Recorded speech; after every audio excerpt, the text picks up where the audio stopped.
Painkiller already, episode 531. Top tier guest, Dick Masterson.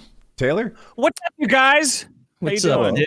This episode of PKA is brought to you by GOAT.com and Postmates, two wonderful sponsors. Also brought to you by my Twitch stream, Taylor Merck on Twitch. Check out that link below. Go give me a follow. It reflects really well on the show. How much are you paying us this week, Taylor, for that ad spot? No, it's back into I paid myself.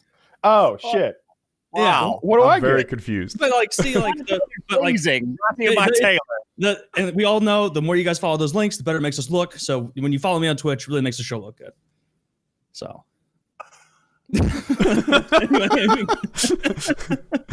follow Taylor on Twitch. Yeah. Anyway, yeah. Is that something your wife's making you do now, Taylor? That you're engaged? I heard you're engaged. Is that still happening? It is still Now, happening. honey, you've got to apply yourself. Yeah, you gotta get in there, Taylor. Dick, she's not. She's not his wife. She is his ex-girlfriend. We refer to her as that. Yes. Okay, good. Always look on the bright side. Yeah. And so, yep, she basically said you have to amp it up on Twitch because she has expensive taste, right? That's how getting married is. So I saw the response for the initial response from Dick. Someone in your Twitch stream was like, "Hey, Taylor got engaged," and you're like, don't bring the whole mood down." Like, yeah, Taylor, what do you do? Don't make these kinds of decisions during lockdown. We've all had a rough year, man. But just give it a few more months. You can live again. You can live again, Taylor. But it was too late. I have a hotline set up for this kind of thing. I'm surprised you didn't call it. Yeah, I'm worried I might be getting married any day now, Dick. I'm thinking a lot of crazy things. I'm looking at rings online. She's starting not to annoy me with every single thing she says. I think I'm going to do it. And I talk you off the ledge. That's a service I provide for free. Well, God damn it. I wish you'd been. I really wish you did that on Twitch. That sounds like good content. Yeah. I go, sir, just go to the fridge and tell me how many bottles do not have their caps on. Do you want to live with that for the rest of your life, sir? Go around your house. How many drawers are open right now? Go to your laundry hamper. Go find the shorts, the gym shorts that you took off yesterday that are still good to wear today, and you'll find that they're not there because she took them and put them in the hamper. Do you want to live with that for the rest of your life, sir? No. And the flagrant non-use of clip chips. Just letting it. You can't roll the chip back up. They're going bad. What, are you trying to tell me I don't need access to chips 24/7? Is this some sort of sly hint that I'm fat? You read deep into that one, Taylor. I know. I guess I missed out. I needed Dick's service. My condolences to you. So you'll never get caught up in the trap. You'll never get swept up. Oh man, maybe if all my Bitcoin goes to zero, then I'll think about it. But no, not until then. No. Are you killing it on Bitcoin, Dick? Woody, aren't we all? Are you not in crypto, man? Are you missing the rocket ship to the moon? I guess hell, so. 30,000 in Doge. It's so great. Every day I get a check-in from my dad, a cup check. Like, hey, did you see Bitcoin today? And now every day I'm like, waiting for that text from him going, I know you I know you're looking at Bitcoin today, Dad. When's that text gonna come? Oh, did he used to mock you with it? Is he also? Oh, okay. Really? He used to be super FUD. He used to say, it's tulips. You don't know what you're doing. So I bought my mom $40 of Bitcoin like 4 years ago, just so she has it and checks it every day, so that my dad, when she's checking it, my dad knows that he could have added 3 zeros onto that, and he can just like sit in the anger of having you know what I mean? Like she's like, my Bitcoin's up to $200, and I know him. I know he's like, yeah, you're thinking that should be 200,000, right? That's 3. Yeah. Fuck you, Dick's dad. You didn't even know. You didn't know about this brand new obscure type of currency. That's what you get. Anyway, sorry, I kind of hijacked your intro. Sorry about that. No. We filtered. Dude, Bitcoin. Like, I wish the best for it. I have no animosity towards Bitcoin, but I handle it like any other investment, which is to say, if I don't fully understand it, I'm not in. And so that's why I'm not in Bitcoin. I'm also not in a bunch of stocks that, like, I don't get. I don't understand the business model. I don't know what would drive it to go up or down. I stay away. And that's where I am on Bitcoin. I saw something kind of cool with Bitcoin today where it's like apparently Nigeria like made it illegal to trade that anymore, and immediately Bitcoin went up to like $78,000 in Nigeria. And so it was crazy. It's like, wow, the government like stepped in to shut down the trade of it, and immediately like 48% increase. So did they kill the supply and then the I don't think the balance you can just kill went the supply, right? Well, I'm using supply and demand to understand why the price would have gone so high. Like maybe I don't know why that happened. Yeah, maybe before they shut down their local exchanges, they might just say like, oh shit, I need to stock up on Bitcoin. So because you can never shut down the trading, like no matter where, there's Bitcoin satellites.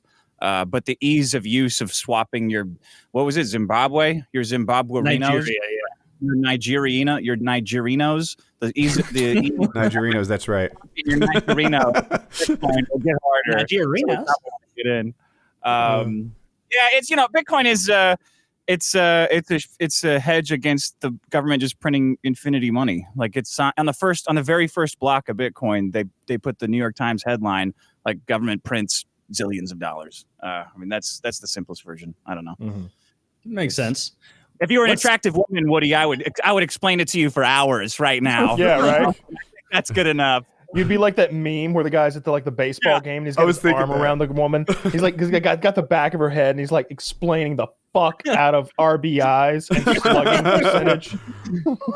Dude, there's nothing better. Just you got a woman trapped and you're gonna berate her with this shit that you care about. Everybody gives that guy shit, but I bet in reality that guy is like giving her a chiropractic fucking adjustment while explaining to her that her T4 is out of alignment or something like something actually slick. Because if you look at her face, she is very much into every bit of what's happening.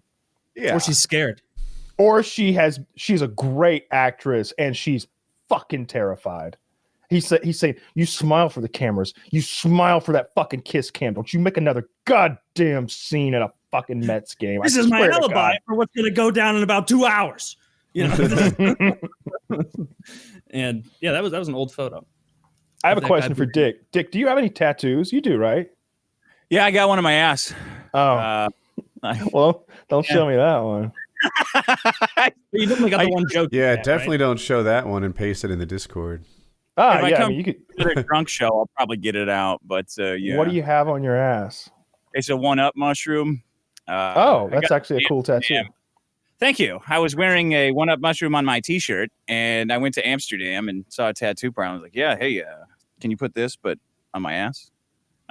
They thought it was a mistranslation thing, but then they did it. How'd it come out? Do you like it? You may forgive us. Our English isn't as spectacular as yours. You want us to put this on your ass, of course. Oh, you do? Okay, all right. Like, just how it works.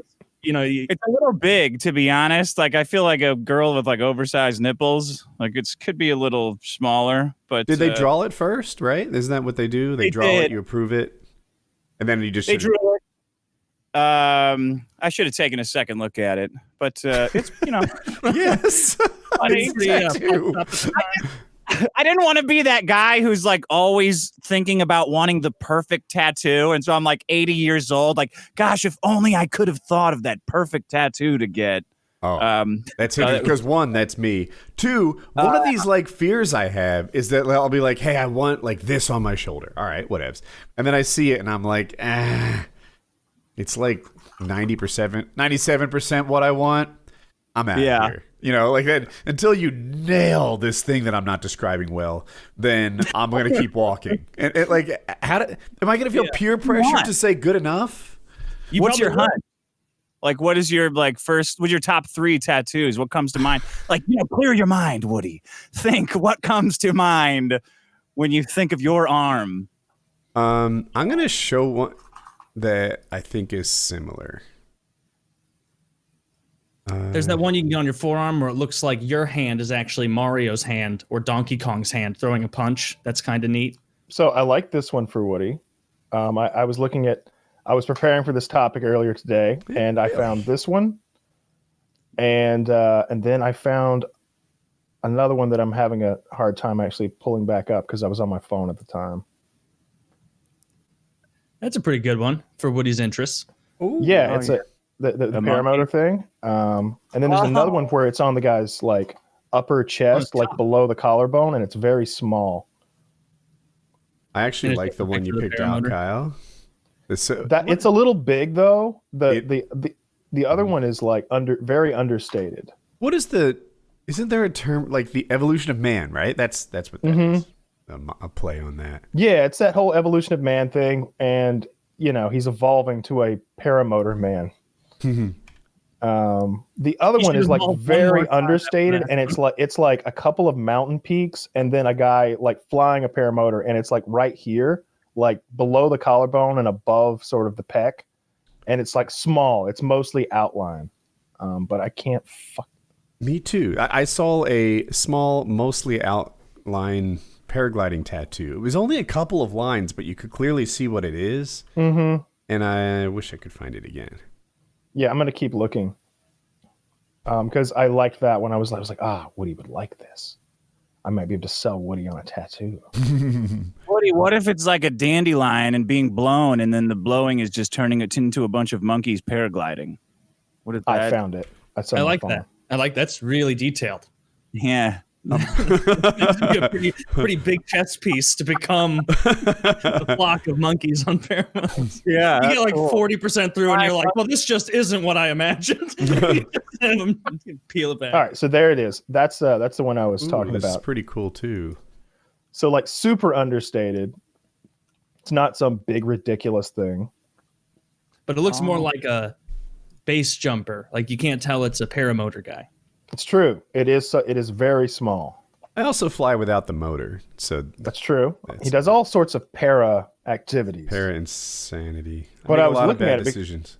I was thinking about getting a tattoo, and I was looking at a bunch of stuff. I sent some of the stuff I was interested in to some of my friends, and they all laughed at me quite loudly through text. Tell me what you want to get. You haven't told me yet.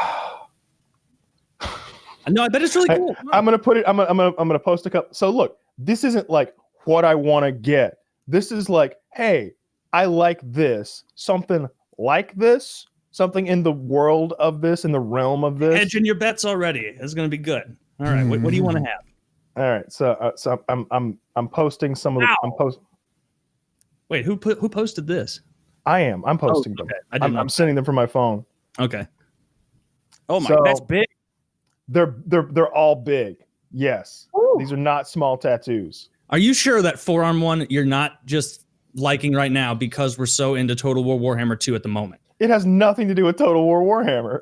Those emblems look like Total War Warhammer shit. Those are like Celtic stuff or something. Yeah, Nordic? It's Viking. Yeah, it's Norse shit. It's some Northern European shit. I think that the triangle thing is like I don't remember the word. It's a nukerkusk or something. It's like a Odin's knot or some shit. Dude, you got to pretend to know what that shit means. I mean, I'd memorize it before I drew it on my body forever, right? Looks cool. Test your off the fly lie. What do those three triangles mean together? Oh, it's a swastika.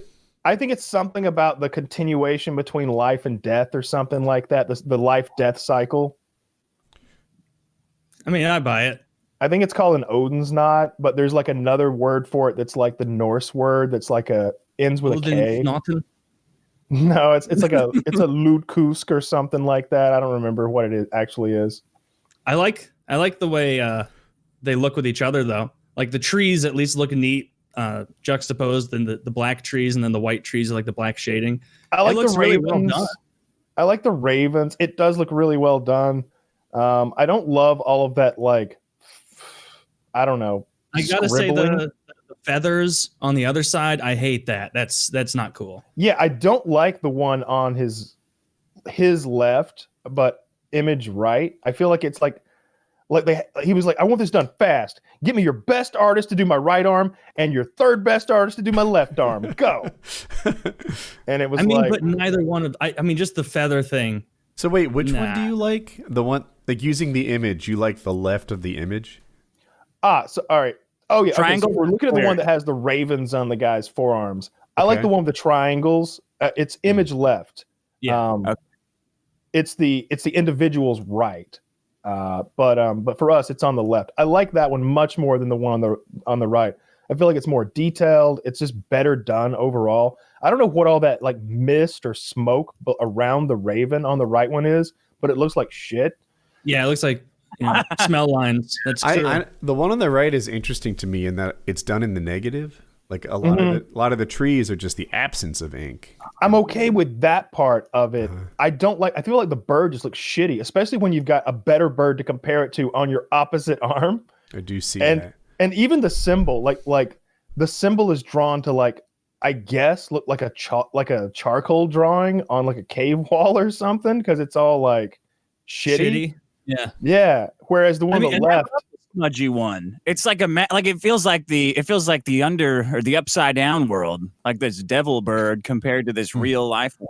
Yeah, agree. It represents for Kyle the holy and the unholy, the two wolves that live inside him. Yeah, that's fine. I just think the shit fucking looks cool. Meet the lightness and the darkness coming for you. Yeah, I actually named Romulus and Remus. I'm really into ancient Rome. Just get into more and more obscure nonsense. But something very important is only one sleeve. One sleeve. Some people go with double sleeve all the time. I have a friend, very good shape, did like amateur MMA stuff, sprinted into the 2 full sleeve decision. Like, you can't come back from that. Like, if anything, you want to get huge, you want to get yoked. Like, and that's when tattoos look the best, when you're huge. Have one arm all tatted up. Leave the other one. Point of comparison. Whoa, that guy's shredded. Not like the Joe Rogan, just you begin to look dirty. Look, like that's how his sleeves look. Like they just look kind of shitty and dirty. He looks dirty. And they're blurred together. There's too much shit going on. Keep it. If you're gonna get one, stick to one arm. I also like I don't really like the tattoo that has like Vidi written on the bottom of it. Like I don't know what Vidi. I don't know what Vidi means, and I'm assuming Latin. But I don't love that. I don't like that it's got like that wrist cuff thing going on. I do like the bottom one. I guess what I really like is the idea of the wings on the forearms, the feathers or whatever. But what makes you like the feather thing? Like I don't know. The feather. There's so much cooler stuff you could do. Well, I'm open to suggestions here. Cool, I haven't done anything. Make it like plate mail, like full plate mail. Dude, like there's wearing one. It. A gauntlet on your. Let me show you that right one. Hand. A gauntlet like the one I impulse bought off Amazon. Just like that. Yeah, let me show you the one that's pretty similar to what you're describing. That looks, I don't know, insanely well done. I think actually this isn't it, but it's like a close enough. This one's got a Star of David. I don't need that. Can't rep that. No, that would be the end. You show that guy that one thing, and then for the rest of your life, you pretend to be Jewish to backwards rationalize the Star of David. Like. To be clear, I don't like this. I wouldn't want this, but I just think it's really well done. Yeah, it does look kind of cool to see on someone else. Yeah, I don't want that though. It is well done though. It almost looks like armor. It almost looks real. Yeah. Yeah, maybe that's a better phrasing. Like that's neat. I'm looking at good tattoo ideas for men. You could get a compass on your chest. No chest tattoos. I definitely want it on my arms. I definitely want it like Kyle, your arms. You want to show because whatever you get, you're gonna have to show it off. That's why I got my ass. Just always out there. I'll get it. And I just want like, what can you get on your testicles to like? Yeah. I feel like that's gonna be a fashion statement in the future. We're just gonna hang those bad boys out and have a little testy cleavage. Oh, that's like not the whole ball, but you'll just dangle like that top part of the ball that's sort of stretched out and got a little loose skin going on. Like maybe tattoo that so it looks like flowing drapes or something like that. Put a tie on it. Yeah. Put a little bow tie. Hell yeah. Dude, that would be so painful to get your nutsack. I was just looking at tattoo ideas because they gotta like stretch it out flat on some sort of. They're like. They put it on like you know how a canvas has it like stretches things flat. They're like stretching it as it pulls your scrotum into this flat square piece of skin. Yeah, I wouldn't like that, and it wouldn't look good. It'd be like reverse aging it. The second you took it off and your nutsack went back to saggy. You could get the name of someone who died That's funny that that's on this list where you could put like Taylor, you should Samuel get your 28 girlfriend 09 17. Yeah, I put the date that I'm going to get married on there. Yeah, why not? This is the date I'll stop having great. fun. Oh, this is going to be Dick's forever now. I'm getting married. I should have known better. I'm gonna have to back out just to survive with Dick on the show. No, Dipping but I into like that. the idea of having it on my forearm, either on the back or the front. You know, I don't care if it's on the inside of the forearm or the outside. I guess I should Get say. the name of your greatest enemy and then a future date. Maybe like not that, that either. like- Maybe no death threats on my arms. You know, maybe. You're right. That's the worst kind of evidence. It's on you. Can you imagine being in like an interrogation room and you're like sitting there like I don't know what this is all about. And it's like, well, it's clearly got Mr. Woodworth's name and an end date on your arm. That date happens to be today. Today. Now there is an Today's date. asterisk on this tattoo directing me to your ass, and it says, "This is a legally binding threat. This has been certified." It was the disclaimer that really hurt. Yeah, you're right. Yeah. Some of these are really stupid, like the minimalist ones. That wouldn't be if I was going to get one. I don't think I would go for that. I think I'd go big or go home with a tattoo. But I could easily be talked out of that because I've really given zero thought to getting a tattoo. Yeah, and I You got think like best friend tattoos that only link up when you're together. Like if you touch all your sock tips together, it has like a drawing on it or something. Yeah, it only works when we're docking. Oh God. it's two elephants kissing. Three elephants kissing. Oh God, I don't know how to pull that off. You just have half a heart on your cockhead, and then line it up with someone else's. Oh, what's this one you linked? So this is just chevrons. Isn't that would make me think someone's in the military? That's the fucking problem, right? Like now Or I maybe look like that they're just Oh, very take the fast. stolen valor bit. That's yeah, so I hard. don't want a stolen valor tattoo. Like because the problem, like when you Google chevron tattoos, like occasionally, like they'll have this, and then they'll have like the colonel thing underneath, you know, with like the crossed weapons, and I'm just like, no, not that, just the civilian chevrons. That's what I want. I don't want a stolen valor tattoo, but I do like the way the chevrons look, and there's a lot of iterations of like chevrons on forearms. I'm just very into F-Zero.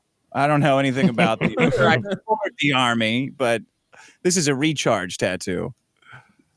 It's so fucking hard. It's so fucking hard to find anything. Like I see people who have like 15 tattoos, and while they don't necessarily match, they do sort of go together somehow. And I'm just like, that looks so freeing.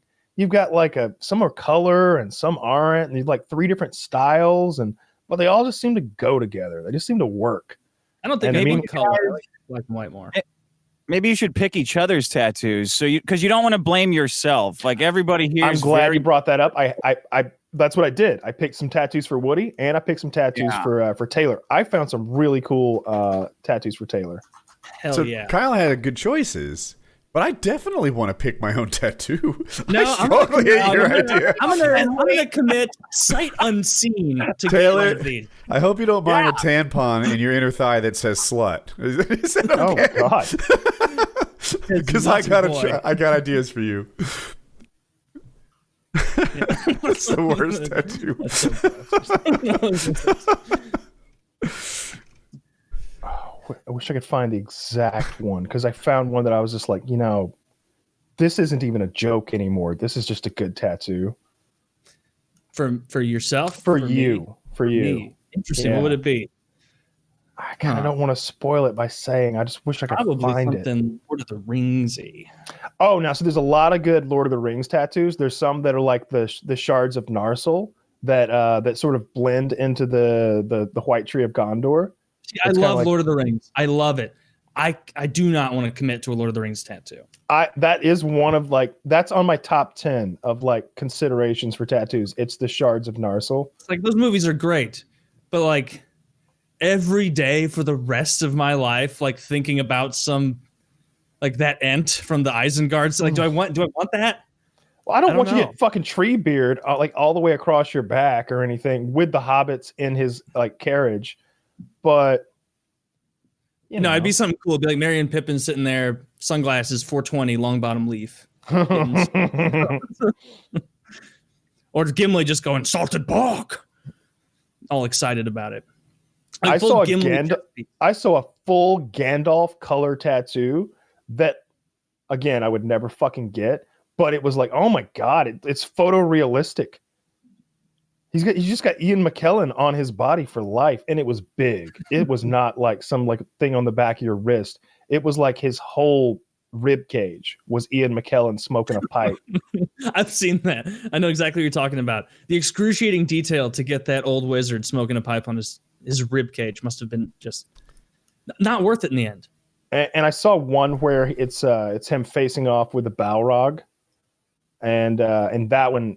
That's a pretty cool scene. But it wasn't like photorealistic. It was more abstract. So like the Balrog was mostly like, I don't know, almost looked like charcoal and fire. I don't know how to describe it exactly. It was very abstract, and it looked cool too, I thought. Wish I could find the exact tattoo that I found last night that I was, ooh, that would work for Taylor. But I'm just going to pick one at this point. What do you think about every day, Taylor? Working out, your Twitch channel? You get your Twitch URL. What do I think about every day? That's a good forehead tattoo. I think about I think about my future tattoo options. Think about my BMI. And recently, BMI, just tattoo your BMI. Yeah, you can like with a Sharpie every day. You measure your BMI and say, "All right, I'm doing this good today." No, still at nipple zone. We've been hanging out there for years. Why'd I include the obesity portion in bright red at the top of my chest? Looks like I have a rash. I'm just full of shame. Am I the only one who thinks BMI is pretty much bullshit? Like only if you're like super, got a lot of muscle, right? I think that like I think it is kind of bullshit. I think that body fat percentage is just a much better representation of what's going on because being big boned is fucking nonsense.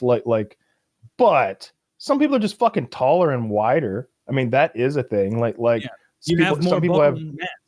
Yeah, bone. There are people with more bone or just shaped differently, and so it's like, and of course, people who have like an extra 10 pounds of muscle on their frame, it's like you don't fit the BMI anymore.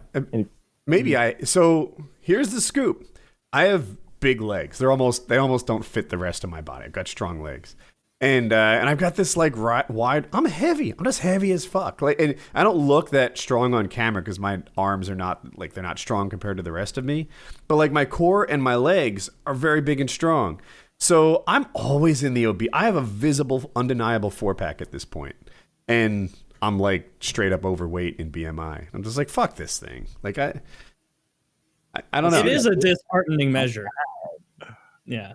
What'd you say, Dick? I feel like I said, let's see that 4-pack, Woody.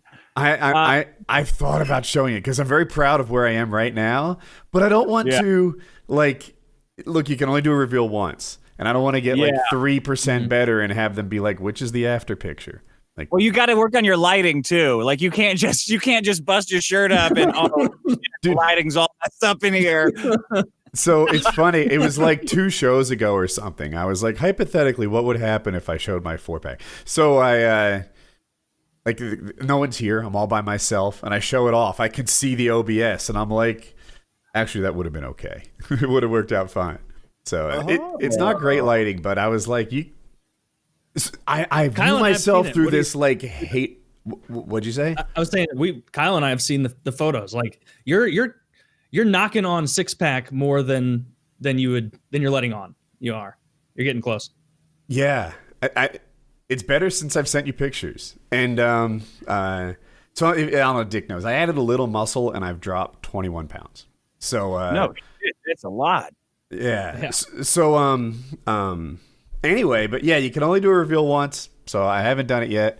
Poor Kyle and Taylor, they suffer through exactly what I talked about. Like, hey, look, I'm 0.5% better than last week. What do you think?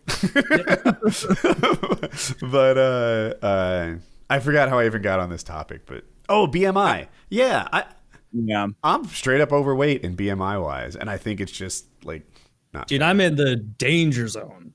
Yeah, BMI wise, not good.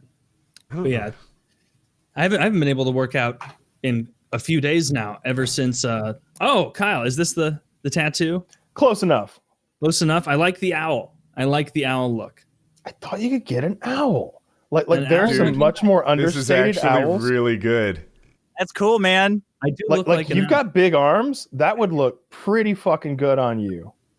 Damn. I said sight unseen. I'll commit to one of these. And Dude, you got an owl. That's cool. just a cool owl tat. Well, if it's sight unseen, then go with the next one I'm going to post. Is it the one that counts how many licks to get to the center of a Tootsie Pop? Because that owl is clutching a dozen penises, just like in the United States coat of arms, how it's got the arrows. That's stolen valor pretending to be gay. I also like arrows, like arrow tattoos, like an arrow going down the forearm, like on the outside of the forearm. I kind of like that. Like that you know how to It doesn't mean fucking anything. I mean, I'm into archery, but like, it doesn't mean fucking anything. I don't need a tattoo that's like, oh yeah, that's what you love. That's your thing. Like that. I want the opposite of that because my thing fucking changes every 18 months, right? Like what am I gonna get? Like the fucking chemical composition of like marijuana or something like that? Like, no, this fucking loser. Like I Someone out there has that. I know. Yeah. I'm literally attacking someone right now. Dude, can we talk about BMI for a second? My moment passed, but this is a picture. Oh, I'll show you guys. I do agree with you that BMI is mostly used by fat women to say how in shape they are. Like, oh, look, I'm perfectly healthy. Look at the chart. Like, no, I'm looking at you. I see. Believe me. These are my legs. Lying eyes and ears. Right? Legs like this make you show up as very heavy on a BMI chart. That's me. And that's your leg? Oh my God. That's a picture. It wasn't even leg day. That's just like, that's what my legs look like. Got quality calves. And do women hump your legs? Like, do they jump you on the street and just grind against these thighs? Look at this fucking muscle. Oh my God. Right? So my BMI is really high, and I feel like it's an unfair measure because it's like, it's not all fat. My legs don't, if you were to look at my upper body, you'd think I was really skinny, but I'm just two people. I'm an upper and lower person. I'm different. And yeah, I guess so. So this is the kind of thing is why I'm so heavy. I'm a heavy person. See, for me, it's overeating. For me, it's been like a few days ago. Like, I haven't even been able to work out this week because of this fucking weather. I had a pretty severe pipe burst in my basement and flooded my whole basement. Bunch of fucking disaster. It's gonna be a good bit of time to fix and everything. The last couple of days, people have been tearing stuff out and carrying it. Everybody was removing a bunch of drywall. They removed an entire ceiling from a room like down there, and like they plugged in like 12 industrial strength dehumidifiers. And like, even in my head, I am not an electrician. Like, I walked down there and saw, and I'm like, this is dangerous. Like, there should not be like 9 of these to an outlet. And like, maybe with like, as I'm thinking that, it bursts a circuit and shuts down. They've just left. And so then I have to go, and I don't know anything about that. And I'm fucking around with the breakers and like trying to run cords and stuff down there. I have to leave those right. It sounds like an airplane's taking off underneath me right now. It is so goddamn. They're running right now. They're running right now. They have to run 2 days. It's been 2 days. A guy came out and checked today and was like, the moisture meter is way too high. We got to keep them running. And so it'll be like 72 hours at the time tomorrow they come to check. It is so fucking loud in my house. It is 12 of these. And the way it is, my stairs just go down into the couple basement rooms I have. And I can't close those doors. I have to leave them open for some air circulation thing. Can I interrupt you? Did we set this up, or am I crazy? Do people know that a pipe burst in your basement 2 days ago? Did we say that out loud? I said that to begin. Yeah, it burst. Basically, the guy just showed me a picture of the pipe and was like, here's the problem. And it was like a pipe totally shorn in two, just pouring stuff. And so I think it had only been going for a couple hours when I caught it, thank God. But a couple hours is horrible because it's enough time to ruin everything. But it's a couple thousand gallons at that point. Like oh yeah, I've dealt with this so many times. Like on my dad's farm, like it's been stressing me out, dude. I'm sorry. On my dad's farm in those poultry houses, there's like, I don't want to exaggerate, so let me quickly do the math in my head. It's 5, 10, 15, 20 times 6, 500, 2,000, 6 times 2,000 is 12,000. Everyone's being very respectful. It's 2.5 miles of PVC. Okay, there's 2.5 miles of indoor Wow. PVC. Okay. And a lot of it is CPVC, and I'm not going to get into the details of the difference, but it gets brittle over time. And so like that shit will just like snap and break. And there's always like strangers in there working who are like rough with your equipment that are higher I won't go into it, but there's people in there fucking working who don't give a fuck if they break something, and you never know if they've cracked a thing and it's just almost about to fall apart, and then like 3 weeks later pop. And so many floods I've seen in indoors, like This is the first 10,000 gallons. And it sucks that it was in my fucking house, but like it, like just by happenstance at like 2 p.m. I happened to be like, oh, I'm gonna check downstairs if I have something. And I went down there, and I'm in my unfinished area. I open it, and there's just water fucking all over the place. Not covered because it's a very, very large unfinished area, but it's like there's enough water in the lower leveling parts that I could go splash around, like if I wanted to. And like, you know, where like you kick a really deep puddle and like you feel the amount of inertia of the water you're moving, and it's spilling over the sides of your boot too. Like it's that kind of not good. And I'm like, well, this is bad news. And so I go to the finished part of my basement, and I'm like, hopefully, you know, the finished part that has, you know, drywall and fucking my TV, my pool table, my sectional, all my shit, maybe that's okay. And I walk in, and it's like, have you ever seen the movie like The Money Trap, where like it looked like there was water pouring out of all the light fixtures. There was a center center area where like the vent was to like heat it, and like it was just one of the pouring out of that. And I just was like, oh, sprinted, turn around, turn the water off, run upstairs, grab a bunch of buckets, start putting it under all of these light fixtures. I call around to 5 or 6 different plumbing emergency companies. It's -4 degrees in St. Louis at the time. And so every one of them is like, yeah, we don't have any plumbers. Everybody's doing exactly what you're calling to do. Eventually I get through to someone, they come out and start getting moving. But like, it was, it's going to take so much fucking time for them to fix all this shit. Just a pain in the ass. What at least you have insurance though. Can you imagine if this weren't insured? Because I don't know if they've given you an estimate, but I just based on what you've described, I think you've got like $15,000 to $20,000 for the damages. I would guess at least like probably around 15. I want a Twitch donation goal where you're willing to walk downstairs and show off the damage. You should do that for $1,000. For $1,000, I will go downstairs with my laptop and I will show everything. Someone would like be like, using the floor plan of his house, here's his address. So exactly. Right. Yeah. That is a risk. So the way I would infiltrate Taylor's home for murder is all right. Yeah. I do see the flaws in these. You can see here, once you get him in this pool room, there's no escape. There's no escape. One way in, one way out. Classic flaw. It would go towards the deductible though. I had never seen like that level of damage so fast. Where like it felt like the time from me turning off the water, running upstairs, grabbing the buckets, and then coming back down, like pieces of the ceiling, it just started like just bowing out at the areas where they put the drywall together or the ceiling together, whatever. So fucking pain in the ass. You've said that your house is very loud, and in my head, all the humidifiers are in the basement. Am I right? Yeah. So I live in a ranch style house, so like large upper floor and then basement. There's not 2 stories, and so like over on Wilkes Street. Yeah, on Wilkes Street. In St. Louis. And so basically like my living room, you come into my house, it's an open like field to it. And you go down the stairs and immediately left, you're in my finished area, right? You're in my gym, unfinished area where I have my hockey shooting stuff.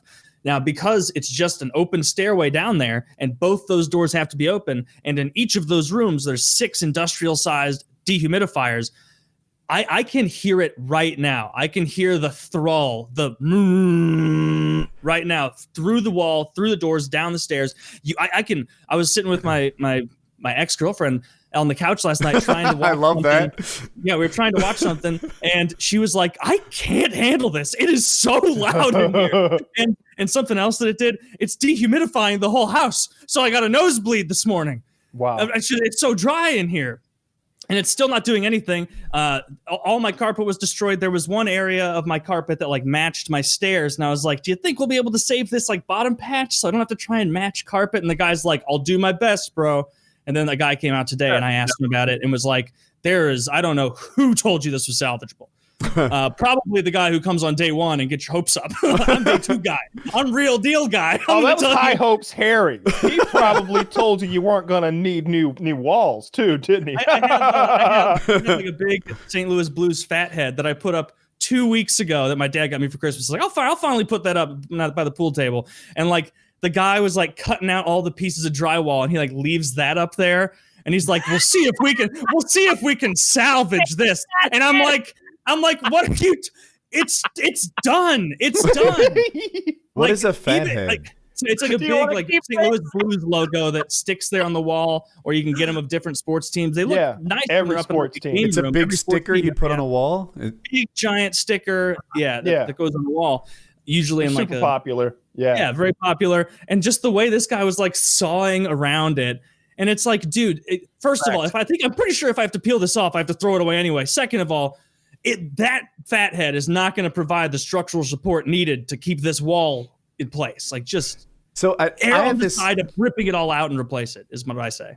I have this thing, Taylor. Like, my welder has a very loud sound to it. I bet it's not too far from the humidifier, and it just increases my stress level. Like everything about it running makes me like, anxiety is not the right term, but it's just, it weighs on me. I hate it. And the second I flip that switch off, it's like, it's relaxation. Yeah. Does that are those humidifiers doing that to you? They're stressing me out, man. Yeah. They are so goddamn loud. I could hear them when I was trying to sleep last night. It is. It's like the sound of a jet beginning to turn on. Just down there. I can fucking hear it. And I'm going to go out and try and watch an episode of The Expanse after this.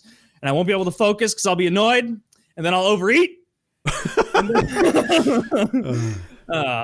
had the exact same thing happen. My basement flooded, and the all of the flooring had to be ripped up. It was like I don't even remember how much the flooring cost to begin with, but it was hardwood flooring. It was, if you watch the boot camp I did with Wings, that hardwood floor that he's being like pulled, he's pulling Jeremy across, like that all had to be taken up, and that hardwood was glued down to concrete.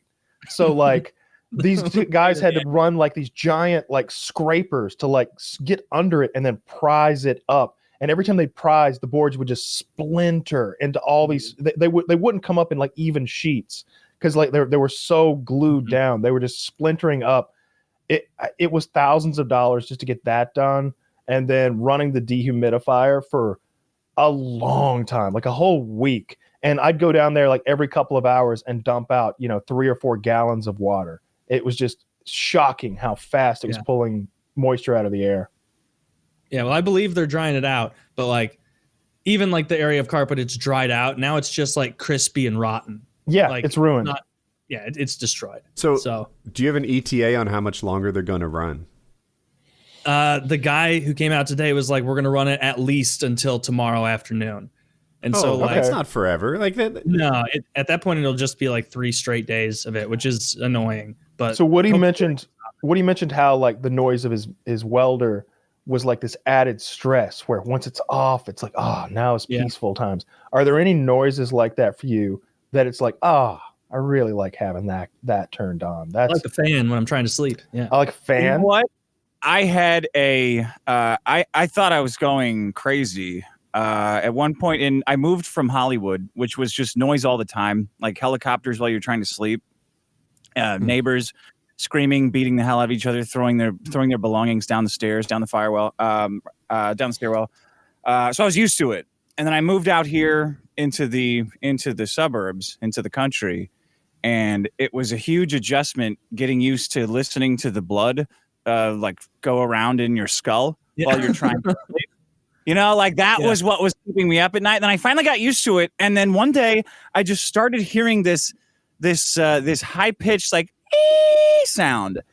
And I thought it was tinnitus because I've always dealt with that a little bit. It will come and go. It's always the same key. I got it from playing music all my life, like just being really close to the piano, shredding your eardrums, whatever. Like I know how I got it. And I thought it was that forever. And I thought, okay, well, I just have tinnitus now, and I'm going to kill myself in a couple of years. Like, no problem. I hope to see some enemies die before then, but if not, no big deal. I deserve it. And And then one day, like after weeks of this, I just snapped and started tearing out everything, every electronic thing in my house. TVs, speakers, everything, phone. I'm prying like things open to pull the batteries out of it. And I get halfway through. Can I guess? get halfway through the kit. Go ahead. Was it a charging device? Bro, it was an electric kettle. It was an electric, like, tea that I don't drink. My girlfriend drinks. I don't drink it. It was an electric kettle that it wasn't even on. It was just plugged in, wedged behind my popcorn maker. I don't know why it was permanently plugged in for her sleepy time tea that she got to help me sleep. I unplugged it, and it felt like in that moment when I unplugged it, it felt like the Big Bang was happening in my brain. Like there was absolutely nothing. There was like oh my God, it's gone.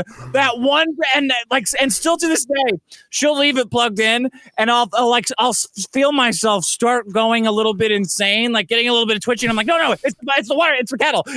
I don't get up, walk over there.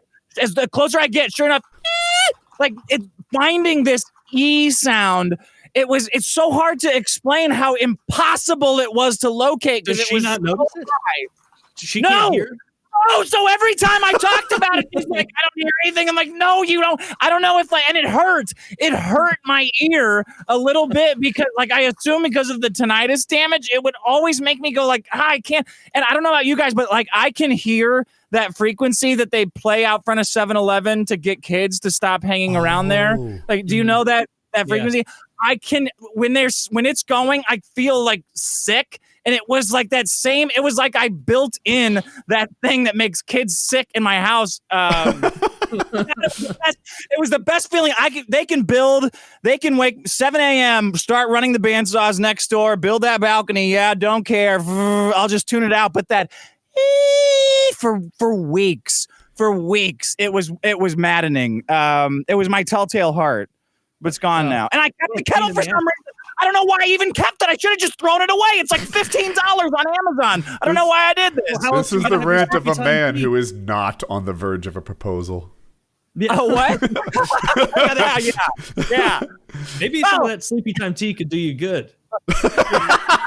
That's a good line. I like it. Well, you just added one more year onto the dating with that one. Dick, I have a musician question.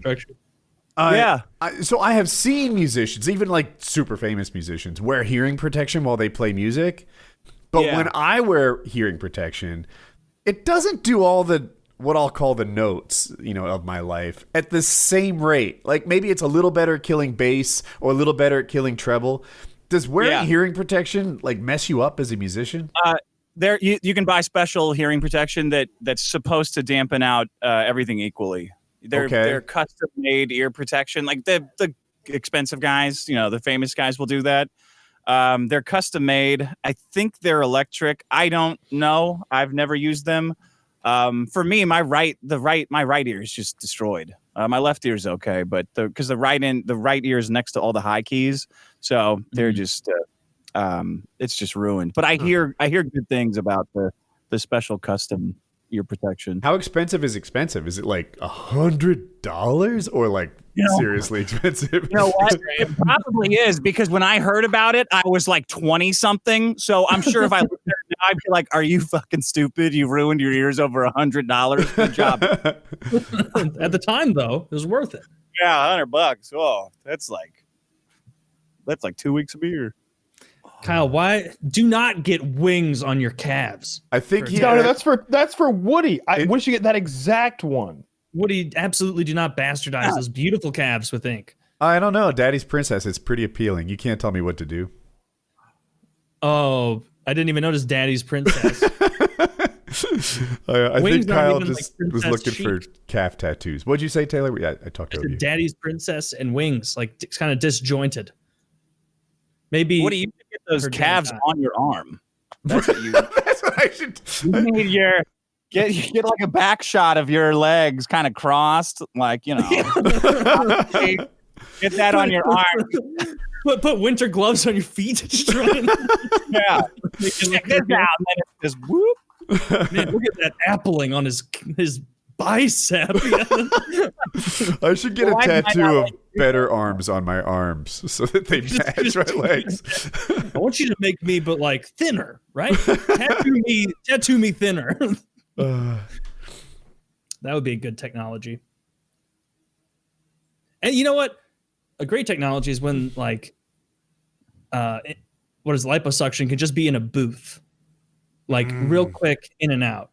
If it can be used as a way to like mitigate lack of discipline instead of like letting yourself get to like my 600-pound life status and then having to get back down and then get to, because I wouldn't want to get to 400 pounds and then get liposuction. I'd want to be like every time I gain 3 pounds, just nip it in the bud. Boom. I'll pay $200 for that. I need to lay up on a word here. Arthroscopic surgery. Did I get that right? Maybe. Yeah. Okay. Well, there's open surgery where they put a big cut in you and then they have lots of room to operate. And then I think it's arthroscopic or something very close to that, where they basically put a small hole in you and then they operate through a tube, and if it goes well, then your recovery is much easier. You don't have a giant scar and it's just less invasive on you. Isn't liposuction like that? Don't they just like go in through the belly button and go all over? Why is it so hard to recover from? I don't know. Brutal. I think you get bruised to shit. Like, have you ever seen a video of a person doing liposuction? Yeah. Like, you imagine that that your skin is kind of like a plastic bag that you could you stab it through your skin again. But this guy's just going hard, like in, out, scraping, poking. You can see like the sharp point sticking through. Like it would almost come through, like the people who stick that knife in the cheek. It's really, really gross. It's less gross than being as fat as they are. I watched a TV show, and the guy needed to lose 20 pounds, right? Maybe he needed to lose 30. And they lipoed like 20 pounds out of him. And it was brutal. His recovery was terrible. It hurt a lot. It was like a non-social recovery for a bit, meaning like, it was a little, like you wouldn't want to show what he looked like, and it was awful, and he totally regretted having it done. Even when it was all said and done, he's like, the 10 weeks of recovery is way worse than 10 weeks of weight loss. And in 10 weeks of weight loss, I could have lost nearly 20 pounds too. That's aggressive, but somehow that burned into my head. Like, oh, lipo's not a great option. If you're aggressive, how much weight can you lose in 10 weeks? 20 pounds, I don't think is crazy. Yeah, you lose 20 pounds. Even if it were 15, that's a lot. And if it's less brutal than lipo and it comes with some lifestyle adjustments that make it more permanent, it just seems like the way to go. Lipo seems bad. I don't think you're going to look good if you compare working out like a maniac for 10 weeks versus recovery from lipo, where they just randomly scrape fat off the inside. Like, you're going to look all lumpy and weird, right? Especially with that small. That's a good point. Yeah. It not only is it more expensive. Not there yet. This is a pretend future version of it. Once they've got the kinks out and they can do something, maybe utilizing the power of cold or ions. Get rid of like a mattress knot. When those air mattresses, like they have that big screw in thing and then a tinier thing that you stick the nozzle. I want the big one right on my stomach. So when I gorge myself on, like when I get a little drunk or I just eat 2 bowls of popcorn, I can pop that thing open and just go like when a mattress and just explode all the food out. That's so much of a better idea. Yeah. You're getting all the pleasure, and you're knowing even as you're eating your treats, there's no guilt. I'll just pop off my mattress, seal stomach, kind of bend over I have to do it in the bath, squeeze myself out like a toothpaste tube. My stomach is right here. They have that for colostomy bags, right? Like people in a wheelchair, they have a bag for their colon where they can just pull the shit out, just cut it, do it sooner in the stomach, so I can just pull it right out of there. My friend has cystic fibrosis. And one of the impacts of cystic fibrosis is you have phlegm everywhere. It fucks up your reproductive system. It fucks up your respiratory system. But it fucks up your digestive system. So he can eat anything. He can drink anything. His diet is for shit, but he just doesn't absorb. He doesn't turn food into fat like you and I do. This guy needs like 4,000 calories a day or he starves. His digestive system is inefficient. And he's always telling me, no, you don't want this. And I'm like, I think I do. It sounds great. You have abs and you're like 40 something and you're not even trying. Like, yeah, but I'm in my final lap. Like, he got new lungs. He almost died. And Jesus. he maybe 8 years ago. Both of them are new? Yeah, he got a double lung transplant. This guy's totally badass. I talked to him a little bit like on Facebook, but I looked him up. He's been on like a bunch of cystic fibrosis podcasts and stuff. They did a TV show about him. And he'd be out there playing tennis, but he's wearing a backpack with oxygen tanks in it and with the line under his nose and stuff. And he's still grateful to all of the opponents that put up with his bad play, which, I thought was cool. Say, was he, he wasn't winning. He was good in high school, but how that translates into men's league, I mean, I don't know.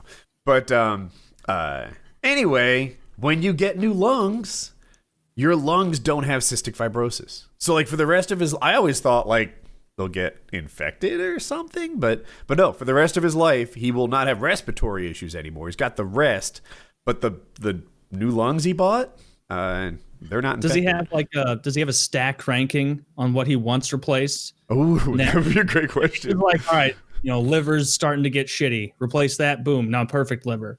Kidneys starting to like whatever the next thing. Yeah. I guess he would never. The ultimate goal for him would be to replace everything but the digestive tract. So then he's healthy and he can eat whatever he wants. I don't know. I'm looking at this through the Kyle lens.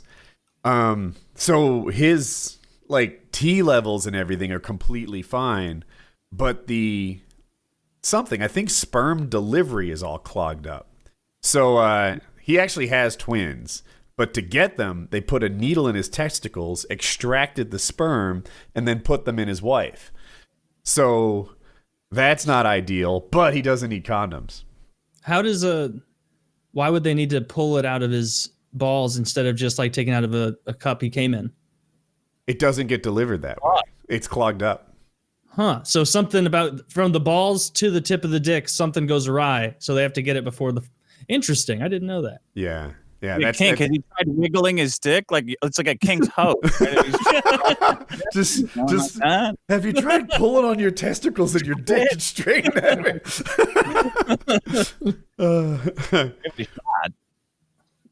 But yeah, infertility is a cystic fibrosis byproduct. Did they let him put it in his wife? I might want to. No, it was an office procedure. I mean, of course he can have sex, but that's not how he makes babies. Did you watch? I don't know. I picture like a. I might insist on that. Get not the man doc. Get the girl doctor to do it if they're gonna do it. Now warm her up a bit. Jeez, I pictured more of a French maid outfit. What the fuck is this doctor's thing? It's not my kink. Oh, we can make this work. Pop those tits out. I'm no happier about this than you, doctor. Kyle, are you still looking at tattoos? What are you so invested in? Tattoos. No, I'm looking at something else. Okay. More wings for calves. Yes, calf tattoos for more Woody. Cool owls for me. Are these all like tribute for Wings, your former host? Is that everybody's going to get a Wings related tattoo? No, the owl would be, people say I've looked like one for a long time. I don't know why that's true, but it is. I don't know what my animal is. Maybe leave a comment, everyone. But Taylor's is owl. It is. We all know it is. Before anyone else said it, I already thought it. Yeah, my head's unbelievably round. Dude, there are videos I posted on YouTube in like 2011.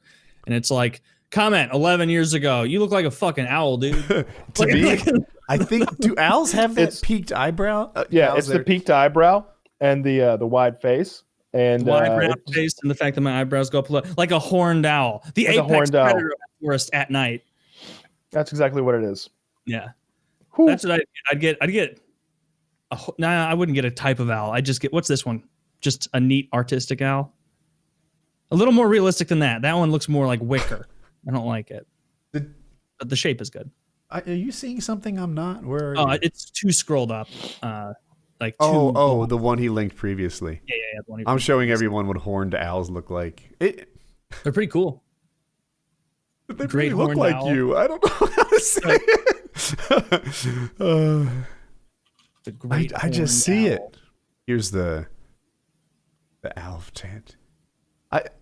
Least concern. I feel like I'm Population all stays talk, nice. but I mean, if we go on Colorado vacations and all get tattoos together,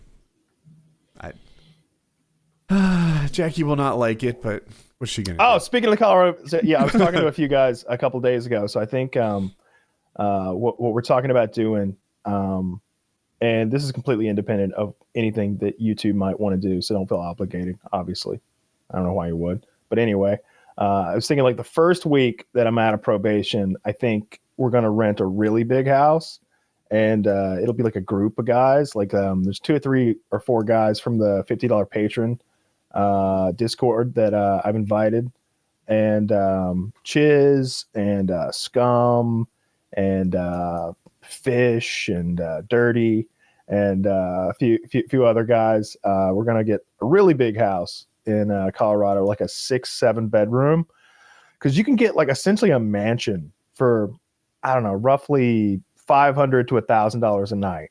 Mhm. But when you split that 6 ways, it's not so bad to do like a week-long vacation. Yeah. And you're staying in like, I mean, really impressive mansions. Show those pictures. Like the kitchen in that place, that would be fun to cook in. Like, yeah. have little pictures and things. That'd be fun. One of them had a kitchen like a restaurant, Yeah. like the way the ovens were and like the prep tables and everything. And one of them had a pool that's bigger than my house with like 3 attached hot tubs. One of them's up on a mountaintop with like these ridiculous views, and it's near some sort of ski resort. In any case, like the idea is that we'll do like a group thing for like a week, with like I said, somewhere between 5 and 10 guys, depending on That'd be fun, man. how many people want to go. You're obviously both invited, but if you don't want to come, it's not a big It'd be a deal. ton of fun. And with that many people, it'd be a guarantee that someone would go skiing with me. Yeah, absolutely. Like someone Maybe will go skiing. it's with October though. Is skiing? Is that? It's the wrong. I know month, here in right? Georgia, they spray the fake snow. Like in the North Georgia mountains here, where we have like there's a ski resort up there. They just spray fake snow. The East Coast is like mostly they call it man-made snow, but it does have to be cold, and it's an investment for them, so they don't want to blow it if it's inclined to get warm again.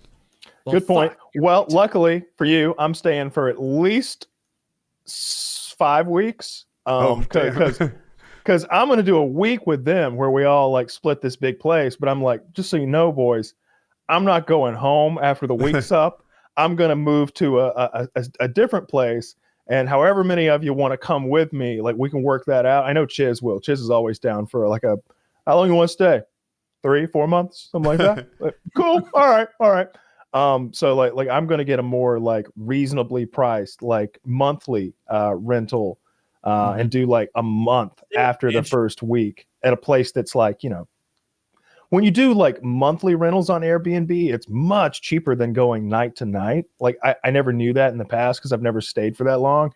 But if you do like night to night, then a $250 to $350 a night place is okay. It's like, all right, that'll work. That'll do. It's not a mansion, but it's got everything I need and it's comfortable and the TV's a decent size, good internet, etc. But when you go monthly, all of a sudden $200 a night is insane. Yeah, like $6,000 a month.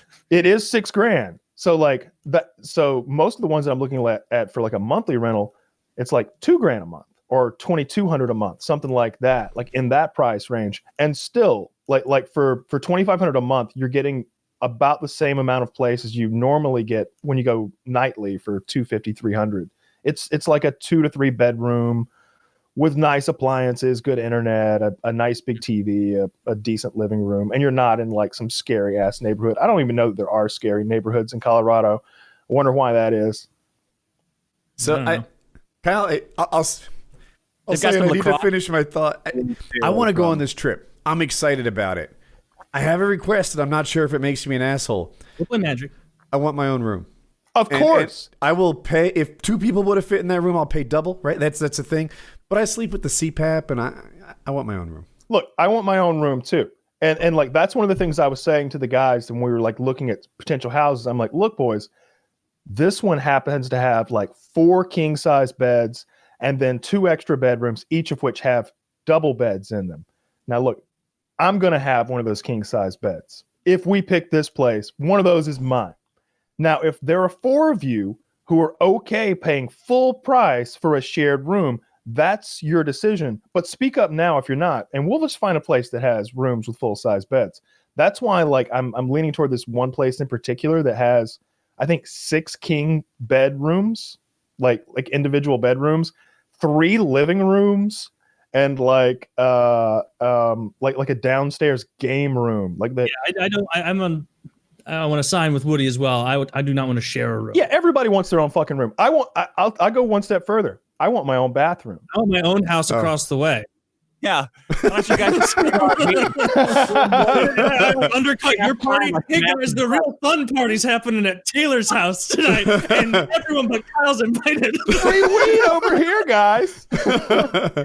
I ordered Domino's. Are any of you worried about you said you're having your patrons come? Are any of you worried about being murdered? No. I like these guys. No. Not even a little bit. First of all, I will say this.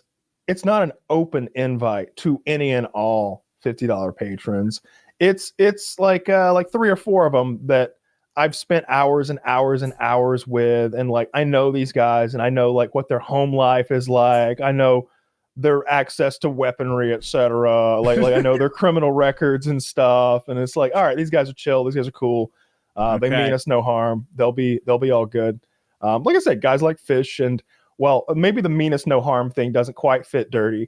A couple guys were like, look, Dirty, this one's got a big backyard in case you want to get your orbital bone caved in. Dick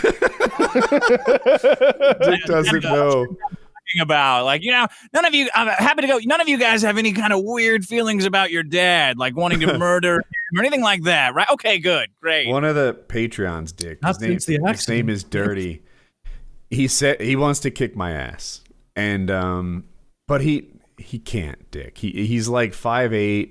He's 50 pounds smaller than me, and like I don't mean to call him like Mr. But look, we're in different weight classes, and he's never giant trained. Pussy, you're saying. He's a small pussy, is what he and I didn't do this, Dirty. I didn't do this. You saw how I framed things, right? It was in a nice little fun. If you want to do this, then that.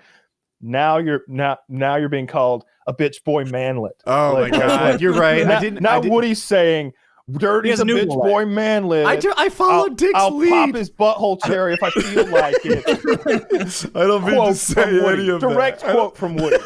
You know, that's not what I'm going. Here's what I thought about this. Basically, Woody, your dick is like a movie screen, and your dick is like a handheld video game. This is what Dirty should do. Dirty should grapple first, and before we add striking, right? If he really wants to do this for some reason, we should grapple, and then he'll have an opportunity to change his mind, right? Because I think what he'll find if we were to do that is he'd be like, oh no, I thought Woody was like a frail old man and cooked, and this isn't what I thought at all. This is like wrestling a tree stump. and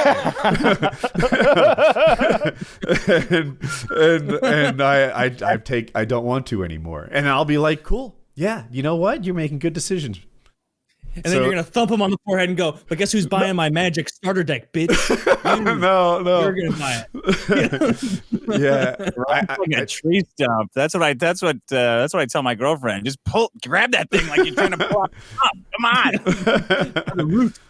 Yeah, no, but like I don't know. I don't look like much on camera because I don't have big biceps or anything, but I really am big from like armpits to feet, and I think he'd notice the difference, right? As soon as you lock and like one guy goes to impose their will and the other guy goes, he'd notice, and then you start kissing. Yeah, I mean, I didn't want to say it out loud, friends. but yeah.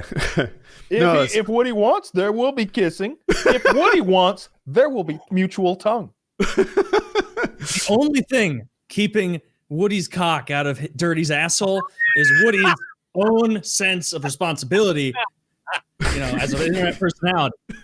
You guys are going so much harder than me.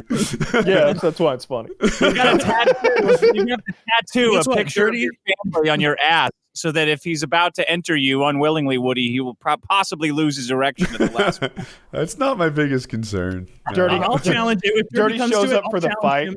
Dirty shows up for the fight, and he already has one of those female condoms in. like bring your diaphragm, bitch. He's got, I got a dental dam shoved in my ass. I didn't expect this coming. Oh, this is some Sun Tzu shit. He's controlling You the gotta battle. bring your spermicidal lube because you're about to get knocked up.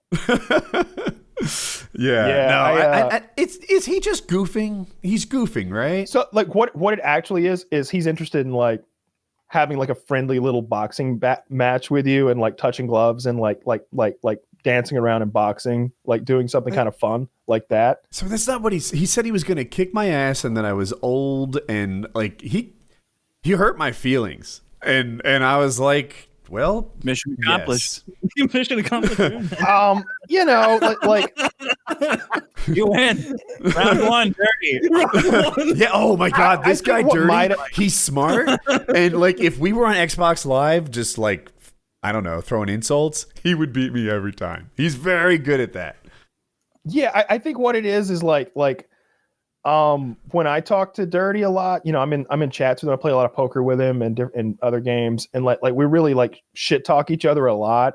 And I think that he sort of transferred that sort of like familiarity that he has with maybe me over to you, and maybe that's why he came off as so rude, because he's equally rude to me, but it's in a real, I don't know, we know each other a little bit better than, because you don't know him at all. I mean, you know him a little bit because you see him like once a month for a couple hours, but like I see him that much almost every night, or at least 3 nights a week or something. So I think maybe that is part of it. And he's just kind of, he can be kind of abrasive. That's kind of his personality, but it's a lovable kind of abrasiveness. Like I like the guy. I like him too. I mean, When he I shows invited him up on a to the- vacation with me. He goes So. to the party house. Kyle, you need to make him stand on the front porch like Fight Club with his bag next to him, and you come out and like, too small. Get the fuck off my porch. Get the fuck off my porch. And he stands there. Yeah, that's how you gain entry to the party house. Yeah, Right, you get torn down and told to wait. Your tits are too big. And then he starts walking away, and you, no, come on. Come back, Meatloaf. Don't bitch out right away. Jesus Christ. Come on, Meatball. Get back. Dude, Meatloaf in that movie is a character that like I felt so bad for, like the whole time. Oh, right. That's like, Meatloaf playing that guy. I forgot that. Meatloaf playing the guy, like when Edward Norton's the singer? like, oh, I'm crying into Meatloaf's big sweaty tits in the beginning and their testicular cancer summit or whatever. Yeah. haven't seen that movie. Testicular cancer survivors. Yeah, that's the other thing I really want to do. Like, I know, like, my thing is movies, and it might sound stupid or like I've got some kind of a drug problem, but like I can't enjoy movies without being high. Like one of my favorite things. Like, I really can't enjoy movies anymore. I haven't been able to, and it like since I've been sober, and it's been years. Like I'll. Because they're just not as entertaining to me. Like I can't, I can't relax enough to like really enjoy the movie. Like I'm too scatterbrained. Like I'll be watching the movie and then all of a sudden I'm on my phone, or I'm like wanting to go do something else in the house, or like wanting to like go. I'm watching the movie and I'm like, I should go wash those dishes. And then I'm washing dishes or something like that. And it's just like, but we were gonna watch a shitty movie. Like what happened here? Like I can't like. So I want to watch a bunch of movies while I'm there. There's a bunch of them that I've been saving up that I haven't watched yet, and a bunch of old ones that I want to rewatch.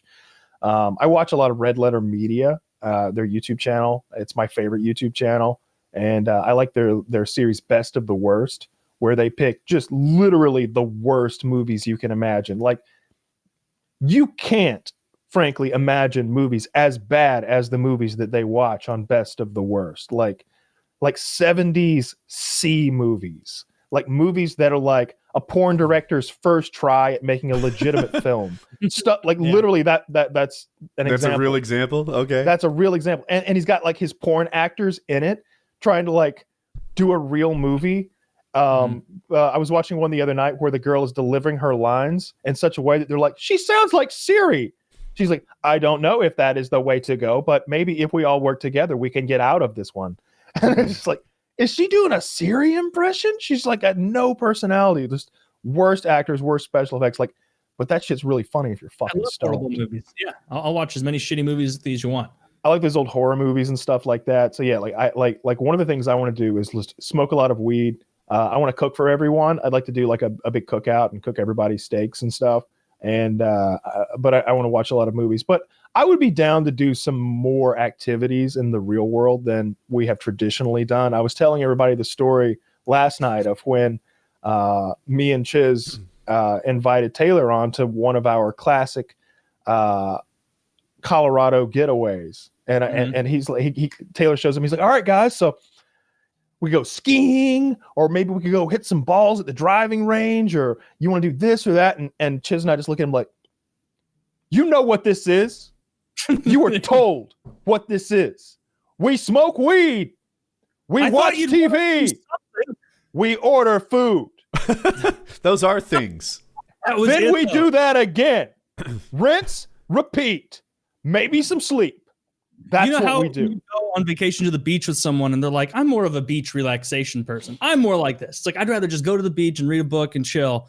But like still, after a couple days that you're like, okay, let's go we got to do something. I got to get moving.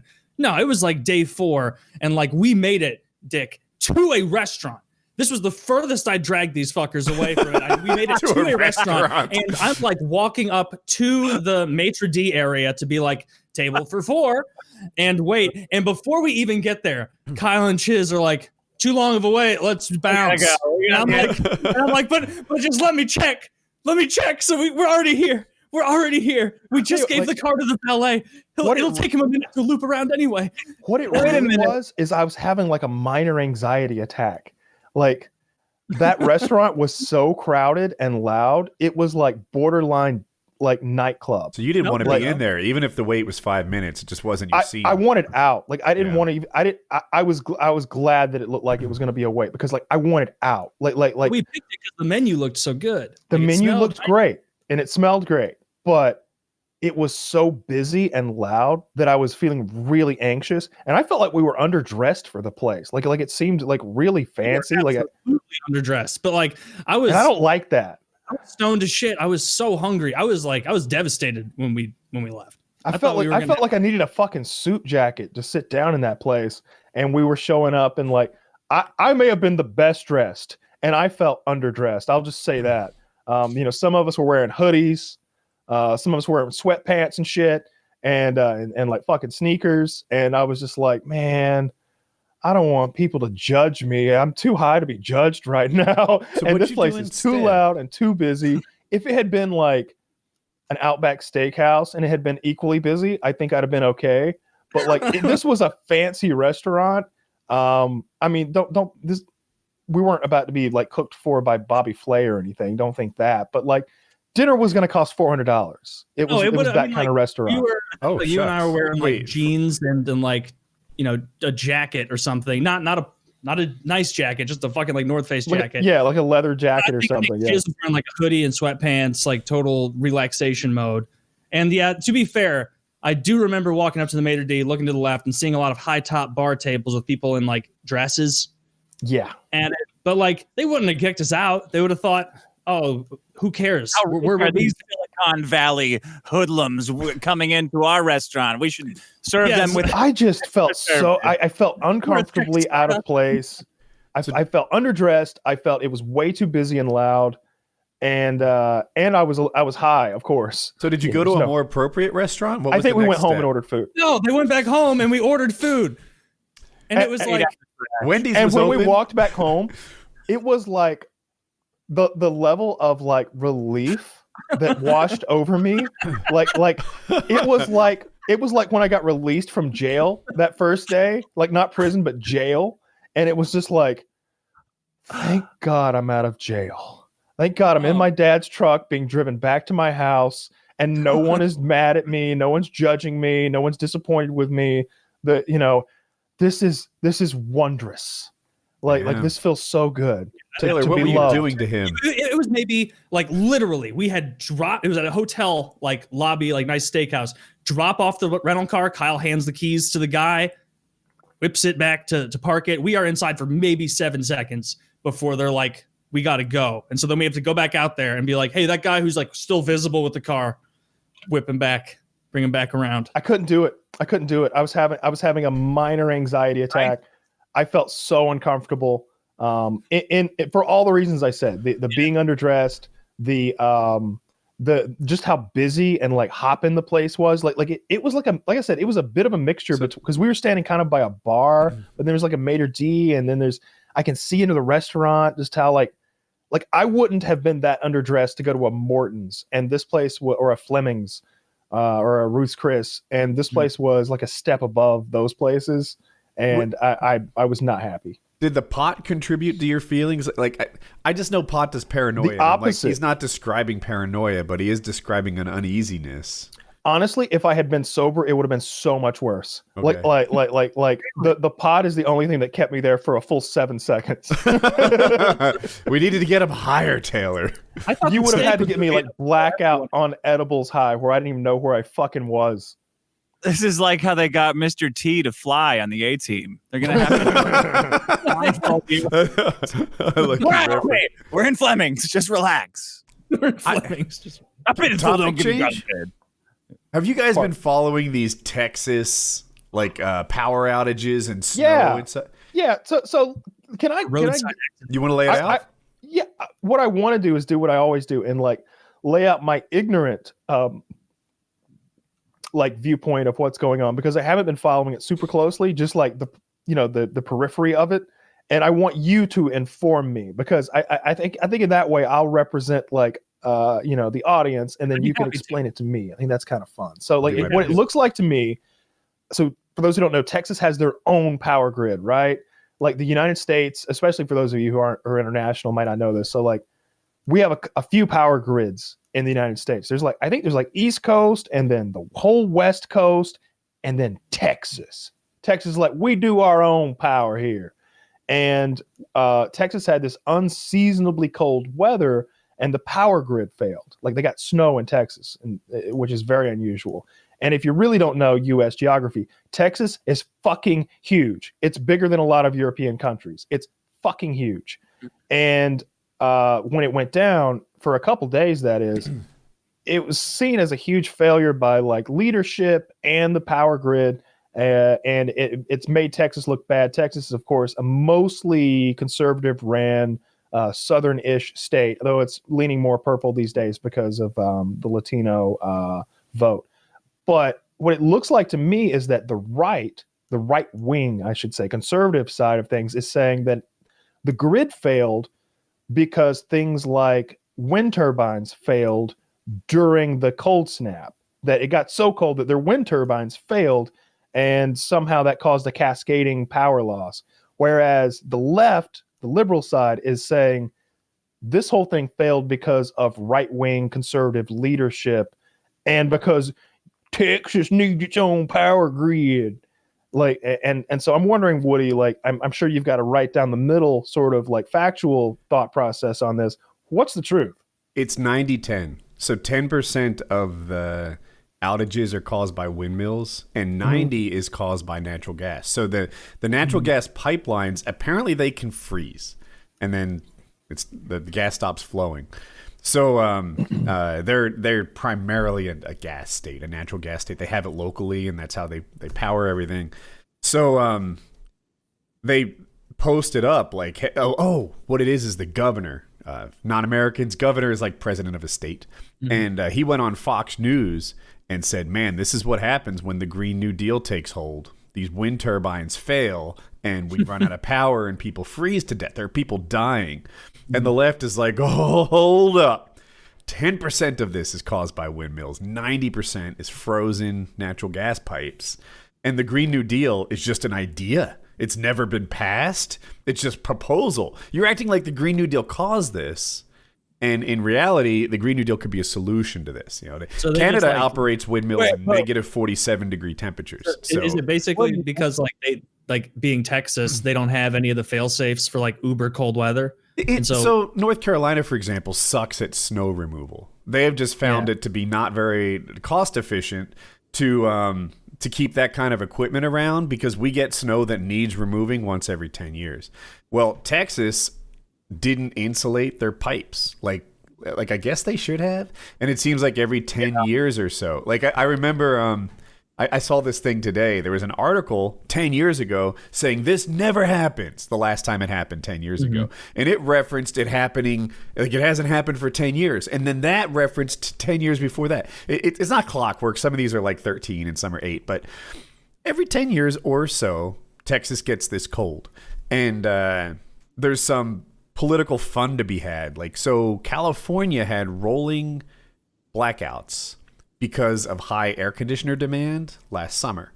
And Ted Cruz is like, look at this failed Democrat bullshit. It was the first time in 19 years they've had rolling blackouts, but it happened. They didn't have the capacity. Yeah. Oh, California is horrible. This is one of those wonderful occasions where I think both sides are right. California PG&E purposefully, like they have such a stranglehold on our energy that we have absolutely no chance. Like every single year, when we get our unseasonably hot season that happens every year, right? It is such a scam in this state. It's so horribly run. And do they shut your power off every year? What's that? Do they shut your power off every year? Do I have this wrong? We have problems every year. We have problems every year. We have problems right now. Like, what's your problem? Even up the canyon, other neighborhoods are just out. So in California, everything causes us to shut down. If there's wildfires, which there's every year that we never protect against, like it's and I think I read this in Texas too. At every single point, everybody tells the government, "Hey, none of this stuff is maintained. Your forests aren't maintained. Your power lines aren't maintained. Your natural gas lines aren't maintained. Your windmills aren't maintained. So fix it." And every year they push it until it's a big clusterfuck and then just blame each other and fly to Cancun. It's such a... So let me jump in. The thing I read said that there hadn't been rolling blackouts because of capacity for 19 years. And I can't tell if... It sounds like I'm wrong because the thing I read was wrong, is what it sounds like. I mean, yeah, that might be right. The way they phrase it might be right. But California is every year. Yeah, right. If it's not capacity, it's fires. If it's not fires, it's floods or who knows. And they what the shut it fuck down is. on purpose. Like they're on record saying like, yeah, well, we just shut it down. Fuck them. Yeah, power got real expensive. It wasn't as profitable, so we made them hot. But yeah, so that I made up. So Ted Cruz was tweeting about how terrible the California government was, and now the liberals are having fun at his expense because the opposite happened. This time, as the liberals weren't prepared for the heat of California, which should be predictable, and the conservatives weren't prepared for the cold of Texas, which also happens. And it's funny. So almost all of Texas is on its own power grid. One city's not, maybe El Paso, and it's fine. I don't know. It's far west. It's on the western power grid, and anyway, it doesn't have the problems that the rest of Texas has. So are they basically going to be like, once this is over, like, phew, out of the woods, and then like 12 years, 10 years, whatever from now, next time there's a big blizzard, it'll just happen again. Isn't that the way to go though? 3 times. Like think about it from a homeowner standpoint, right? Like, all right, your power went out. Yeah. First time in, let's just say 15 years, but I think this is the first time in longer. First time in 15 years. Do you buy a huge $10,000 generator and like water purification system so that you'll never go without electricity for 3 days ever again for 15 years down the road? Or and I guess like the one side of the argument would say climate change is becoming more and more extreme. There's going to be a Texas blizzard every year. So my answer to that, like, I like the way your head is on the cost benefit analysis, right? Yeah. Like, is it worth it? Part of my question is how many people are dying? Like, people are worth a lot, you know? Mm-hmm. Heck, even just cost benefit. That's like 40 years worth of taxes we missed out on, you know, and their productivity and all that. How many companies, how much industry is shut down because of this? Like, I'm curious, you know. So I don't know where the cost benefit analysis fits, but I do like you got to divide by approach. 2 right from the beginning, because as Mitt Romney taught us, like only like 46% of people pay taxes anyway. Touche. Yeah, that's a good point. But so here's where I wanted to head with it on the PKA slant with this. Did you see the Texas mayor that went in hard on his own constituents? I did Dude, not. this is fun. To me, this guy's so fucking Texas. And I don't mean that in a negative way. He's just Texan. So he tweets this out, or maybe it was Facebook. It doesn't matter. The strong will survive and the weak will perish. Let me hurt some feelings while I have a minute. Put him on the ballot. No one owes you or your family anything, nor is it the local government's responsibility to support you during trying times like this. Sink or swim, it's your choice. The city and the county, along with power providers and other services, owe you, in caps, nothing. He said that residents were looking for a handout and told them to accept personal responsibility for being left in the cold. If you are sitting at home in the cold and you have no power because you're waiting for someone to rescue you, it's because you are lazy, and it is a direct result of your raising. Bottom line. How do you fix the power on your own? Quit crying. Quit looking for a handout. Get off your ass and take care of your family. It's funny that he's like, the government, the municipal, local, state, and federal government, it is not their job to provide food, water, shelter, or, governmental agencies to assist. And it's like, no, this is exactly what we pay taxes. What do you think you're doing? Do you think your job is just free so you can make smarmy posts on Facebook, you fucking boomer retard? Fuck that guy. I'm actually on the other side. People go start tampering with electrical lines like I'm trying to fix it. They climb in poles. The mayor said to get off my ass. I started siphoning electricity. I solved the problem. See, I'm actually on the other side. In my head, I was like, isn't this the government that Texas voted for, right? Texas has no state taxes. Texas likes a small government. That's what you get. Like, if you're paying Connecticut taxes, you expect fucking Meals on Wheels to come along and take care of you. If you're paying Texas's lack of taxes, get off your ass and sit in the car or whatever it takes to get warm. Like you vote for what you want, you get what you want. Is this guy even wrong? I'm kind of pro Texas on this. Like it's definitely wrong. I'm in my all right. A quick aside: homeowners associations. I don't like them, right? I don't like someone else telling me what my mailbox needs to look like and stuff like that. But if you like that, then you live there and you make sure that your neighbors never have cars with flat tires in the driveway, right? You get the benefits and you pay the cost for it because now you can't work on your car in your driveway. I prefer not to have that. I am somewhat Texan in this scenario. These guys went small government. They went no taxes. They went this way. So fucking enjoy what you got. He's right. This is what you voted for. This is what you don't pay for. So fucking knock yourself out. I like Texas a lot. I like the Texas mindset. I've been to Texas a bunch of times. I've driven all the way across the state like 3 times, like from east to west. It's a fucking haul. Again, for people who are unfamiliar with Texas geography, do a quick Google search what it's like to drive from East Texas all the way through West Texas into. We drove to Phoenix one time from, Georgia. So like, I love it. I like I like all the cities. They're all different. If they had legal weed, that's where I'd go. Like, I really like Austin. Austin's my favorite city, but Houston and Dallas are both fucking awesome. El Paso's not a bad state. Where's the one where the Alamo happened? Because that was a cool little place as well. I can't think of it. I have in my head that Alamo's a town name, isn't it? Alamo, Texas. There might be an Alamo, Texas, but I'm talking about where the actual Alamo is. I'll just quickly Google where's the Alamo. Maybe I'm wrong. Yeah, if you're a European, drive from like Birmingham, UK, San Antonio. San Antonio is a really cool place too. So for European people to understand how big Texas is, like top left to bottom right, you drive from like Birmingham, UK, and you'd almost make it to Rome, which is it's a good way. You'd almost make it to Rome. Yeah, it's a fucking haul. United States. I don't know if you put the map of Texas, United States on top of it. It's bigger than the entire U.S. So just picture that. The Alamo's not in Alamo.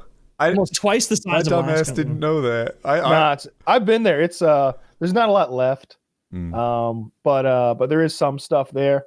So I've been to the Alamo. It like I said, I did a quick Google search there. It's in San Antonio, which was a cool little town too. It's a smaller. It's on the smaller side compared to certainly Houston and Dallas. Houston and Dallas are both fucking huge, but Austin is like this cool little hippie town with like I smelled weed the whole time I was there. I bet it's decriminalized there or something like that. Probably. And you know, people were just fuck. It reminded me a lot of Athens, Georgia. For anyone who's familiar with that, just a real party town. I had a lot of fun there. It's I love Texas. And then when you're like out in the middle of nowhere, and there is a lot of out in the middle of nowhere, like everybody's driving those big fucking Chevrolet. I don't know if it's Chevy or Ford, but they make like a Texas edition. I think it's Chevy. They have like there's one called the King Ranch in Ford. Are you maybe thinking of that? It's the Texas fucking Silverado. Like it's got like the Lone Star thing, and it's like the Texas edition fucking like Silverado. And everybody's got those big ass like grill guards because there's so many fucking deer that they just want to be able to liquefy a fucking deer if they hit one going 80 out on the highway. I want to say the speed limit was It's 80 across like a lot of Texas, maybe 85. I think it was. You gotta move if you're gonna make it. I think it was 80, 85, like you said, which you know means that you can go 10 over. So in the Super Bowl, that's their state speed limit. I don't know. That's the law. I looked it up. All three of them have a Texas edition. Kyle's right. The Silverado is called the Texas edition. The Ram is called the Lone Star edition, and the Ford is called the King Ranch edition. I guess King Ranch edition. Yeah, I'm familiar with the King Ranch. It wasn't until I started like doing stuff in Texas that I saw like the Texas edition Silverado, and it's just a big fucking sexy Silverado. But you know, I remember one time I rented. I was going to do this explosives class, and so it was just me, and I was going to be at some guy's farm learning explosives for a week. So there was no reason to get a good rental car, and so I rented like a Nissan Sentra or something, like a small, like Japanese car. And the speed limit was 80 or 85. And so I went 90 or 95. And that car was just like, like 95 was, it was like that scene from Terminator 2 where they're like telling Schwarzenegger to go faster, go faster, go faster. Cause the evil Terminator's chasing him and he's in some piece of shit pickup truck. He's like, this is the vehicle's maximum speed. That's exact. I was like, this is the vehicle's maximum fucking speed. And people are passing you. Like I'm going 90, 95 and people are zoom. Damn. It's great. It's like the Autobahn. Love Texas. It's like a little bit because you're in the middle of fucking nowhere and the roads are flat and you could see for 3 miles ahead. And during the daytime, there's no wildlife to jump in front of you. It's great. Love Texas. Well, I love that this is happening to Texas. I hate Texas. I didn't expect that. I'm glad that all their cars are getting fucked up by frozen pipes. I love it. I hope it ruins all their pool tables. I hope all their Texas cut off the wall. Fuck you if you're into they cheated at the World Series. They cheated us out of the World Series and they know it. So every Astros fan deserves to go to hell. I hope frozen tumbleweeds kill their dogs. They all belong in jail. Every Astros fan belongs in federal prison for that. And number 2, I have been hearing nonstop about how I'm a cuck or a loser for living in California, and they always throw the power shit in my face, like, "Oh, Dick, you're such an F slur for living in Cal. When are you going to lose that? When are you going to leave that lame state? They can't even keep their power on." And now we see it's not so fucking hard, is it? It turns out that whether you give your government all of your money, like in California, or you give them none of your money, they still can't do the basic thing, which is keep the power on. That's all you have to do. Just shut up and keep the power on, no matter what. No matter what. This should put to bed the entire debate of the function of government in the United States, which is that it exists only to fuck you, because they cannot, no matter what, if you give them no money or all of your money, 10, 12, 14%, even if you leave the state, California will send a brute squad from LA to go to the new state and take money from you. That's how much, that's the state of taxation in California. So no matter what, they cannot keep the power on. As long as we're all clear on that. It's not. So no matter what, they can't get it done. Even the most No basic matter thing, what, which they is can't get it done. water They and can't get it electricity. done. Yeah, Like, they should- that's a nice. Oh, you guys are having a parade. What about the power? Let's hear about the power lines. How about that natural gas shit? How the fucking windmills do it? I hate the windmills too, but are they gonna work next time it freezes? Ted Cruz, why don't you go back to your office and just read one report from an actual engineer? Or how about we just liquidate the lot of you and put only engineers in charge, whose only job it is to keep power functioning in its neck? I That's what it left should that be. out of the summary. So Ted Cruz, if people don't know, is the senator from Texas. And he also had some fun at California's expense when their power went out. And Hilarious. when Texas's power went out, he took his family on a plane to Cancun. Now, I don't know this for a fact, but I do know that the Senate is on vacation this week. So my suspicion is this was a planned vacation, that like he didn't just hightail because it's cold. My suspicion is this was a planned vacation because it was a planned Senate break. Oh, I'm sure it was, but it's a really stupid move. It was. Now, so there's You try to tell your wife that you're not taking a vacation when you'd come back here in 5 years and try think about this happening in your house. Your home is flooded, and you're like, honey, we can't go to Cancun. You know that Cancun vacation we planned for a long time after the election? We've been talking about it. We can't go because it's cold. Ted My marriage is Cruz. going to go way better than that fucker Ted Cruz's. Probably. Ted Cruz came home the next night. He was only gone for a day. I don't know if his family came home. That's No, not they in stayed this. on the vacation. I hope so. And also, when I like that, I don't know. Like, look, whatever you think of Ted Cruz, his wife and kids are not part of this, right? So leave them out. Well, they already paid for it. There's no reason for them to miss out on Cancun. But he's just a dumbass for. And then did he try and flip it when he came back? Like, I was always intending to bring 5 shirts and a bunch of pairs of shorts and golf clubs so I could drop them off and come back. What's the big deal?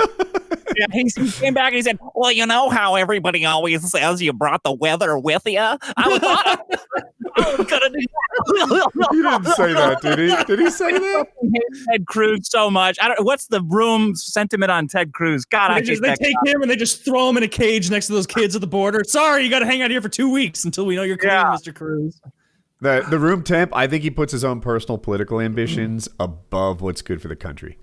I think that's why he was like So- pro the No, par for stop the the course. steal and shit like that. Yeah. So forgive me. I've been watching some Fox News lately, not by my own choice. I've just been in places where it's playing, okay. and you know, it's there. It's like fucking in the movies where they like put on the government news channel and they play the propaganda, and like you just have to watch it, like Starship Troopers, and like a Verhoeven film. Yeah. And they were talking about the crisis at the border. Apparently, I don't know. And look, I like being fact checked on this because I don't know the truth, and I frankly don't care enough to look into it because it just doesn't matter to me. I'm not being overrun by migrants here at my house or anything, so why do I give a fuck? Seems like a Texas problem. And but they were saying that like the amount of migrants showing up had like doubled or maybe even tripled since, you know, the new presidency.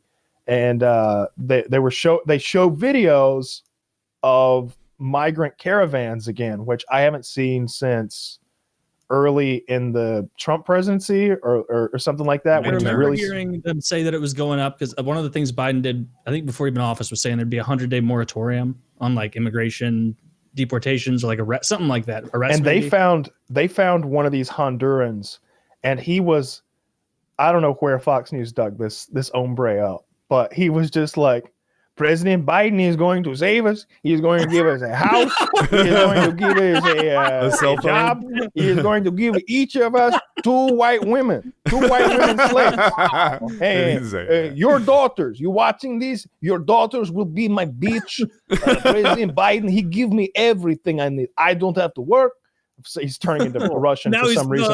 I don't know why I'm he's revealing turning. myself to be a false flag as we speak. That's the other thing that the right will claim sometimes. Like, these aren't even South Americans. These are Eastern European dissidents sweeping in through South America infiltrating the because that was the big concern, like you right? got like some guy named Yuri Gazvazov in a sombrero. You're like, oh, hola. Like, Mr. no, of course not. Pachinko, you're a Honduran resident. Tell us, how do you think your life is going to be better in the United States? I think I will be able to do many great things when I get to the United States. It's going to be good, but the whole time I will miss fucking Honduras. Honduras. I'll miss home. Honduras. Yeah. But he was just, I don't know where they dug him up, but he was perfect. He was just like, Biden's gonna give me this and that, and Biden's gonna fucking pay my rent. He's got a job lined up for me. He's got a house. My kids are gonna go to the school for free and get their free lunches there. Like he was laying out every conservative nightmare, right? That you're gonna have to pay for somebody's fucking free lunch, literally. And I'm watching it and I'm like, God damn it.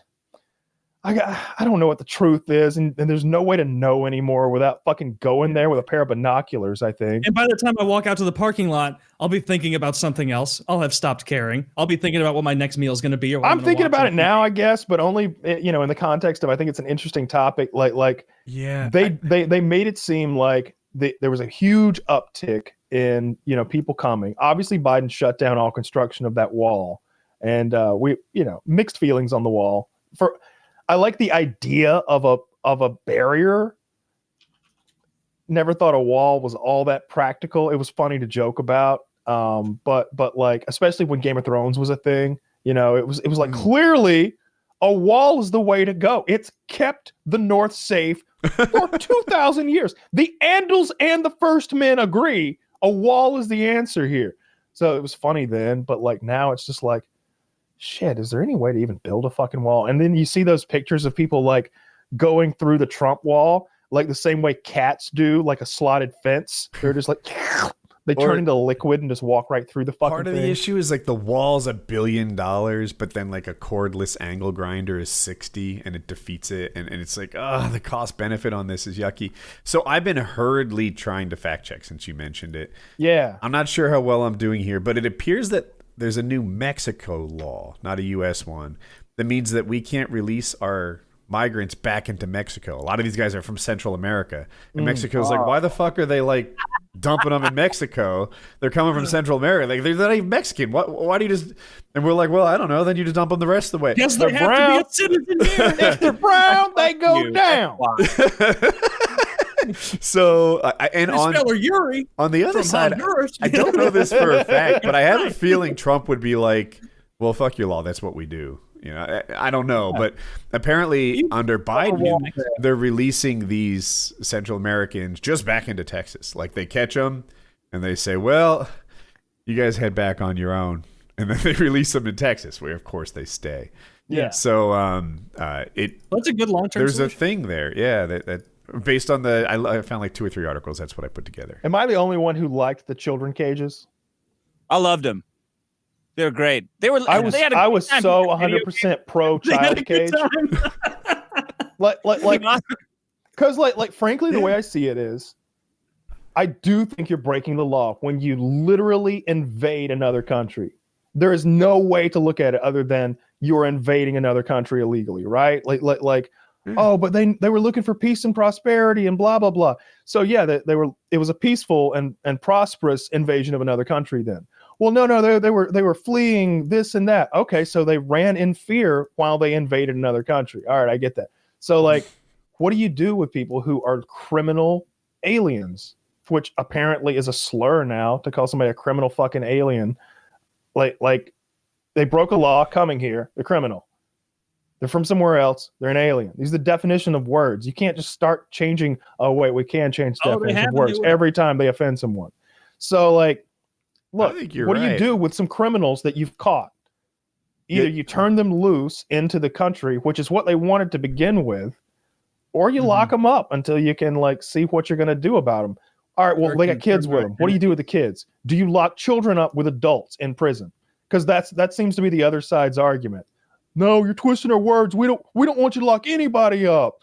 Okay, so now you want the catch and release. Oh, we don't like it when you call it that. All right, well, We wanted to catapult them back over the wall into Mexico, and you were down on that. So what's your third solution? It seems like the only kind thing to do is kind of rough to pull off, which is like family jails, right? And like, all right, Kyle and the wife and the kids came in. We're doing a little family cell over here. Yeah. But I'm pro kennel. I mean, we got it in our yard. Mm-hmm. Bad grades roll in. Colin smarts off. I've got them trained like dogs. Like, yep, in the kennel. Go. Up, and up. And they go, they sit in the kennel. I You're lock like the Brad door Pitt and fucking Once Upon a Time in Hollywood, and just right into the kennel. And in she goes. Yeah, I was pro child fucking jail because it's like, what do you do with little mischievous invaders? You got to lock them up somewhere. And now make sure the people bringing them over also aren't human trafficking them. Because I think that's where pretty much all the human trafficking comes from is across our border with Mexico. That's the challenge and the idea I pitched, right? Like, you know, like, hey, is this a family unit? What, a human trafficker is going to say, no, that's not my kid? So now you're putting kids in with, coyotes, I think they're called. Coyotes. And, you know, so it's a coyote, if you didn't know. You can't just take everyone at their word. Is a human trafficker, yeah. Is a human trafficker. Yeah, I was waiting. So anyway, these are hard problems, and there's no obvious solution that like works and is humanitarian and is cost effective, and it's why it's not solved. Well, it seems like one side. What would Mexico do if I snuck in there? Like, would they put me in jail? They'd send you back. They'd sell you souvenirs. They'd sell me to Honduras or Venezuela or something. They'd offer you a whore. I'd be in mine in Venezuela. Can you imagine arguing your point like, all right, we are sending you to Honduras where you belong. You're like, wait, I'm an American. We don't care. Wait, no. Don't do this to me. Is it Mexico? Nobody's gonna fucking check, man. Nobody's gonna know where you are. Have you guys been to Mexico? You ever see the video? The video I saw on Fox News again it looked to me like El Salvadorians and Hondurans and those kind of folks trying to get into Mexico. And they're in a big crowd just walking down the street like it's a parade. Yeah. And they're being whipped like mules in the street, like by riot police. Like they have like these bendy batons that look like what you use to like a racing crop, like a rider's crop. Damn. And they're whipping the piss out of these people, just really giving it to them as hard as they can. And the people are just like, oh God, it hurts. Prosperity's hard. And it's like, wasn't there a legal way to get in? Like, can't you apply for this shit? Like I know plenty of people who have, I don't know, like my friends from Australia and New Zealand are talking about like, yeah, I want to do a US trip. And I'm thinking in my head, I bet they're not going to run a gauntlet of riding crops to get here. like they're gonna file some paperwork. Yeah. Yeah. It seems like, I wonder if it's hard to get, obviously it's hard to get a citizenship. That's not what I'm talking about. I'm talking about overstaying hard. A visa, right? Like I went to Japan. I had to get a visa or something. I had to get some sort of paperwork. If I had just stayed, I'd have become an illegal alien after it wore out. Mm-hmm. But isn't that easy? Isn't that a nice way to get into the country? There were no riding crops. I like that. That's how it works. Because then you can't, if you can't get hired, I mean, you have no paperwork to get hired. You can't file your taxes. I'm pretty sure the croppies don't have paperwork either. I'm just saying, like, if you're going to invade a country, get a visa and stay too long. Yeah. That's the easiest way to do it. That's how white people do it. I think that is the most of the illegal immigration is overstayed visas. That's how like so many was a Canadians do it. That's how like so many like Europeans do it.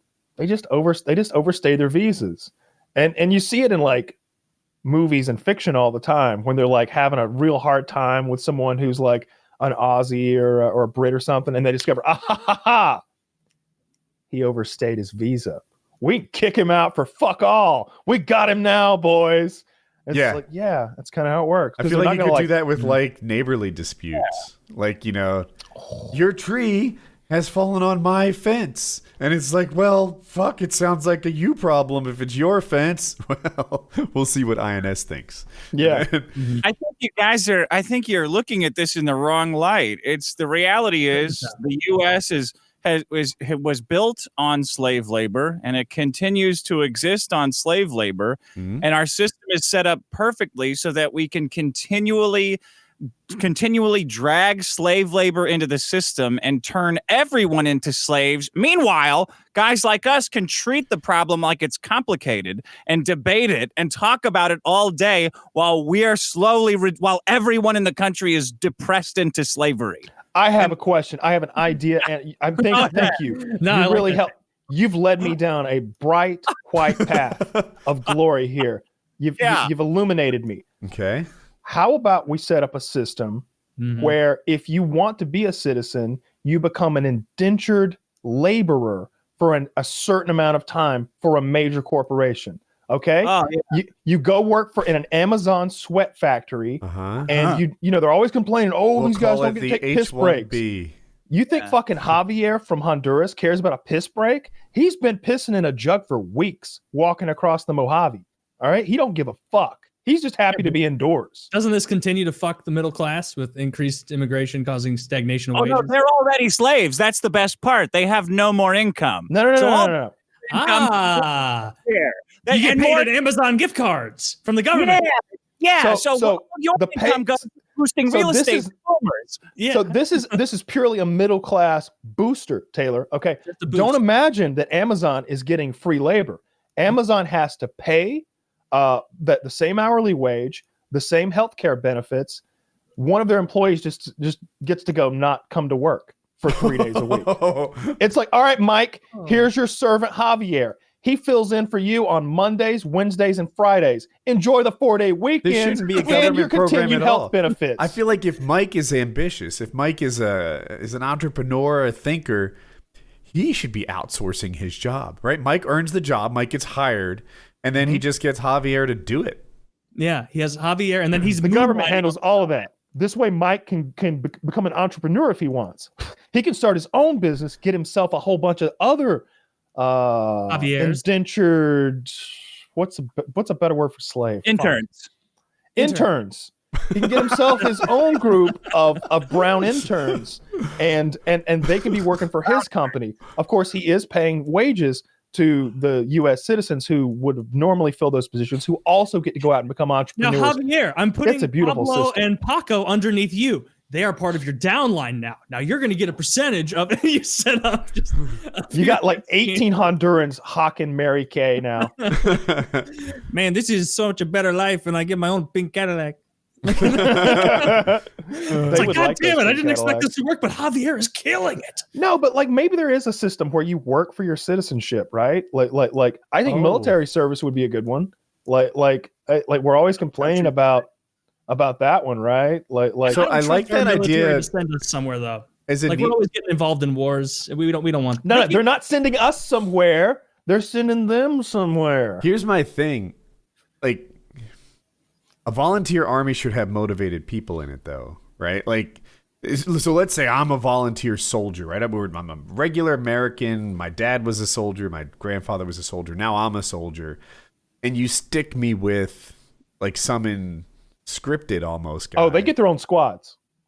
No, you just got to make sure they're worth it. That's all, right? Like I've heard that the volunteer guys in Vietnam didn't really like working with the drafted people in Vietnam because they had a different mindset towards the war. So that I'm just trying to apply that to this. Could that have gone better or worse if we had done these changes? How would Vietnam? It would have gone better if we bombed the North. God damn it! Yeah. We didn't bomb North Vietnam. No. Am I stupid? I thought we bombed them all the time, and we cities, drove by with helicopters. Oh, the cities. Where they were getting all their weaponry and where they were storing everything, and where they actually were, rather than trying to hit a bunch of ants walking down in a jungle path somewhere. Mm-hmm. Would have killed a lot of innocent people hitting the city, though. We would have. I think you're trying to say we would have demotivated the population. I agree. You're right. It would have demotivated. The quotes go on the outside of both words, by the way, in case you didn't follow. Innocent people, not innocent people. Innocent people. I get it. It's a little hard to follow for some. Just want to make sure everybody understands what I'm insinuating. Barely above the Irish in your eyes. They're well below the Irish. The Irish have good food, at least. I love a good stew. Change topics? Before we do that, we're going to hear from a couple wonderful sponsors. This episode of PKA is brought to you by a company we know and love, Postmates. You know what's great about eating your favorite thing? Eating it. You know what's not great? Going and getting it. And the only fast things that do deliver are not what you're craving. That's where Postmates steps in, the app that adds a delivery option to your favorite restaurants. Imagine eating anything you want delivered. You don't have to drive, park, or even talk on the phone to order. Just download the app and order 24 hours a day, 365 days a year. Postmates will bring you what you want within the hour. You can even see where your food is and track the driver. Forgot the eggs and milk? No problem. Craving a tasty burger? Check. Looking up the perfect bottle of red wine or a summer beer? Order up. Postmates is your new long-term munchies booty call. For a limited time, Postmates is giving you $100 of free delivery credit for your first 7 days. To start your free deliveries, download the app today and use code PKA. That's code PKA for $100 of free delivery credit for your first 7 days. Save the hassle. Get the food you love fast at Postmates with code PKA for $100 of free delivery credit for your first 7 days. That's a lot of free delivery credit. Get yourself some tasty burgers or summer beers or whatever the hell you like. $100 is a good head start. And It's nice to get food delivered nowadays. Don't blow it all at once. Well, I don't even think you can with that delivery fee. Order every meal from Postmates all week. You'll probably be set. So that's a wonderful deal we got for you. This episode of PKA is also brought to you by GOAT.com. If you're buying sneakers online, there's a good chance the shoe you're looking at is fake. How can you be sure it's real? Well, GOAT.com is the safest way to buy and sell authentic sneakers online. They're the largest marketplace in the world for authentic Yeezys, Jordans, and over 600,000 sneaker listings. They've made the whole process frictionless and trustworthy. They do this by only accepting sellers with the best reputation and by verifying all sneakers to ensure their authenticity for buyers. Every detail is inspected from the stitching and color to the size and weight. GOAT certifies that every pair of sneakers on their site matches exact factory specifications. With over 500,000 sneakers on the platform and 10 million users, you won't find a better price for verify. I love the caps words they use in this read. Every detail is inspected from the stitching and color. Go certifies that every pair of sneakers on the site matches exact factory specifications. With over 500,000 sneakers on the platform and 10 million users, you won't find better prices for verified 100% authentic sneakers anywhere else. Find the perfect 100% authentic sneaker at goat.com/PKA. That's goat.com/PKA. Plus, you'll be able to support our show, but you've got to go right now before the sneakers you want are gone. When you go to goat.com/PKA, spelled GOAT.com/PKA, get yourself 100% authentic sneakers at goat.com/PKA. They're so passionate about their sneakers that there's emphasis on every other word in the three. They're excited about getting you a deal on these shoes. So check them out. Code PKA. Well, they got the emphasis they were looking for, so they got all the emphasis they were looking for. You're just reading it because most of them, like every once in a while, will be like, oh, a bold there, a bold there. No, they're like heavy-handed with the bold, all of it. Caps. We want them to be yelling this read. Anyway, that worked out. Kyle's just now. Dick. You talking about the sneakers? Yeah, I'm going to start with you. Are you ready for this question? go for it. You wake up as the opposite biological sex. You're given a pill that reverses this anytime. How long do you stay the opposite sex, and what will you do? How big are my tits? Oh, so there was a question in the thing, like, how hot am I? So we're going to take whatever hotness you have now, and you'll be the female parallel. Oh, God. I'm taking it immediately. I gotta look like this as a woman? No, like you'll be the equivalent woman, right? You're a handsome guy. You're fit. Are my tits the size of my arms right now? Are your tits the size of your calves? What are we talking? I guess it's really the question between turning back into me or opening up an OnlyFans. That's it, right? I definitely don't ever want to be fucked. So wait. I'm sorry, I interrupted. Go ahead. I immediately want to get fucked. That's all I'm here for. I'm getting dick down immediately. Dick me down. I mean, I'm hoping my wife makes the same change and we switch, right? Like, this is what I want. I want to see what the other side lives like. And you want in your vagina? Now, would you rather Jackie becomes a man and you make love in that manner, or Jackie stays a woman and you guys have some sort of lesbian tryst? Do I have to pick one? Because I want both. That's the right answer. Here's a question though. Do I have a hymen? I don't know if I'm. I'm a little concerned about that too. No, I'm gonna need to. You're gonna have to break me in. I'm gonna need a little time. I'm assuming female Woody has had sex thousands of times, just like male Woody has. Yeah, like what if you're like, but I'm just imagining. Remember, Jessica from True Blood? She was the virgin vampire, and she kept regrowing her hymen, and sex was always this fucking ordeal for her. Yes. And it like I don't want a hymen.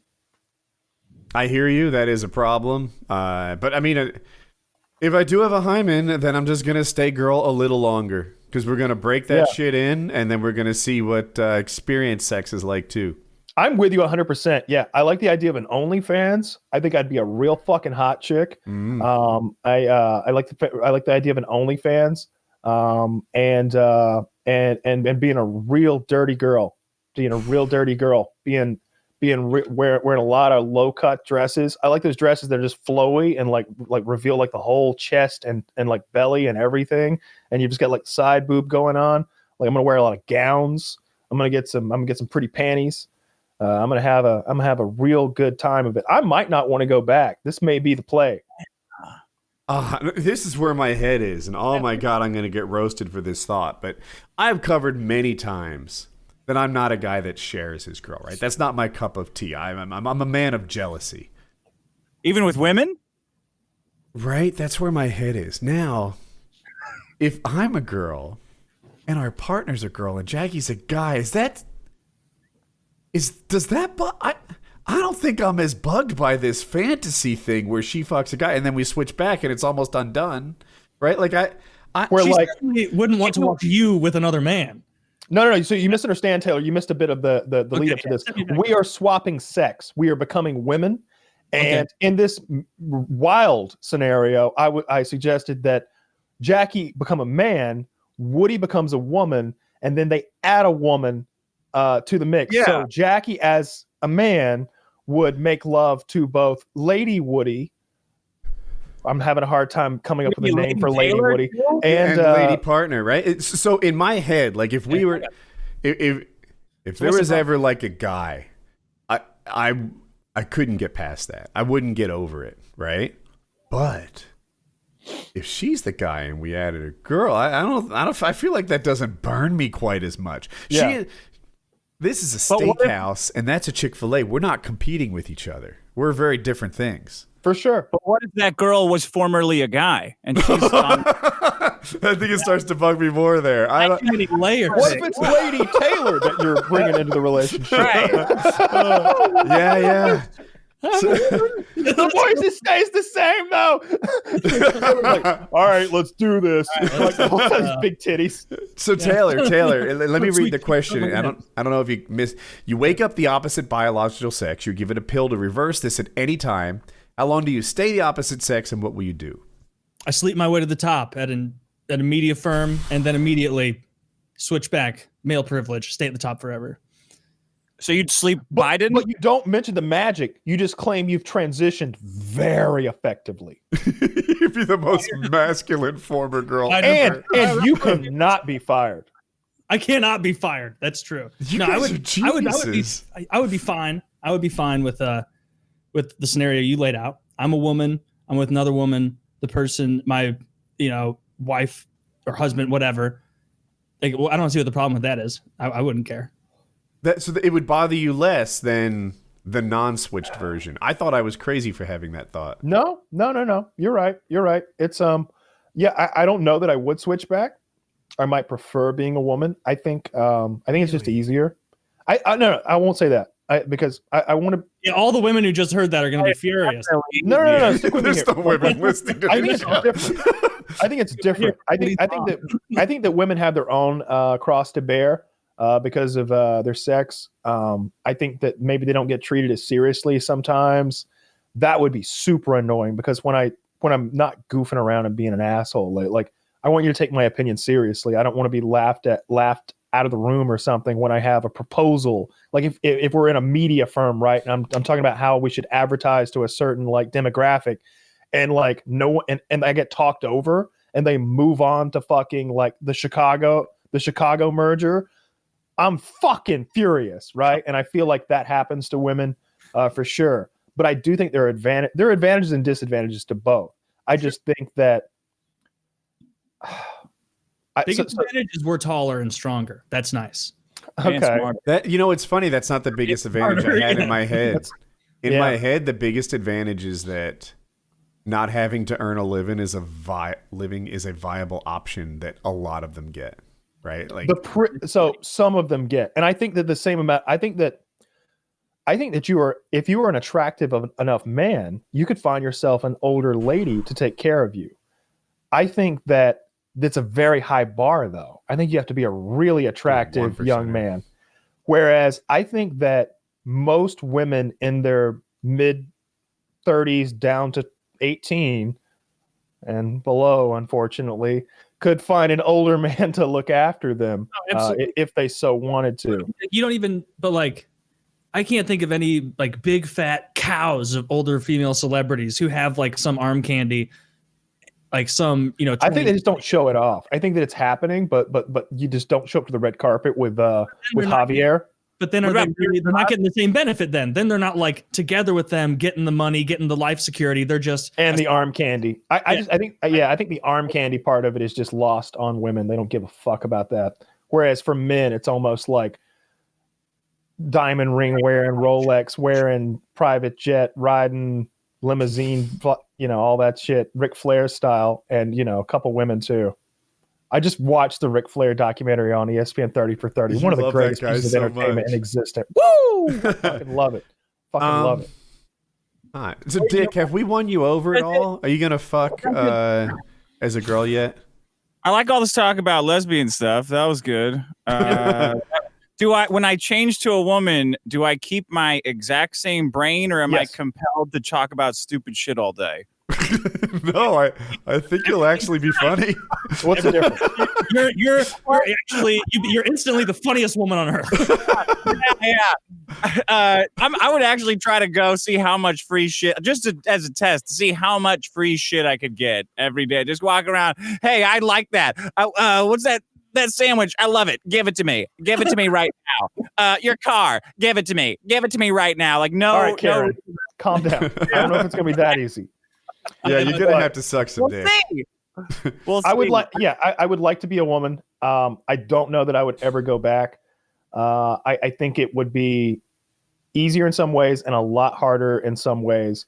And I just think the difference would be cool because I don't know. I doubt I'll make it to 70. So I'm middle aged, and let's live the second half of this life as a woman. That'd be interesting, right? What do you say? Not having 70? Sex What with made you someone. think I doubt I'll make it to 50, Woody. We're gonna do some crazy shit in the next couple of years. Okay. You'll make it. Do I want to though? No, you'll be a cute 50-year-old. It's over at 48. My birthday's tomorrow. I'm 48 tomorrow. Oh, happy birthday to Woody! Yeah. Let's. 48. What would you like for your birthday, Woody? You know what I actually want? So here's the thing. If it was something I could buy, I would just have it. I want Jackie to make those like seemingly sinful anabolic desserts, like the anabolic cookie dough or something like that. That's what I'm wanting tomorrow. Yeah. Have you tried the French toast? No, but she's like down. She's like, if they sell it at Whole Foods, I'll go make everything happen. Yeah, that's step one. Use egg beaters and not egg whites. Okay. It's the same macros, and they add some like chemicals in there to make it yellow and to make it thick. Rather, because egg whites look like the load you blow after you've been edging for 4 hours. Egg whites are what I eat every morning. I have an egg white omelet with salsa. Now you can think about that. Maybe we should switch. Yeah. Oh, if you think that's gonna stop me, then. Egg beaters, same exact macros, but they don't look gross and they taste better. And I'm sure you're throwing spinach and peppers in there anyway. We'll see. I think I told Jackie to get egg beaters, and there was some complication, like Target has it, but Whole Foods doesn't, or something like that. But yeah, I'll ask you. Yeah, that French toast is really fucking good. It's just it's just bread and egg whites and cinnamon and artificial sweetener, and you've got really healthy French toast. And then like sugar-free syrup tastes just like regular syrup. So like, Yeah. Artificial sugar is such a wonderful thing to have invented. We're blessed to live in that age. Really. Yeah, artificial sweetener is a magical thing. Yeah. Because sugar 500 years, not even that long, maybe like 100 years from now, you'll be able to have whole treats, whole pizzas, I say, that totally calorie free. What do you think the next breakthrough in technology is going to be? That's going to be a wow. I hope that is this in the context of food or any tech? Any technology, because I think we discussed a few months ago or weeks ago, shows ago, like what was the last piece of technology that came out when we were like, wow. And I may have said HDTV, like because I just remember walking into Best Buy for the first time and seeing like a real like 1080p plasma television. And of course, they're always playing like something that displays well on it. And the lighting is good in there in the TV section. It's kind of dim. So those TVs are extra bright. And just being like, fuck, this looks so good. And they were $8,000-$9,000 or whatever. And it's just like, oh my God, but unobtainable. There's no way I'm spending $9,000 on like a television. And then that to me was the last wow. And then before that, I think it was smartphones, because I remember 2005-ish when the businessman thing to have to do your like the phone, the businessman phone to have was the Palm Pilot. The what was it? The Palm Pilot Treo. Yeah, that's exactly it. I had it. It had a little stylus that came out, and you could operate the touchscreen. It had limited internet connectivity, so you could do some like online stuff. Like you could log into like it synced my calendar really well. Like that too. Yeah, but it was huge. It didn't have like a fully functional browser. So nope. You didn't have all the knowledge of the internet in your pocket, but you had a few online tools like calendar and email. It was great because I had all my customer like calendar shit in there. Like I knew who to call on what days. I could log into like certain like car websites and like do like background checks on cars and get all sorts of information. I had an Edmunds account and all that stuff. It was super strong. I needed it. It was great. It's going to be self-driving cars, right? That's my guess for the next big wow thing. Is that already here, or is that not quite? I would say self-driving cars are almost 60% here. What you really want, in my opinion, is that futuristic car where you sit in the driver's seat, voice command or however you want to input it. You're like, hey, take me to fucking Dallas Fort Worth airport. Let me know when we're 30 minutes out. And then your chair can literally, like your driver's seat will literally rotate 180 degrees, and you're facing your rear passengers, having a face-to-face conversation like you're on a train or a plane or something, and maybe there's a table. Yeah, like literally like you could be back there on a laptop, like not even giving a fuck about where you're going. I feel like self-driving cars to me fit in a category of robot almost, right? So you're right. Self-driving cars huge, and we all think about how that impacts trucking and stuff. But imagine warehouses like self-driving forklifts, and those just takes things off the shelf all the way up to the little boxing machine and does it without human intervention. Like these robots that just take it a step farther than we're doing right now, automate so much and changes the employment scene by so much that'll be a mankind changing, shifting tech. What do we do about jobs though? Like right? That's my big fear with automation. And one side would point out that, hey, when they came up with a word processor in the computer, all those typewriters went out of business. All the typists had to move on to something else, learn a new skill. All those typewriter companies were done for. This is different, though. You didn't replace the typist. You gave them a new instrument. Yeah. They went. It's like, okay, we went from swords to firearms. We didn't replace our whole army with robot men, though. We still have soldiers out there going to war. I mean, I get that there's drones. But there aren't robot men enlisting. There's a reason that they're spending so much on those in the Army National Guard. You're here or whatever the fuck. Like, I mean, if you made the fact that I know like the jingle for our fucking armed forces and their slogans and their like their ad sales bullshit, like goes to show like we don't have robot soldiers like taking over our armed forces yet.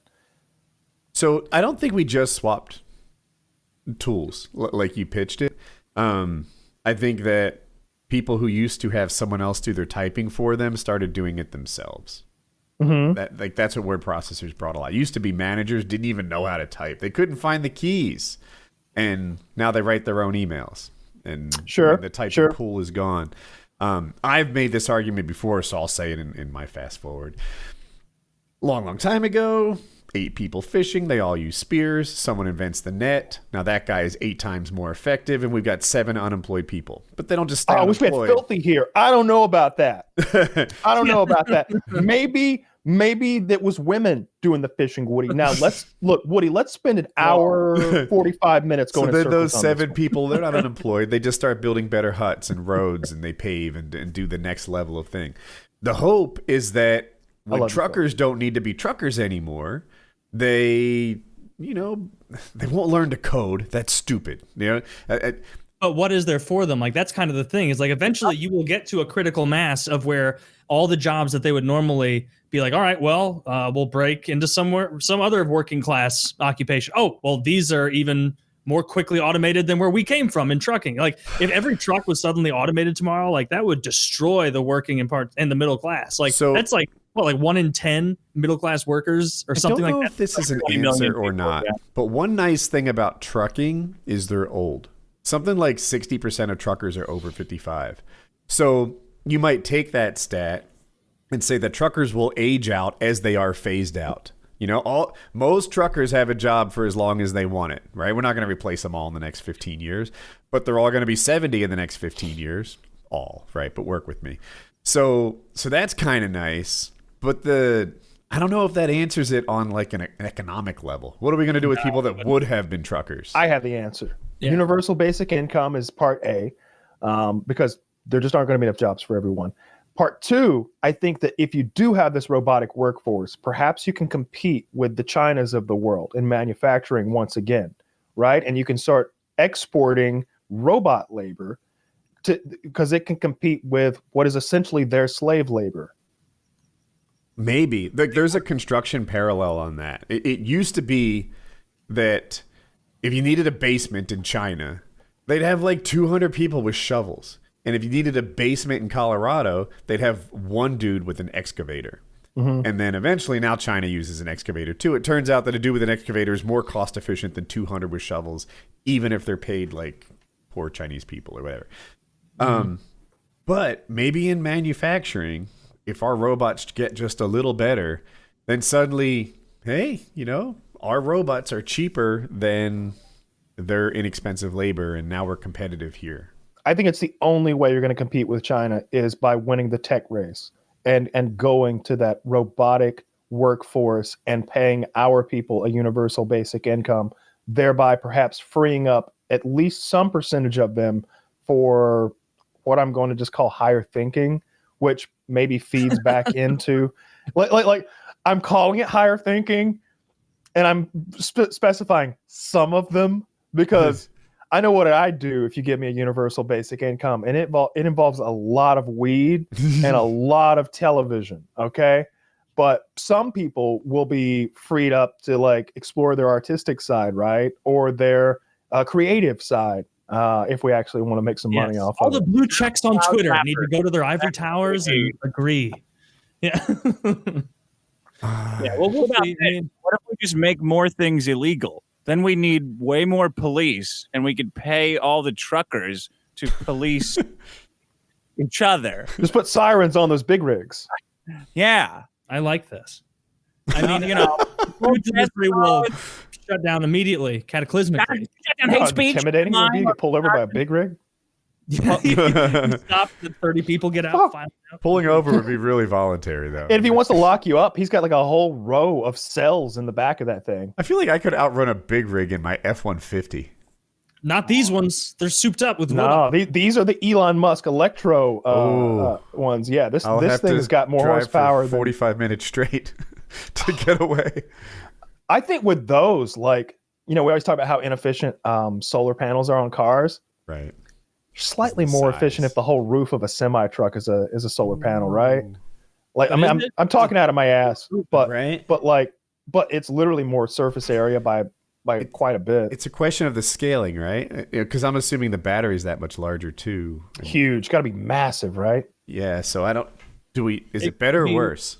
I don't Couldn't be know. for like permanent fuel because like you're driving all over the country. There's going to be clouds a pretty significant portion of the time, or it'll be nighttime.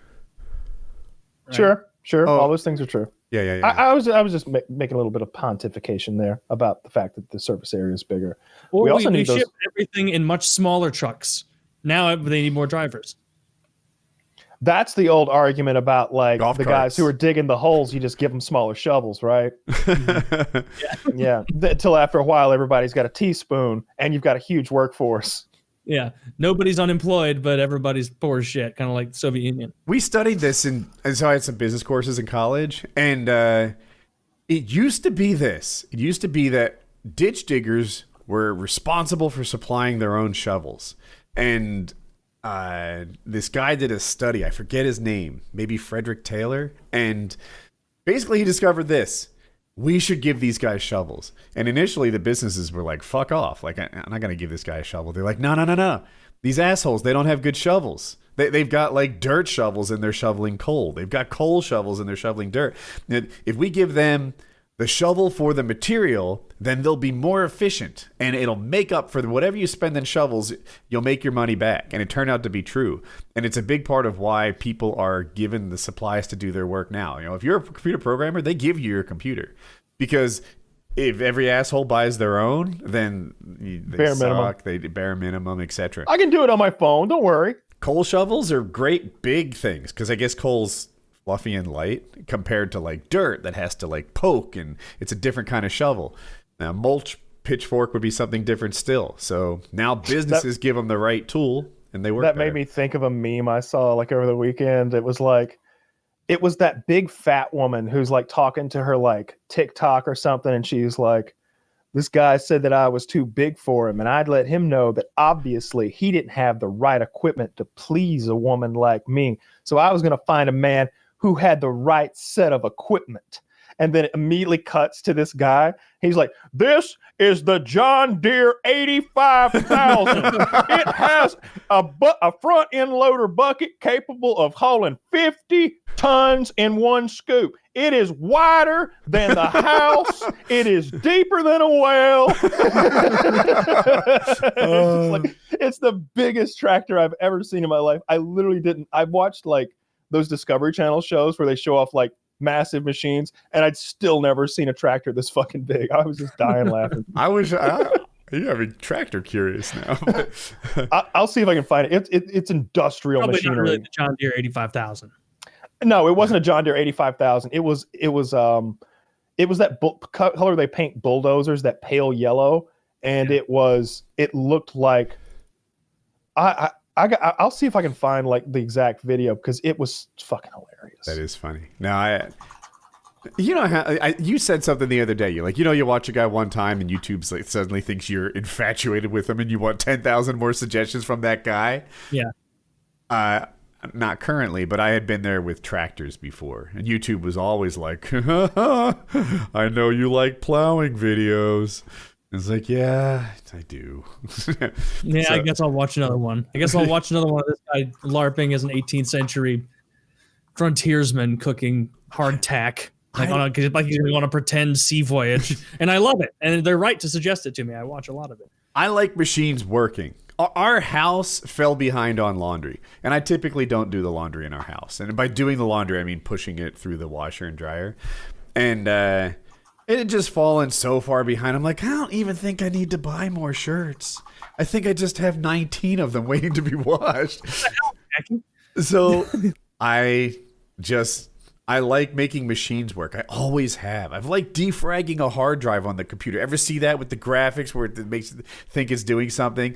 I like mowing the yard because it just fucking put that thing in full throttle. And it's doing a lot of work, right? Just like work. The scientific meaning, like the force, the distance, like it's working.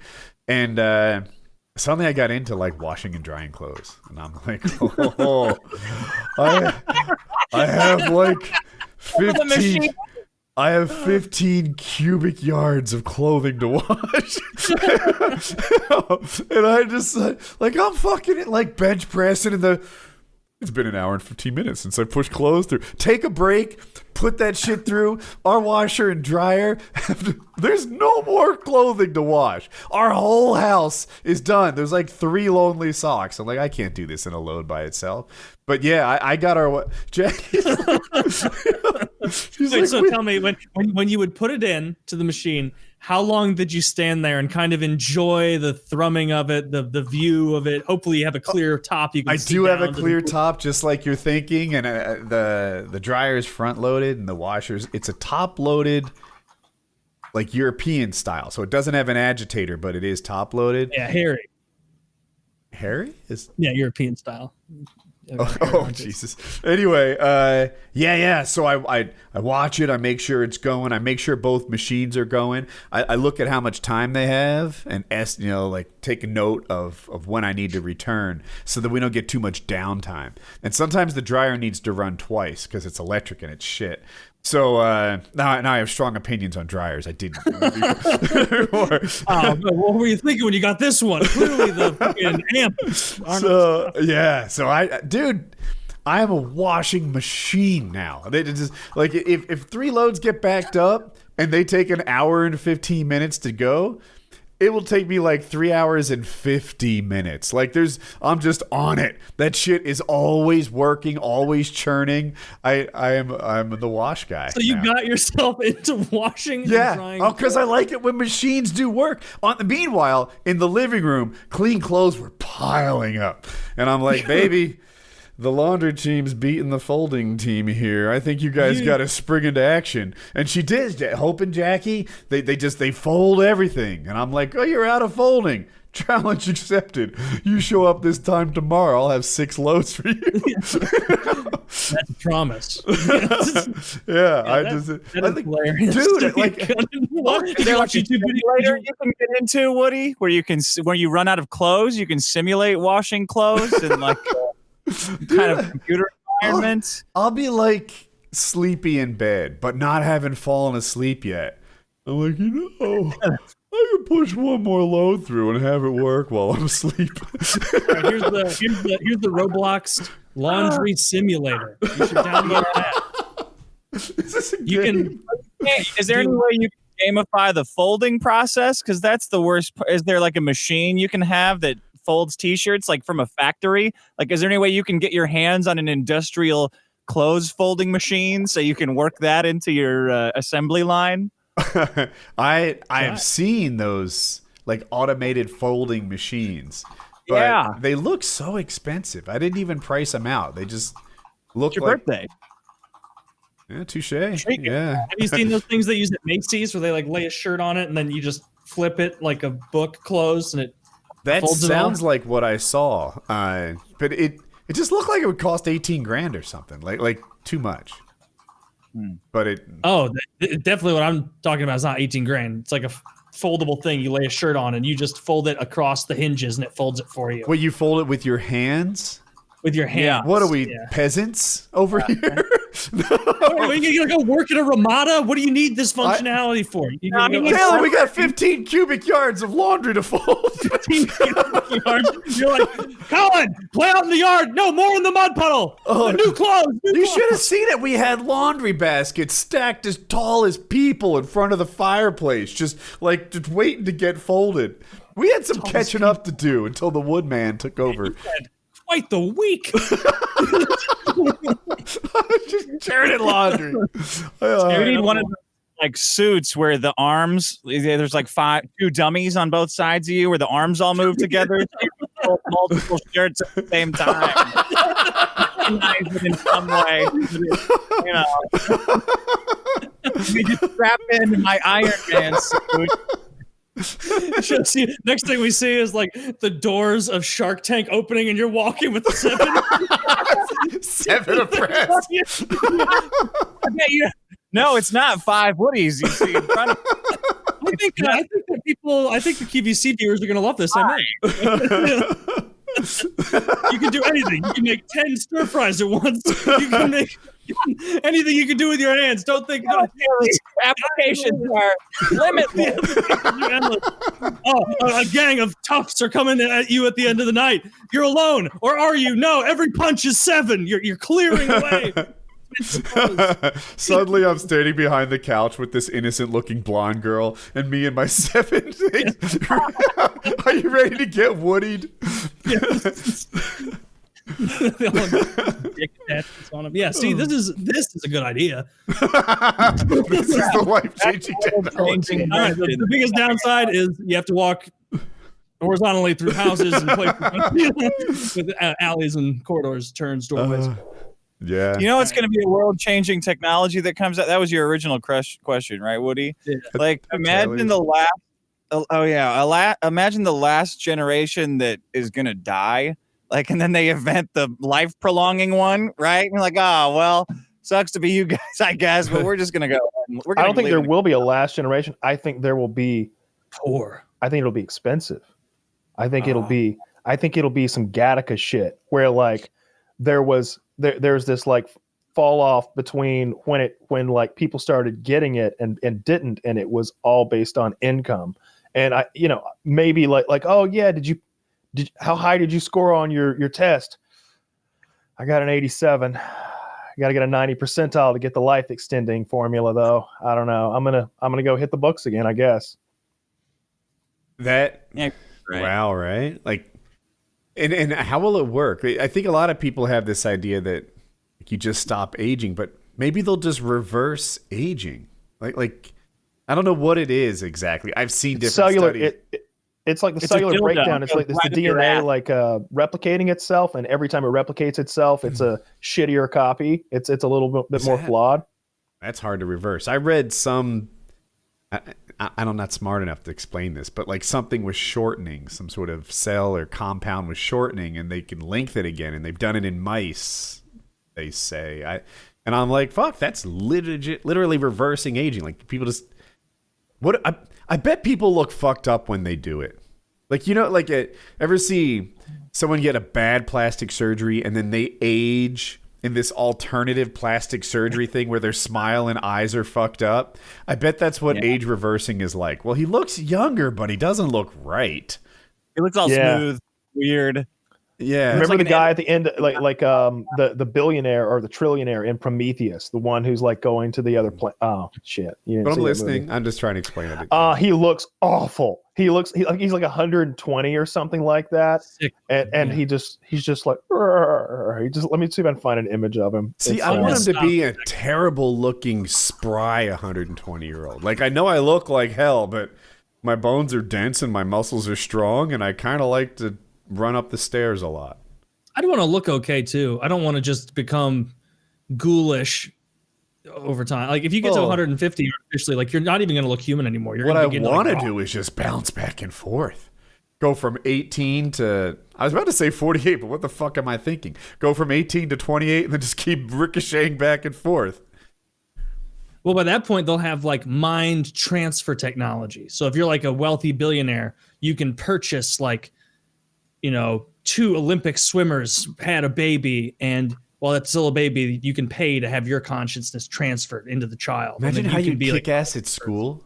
Like, I'm sure you could already spell better than me at first grade, but you couldn't spell better than you at first grade. You just go back and spelling bee everyone. That's true. You just have a whole like age of kids where it's like a 5-year-old like horny hitting on another 5-year-old. Where it's like, no, dude, you can't be doing this. Like, she's actually 5. You're technically like 130. You can't be like pulling your little prepubescent dick out at her. Like, technically, the rules have changed in the future. What is this? I didn't know. What's the consequence? A timeout? I don't know. Like a spanking? No, I don't know. Oh, this is hard. All right, so I want to talk about the weaponized autism of the $50 subreddit. So I wrote in there. Let's see how long it took them. At 9:52, it took 5 minutes. I go, so I'm looking for a meme video from Reddit. It's a woman saying a guy didn't have a big enough equipment for her because she's fat. And then it cuts to a guy demoing a gigantic piece of mining equipment like a bulldozer. Weaponize your autism, boys. And like a bunch of them are like, on it. And then like at exactly 9:57, 5 minutes later, our boy USPS comes through. Let me see if I can figure out how to like direct link this because he sent like the file. Okay. I'm just gonna download it and then re-upload it. The entire file. Yeah, Just he probably had it on his fucking hard drive. What a fucking gangster. I know the video you're talking about, or at least I know the machinery you're talking about because I've seen a picture of the thing in that giant quarry. And it's like a regular size big truck next to it, and it's not even as tall as the bottom part of the tire. This is it. I haven't Downloading seen it this. to get ready. Yeah, I'm cute at 0. Nice job, USPS. You are the man. I'm going to try to think of some way to reward you for your tism. She's a large gal. I can tell from the blurry thumbnail. She's a biggin. Oh wow, yeah, that chin's full. She looks awful. She looks like the female version, like on the Family Guy when Peter Griffin dresses as a woman occasionally. Yeah, She does. Wow. That couldn't be more perfect. I'm ready. Is everyone queued up at 0? I'm at 0. Yeah. Ready, set, play. So I'm a bigger woman, and this guy tells me, I'm not interested in talking to you because of your size. Okay, honey. I was like, you obviously don't have the right tools. You obviously don't have the right tools for the job anyway. So I'll just go find somebody with better equipment. This is a 53 cubic yard rock bucket. The machine has a total hoist capacity of 80 tons. For perspective, the 53 cubic yard capacity is equivalent to about 5 normal dump trucks. Dude, she could probably fit in there. To about 5 normal dump trucks you'd see moving down the road. Normal dump truck. This guy's just excited to talk about this. I love there's a little rock music on it. So this is the 53-57 rock bucket. I like that he is fat himself. Yeah, sure. Yeah, he's a portly fella. He's got the right equipment. He looks like in this end screen of this, doesn't he look like he's been green screened in like a Tim and Eric sketch? That's the way he that bucket is so big. Each of the, I don't know what to call them, the teeth on it are miles bigger than his feet. Like each of them look to be a foot wide, a foot and a half long. Like that rock bucket is look how thick the walls of it are. Like the sides. I can't tell how big those teeth are because like if you've ever watched bodybuilding, people angle the fuck out of it, right? They get like their whatever muscle they want to look big near the camera compared to like say their waist farther from the camera, and it has a good effect. He is angling the fuck out of that bucket, right? He only looks the size of those teeth because he's closer, I think. Little forced perspective, perhaps. In any case.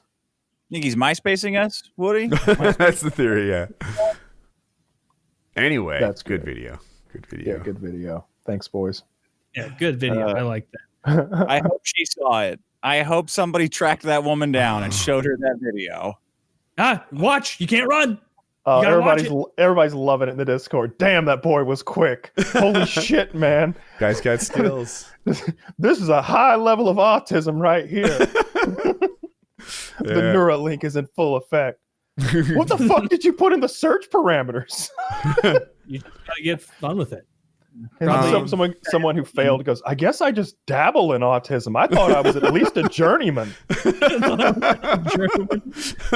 quite crack the lineup is what the problem is. I'm a pretty good Googler, and I could not find it. I don't know what he did.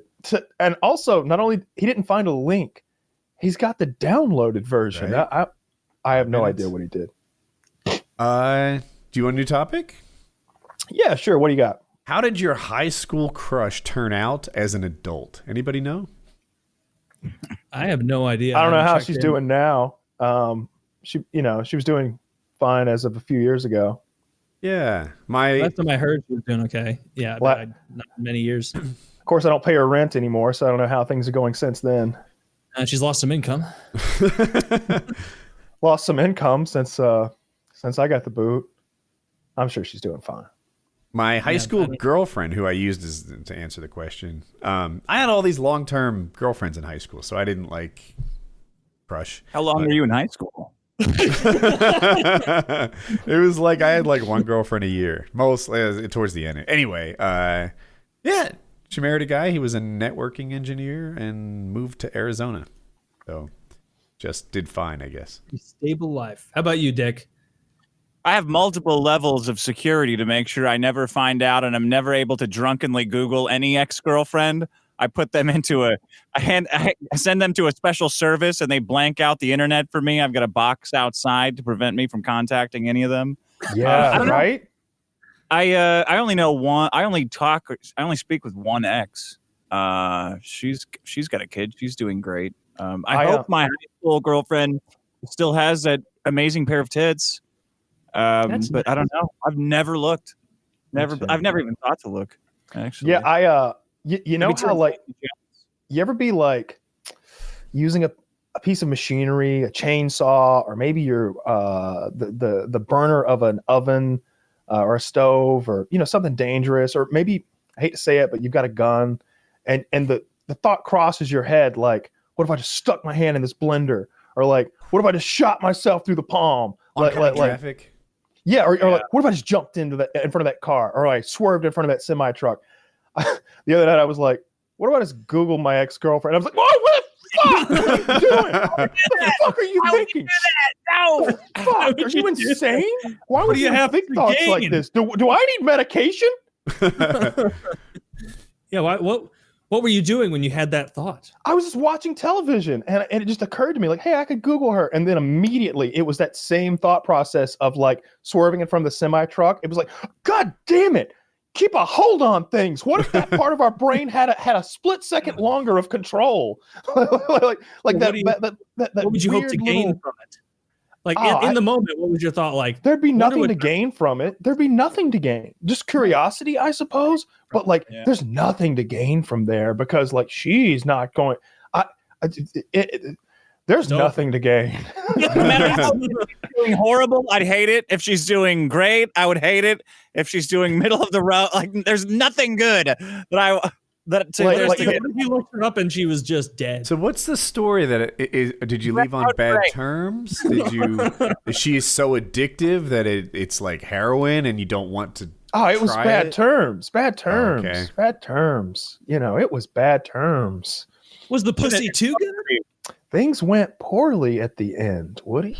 Okay. Was it an explosion at the end, or was it like a 6 months of fuck? We both know where we're going. There was it was like one of those explosions that's so big it lasts for like a few hours. Like just a, in like when you see nuclear weapons go off in movies, and it's not just like boom, it's like, and everything's being destroyed, and there's that rolling pressure wave. The trees go, and all the leaves are blown off when they like swing back into frame. Yeah, like houses just turn into matchsticks. Yeah, I did something stupid, and it didn't end well. And my high school girlfriend. So we just went to different colleges. That's why we really broke up. I had how sweet. I had the idea. I like went to meet her and see her again over Thanksgiving. And I kind of knew that like it was over. So I was like, what we'll do is we'll have sex repeatedly and then we'll break up at the end of the weekend. She had a similar idea. We'll break up at the beginning of the weekend. And then I'll go have sex repeatedly. So I'm just not her that there's nothing in it for her. So we hung out all weekend as friends, not having sex. We did hook up, actually, like kissed, and maybe I felt a boob or something. But but you'd already fucked her, and so that wasn't fun. Yeah, I mean, it wasn't what I had in mind, but I actually had a decent weekend. I liked, like, we had a good time hanging out, but we just knew that I lived in New Jersey and she lived in Texas now, and like that was that. What part of Texas? She's probably Austin, I think. It's a nice place. Yeah. She watched those eyes walk away. She watched those calves walk right out of her lap. She did. Probably leaned against the door. I'll never see those. Yeah. Undulating. Woody's calves look like a human heart or something like that. They're so absurd. I actually work them fairly hard now, but just for the memes. Like, they're already like an out of balance body part. I know you already have like that elevated thing, but I bet if you had like, I've seen at the gym, there's this thing. It's got the thing you put your like toes on or like the front of your foot on, and then it's got like a yoke you put on your back. It's a bar that it's a pad that goes on either shoulder and your head goes up between them, and then you load the sides with plates so you can go crazy heavy, and then it's got an adjustment so that you can make it as tall or as short as you want, so you can do as much. It'll never get to the point where like you go down flat and it's crushing you or anything like that. Like you can always get out of it. You know, all you gotta do is like you keep your shoulders strong, and then when you release them, you're released. You know how when you squat, you can unrack much more weight than you can squat. For sure. That is how I do my calf exercises now. I just throw a couple 100 pounds on my back, and I do the toe raises in the squat cage. Mm-hmm. Yeah. On the barbell. Yeah, I was just saying that they make that machine that you could load. You could load 500 pounds on there if you wanted to, and go deep as fuck. Do like fucking. That's funny. 10 sets of 3. I'm gonna break a like 300 pounds. But yeah. Anyway, calves are silly. You know, the scariest injury to me though from something like that would be Achilles. Yes. I'm so afraid of Achilles injuries. Like I'd much rather blow out a knee. Like it seems like we're really good at fixing knees and elbows because of sports, but they haven't quite figured out. I say that, but like Achilles injuries are common in sports too, but it seems like they're never quite the same again. Like hip injuries and Achilles injuries and stuff like that. Like those guys are just fucked. Yeah, I don't know why that's true, but I agree. They're not the same. I think it's because there's no like backup. It's like, this is it. You've got one thing here that does the whole job. Whereas in your knee, it's like, oh yeah, I got the MCL and the ACL and there's this meniscus thing. And like, there's like a whole web of like tendons all sort of working together. And if one pops, like my cousin Scott, like I think it's his MCL is like almost sheared in half. But as long as he wears a knee brace, he's 100% fine. I don't mean like a hard knee brace. I just mean one of those like soft things you pull over your foot.